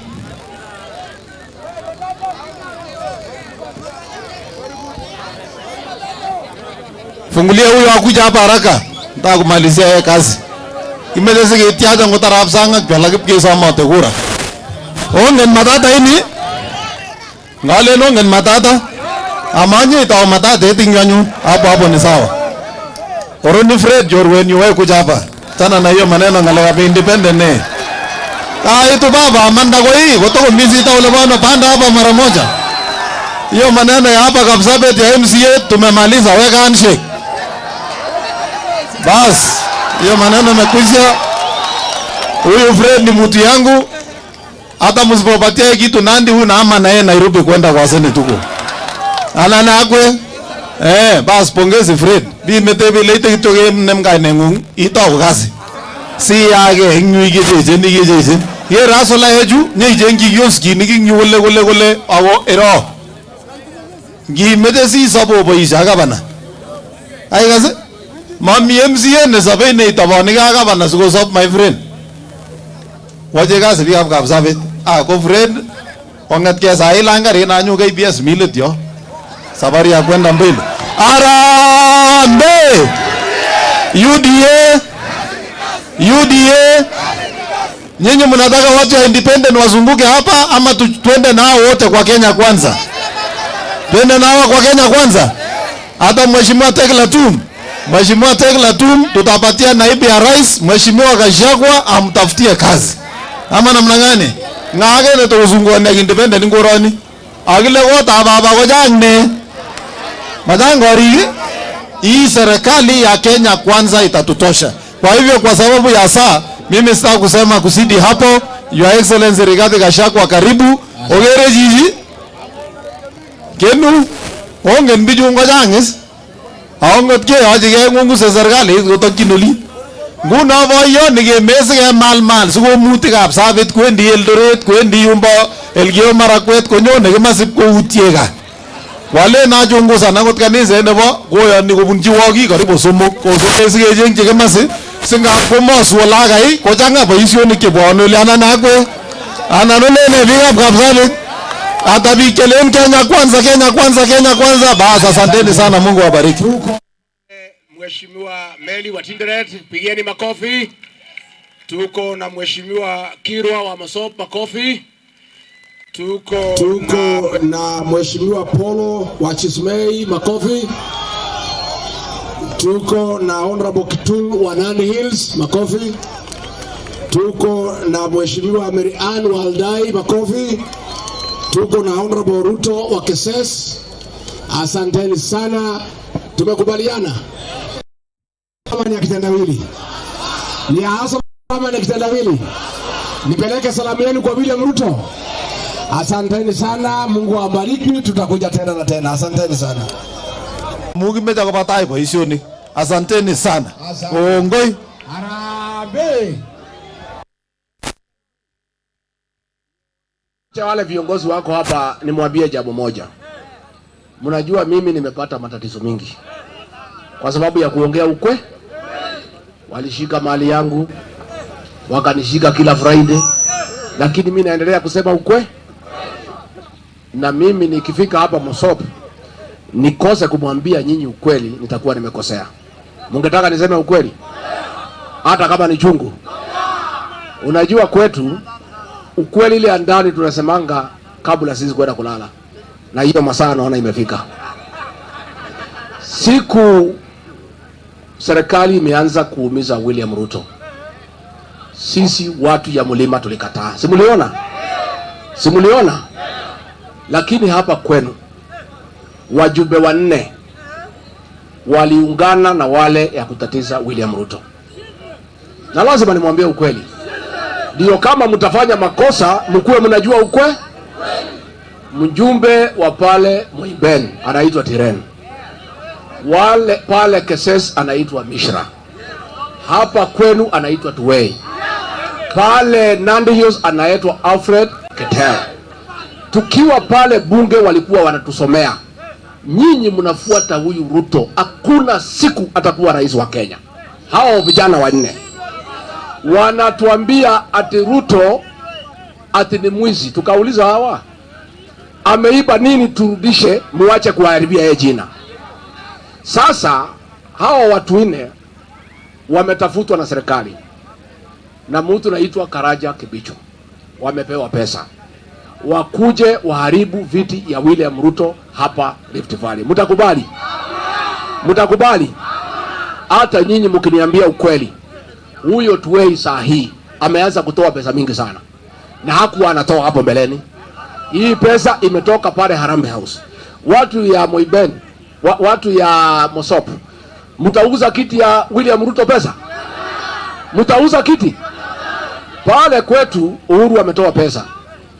Tumepanga watu wetu, wakisikia pesa ya Jubilee imekuja, pikipiki vijana 6 vijana 7 wanaenda wanachukua hiyo pesa, wanasema ndovu hawezi zikwa na pembe na ng'ombe hawezi kufa na maziwa. Huyo tuwei akilete pesa mkule tau. Hii pesa imetolewa Harambee House, lakini msiuse kiti ya William Ruto pesa. Kama sisi watu ya Mount Kenya tumekataa mambo ya independent, watu ya Nandi nyinyi ndio mtakubali? Watu ya Nandi mtakubali? Haki ya Mungu, watu ya Nandi, mimi namwambia kama Rigathi Gachagua, mtu ya mlima amesimama na William Ruto. Tumekataa kuuza William Ruto. Tumepewa pesa tumekataa. Tumefungwa tumekataa. Ikiwa watu ya Mosop ndio mtauza kiti ya William Ruto, haki ya Mungu tutaona aibu. Mnaweza kuuza? Mnaweza kuuza? Amepewa pesa pale Harambee House, ameanza kupea makasisi, anapea mapasta, anapea women groups. Hiyo pesa ni yenu. Pesa kuleni. Lakini msichanganye na ile yenu, inaweza kuleta lawama. Pesa hii atuwei mkule hapa kwa town na msiende nayo nyumbani. Na msichanganye na ile yenu na msipelekea watoto. Hiyo mkule hapa kwa vilabu, mkule nyama, muende nyumbani. Tumekubaliana? Tumekubaliana? Hao watu wanne, kama kuna watu historia ikiandikwa wameangaisha William Ruto kutoka jamii ya Wakalenjin, ni huyu Tuwei, Tiren, Alfred Ketel na Mishra. Na kwa hivyo mimi naambia nyinyi, kama jamii lazima mtafute heshima yenu. Hakuna vile viongozi wataumiza kiongozi wenu. Wameshikana na akina Matiang'i na akina Kibicho kuumiza mtoto wenu, alafu nyinyi mkuje mpewe pesa muende mpatie kura. Mtakuwa mmekosea. Mnaweza kubali? Mmekataa. Wangapi wamesema mambo ya Tuwei hawataki? Kwa sababu lazima tuwabiane ukweli. Hii safari ya William Ruto imekuwa ngumu. Wale watu wameumia kusimama na William Ruto. Huyu Kipchumba Murkomen alifukuzwa katika kiti yake. Kweli ama uongo? Mtu naitwa Kithure Kindiki akafukuzwa. Susan Kihika akafukuzwa. Kimani Ichung'wah akafukuzwa. Mimi nikafungwa. Wale watu tumeumia na tukavumilia kusimama na William Ruto. Wengi wetu hata hatutoki hapa. Itakuwa ni uchungu sana kwetu kama watu ya mlima. Wale tumesimama na William Ruto akiangaishwa na watu ya nyumbani, alafu wapewe pesa na ile watu walikuwa naangaisha William Ruto, mtu naitwa Kibicho na Matiang'i, aletee nyinyi mfanye makosa mumulete bunge, mtakuwa mmetukosea. Na mimi naongea kwa sababu mimi mwenyewe kama Gachagua nitahuzunika sana. Kwa sababu mimi nikifungwa, hao ndio walikuwa wanafurahia na kunichekelea na kusema tulikuambia uachane na Ruto, wewe Uhuru atafunga wewe. Itakuwaje wale watu walipanga jama ya kumuumiza mtoto wenu, ati wanakuja hapa ati ni independent wakiwa wamepewa pesa na Karaja Kibicho, ati wapeana kwa vikundi ati muwachague. Sasa hao kama walikuwa wanapiga deputy president akiwa rais, watamuumiza? Si watamuumiza? Watu ya Mosop tumekubaliana? Na mnisamehe ni kuongea ukweli. Mmenisamehe? Kama nimeudhi mtu mnisamehe. Mimi natoa iliyoko kwa roho. Kwa sababu iliyoko kwa roho ni mzuri niseme. Pale sisi tuko na huzuni. Tukisikia hao wanne ati wanazunguka hapa ati wanaweza pewa kura, tukijua waliungana na Karaja Kibicho na Matiang'i kuumiza William Ruto na sisi. Kwa hivyo mimi namuomba tafadhali mpatie William Ruto viongozi ya UDA. Ndio William Ruto apate nafasi ya kuongoza nchi hii bila matatizo. Na mnajua mimi kama naibu wa rais ndio nitafanya na hao wabunge. Sasa mkiniletea wale walikuwa wananichekelea kura, sasa tutafanya na hawa? Harambee! Harambee! Nikisema UDA mseme kikwetu wera ni wera. Harambee! UDA? UDA? Tukisema wera ni wera mseme pesa mfukoni. Wera ni wera? Mbona hapo Saudi imeenda juu kidogo? Hata nyinyi mnataka pesa? Mimi nataka nikipata nafasi nataka kuja kufundisha nyinyi mambo ya pesa. Sisi kule kwetu hatuna biashara nyingine. Sisi tunapenda William Ruto kwa sababu ametupangia vile tutapata pesa. Na unajua pesa ni sabuni ya roho. Hawa akina mama wakipata pesa wanakuwa manyanga. Si ni kweli? Si ni kweli? Na mimi nasema wacha nimwambie huyu msichana huyu Cynthia, nilimuona kwa TV, nilikuwa nafikiria ana mwenyewe. Sasa kufika hapa nimekuja, kuna hustle alijipanga naye akaweka yeye kwa box. Na mimi vijana Ruto na mimi tupimangia nyinyi mpate pesa, ndio hata nyinyi mchukue watu. Kwani mtakaa peke yenu? Si mkipata pesa mtaleta watu. Sasa unaleta mtu ya mwenyewe, una pesa umpatie nini? Hiyo ni makosa. Kama una pesa usichukue mtoto ya mwenyewe. Kwanza tafuta mali uchukue mtoto ya mwenyewe. Tumekubaliana? Mnataka turudi mchana? Tuonane macho kwa macho. Nimsalimie William Ruto. Nimwambie mnamuombea. Mtapea kura. Mtaamuka mapema. Mtachagulia viongozi ya UDA. Wacha nione kura ya answer. Asante sana, tuko na viongozi hapa. Tuko na Mheshimiwa Meli kutoka Tinderet, pigieni makofi. Tuko na Mheshimiwa Polo kutoka Designate. Tuko na Mheshimiwa Kituru ambaye ataondoa Alfred Getol kutoka Nandi, pigieni makofi. Tuko na Engineer Joses kutoka Emgwen, pigieni makofi. Tuko na Mheshimiwa Miriam Kitani kutoka Aldai. Tuko na Mheshimiwa Ruto kutoka Keses ambaye anapambana na Mishra. Tumesikizana vizuri? Mtajipanga watu ya Masopo? Mtajipanga? Mnataka nikuje tena? Nyinyi mtakuja kutembea kwetu? Mtakuja? Mtakuja siku gani? Mtakuja? Ama mtakuja siku Ruto anaapishwa Kasarani? Ni wangapi watakuja Kasarani?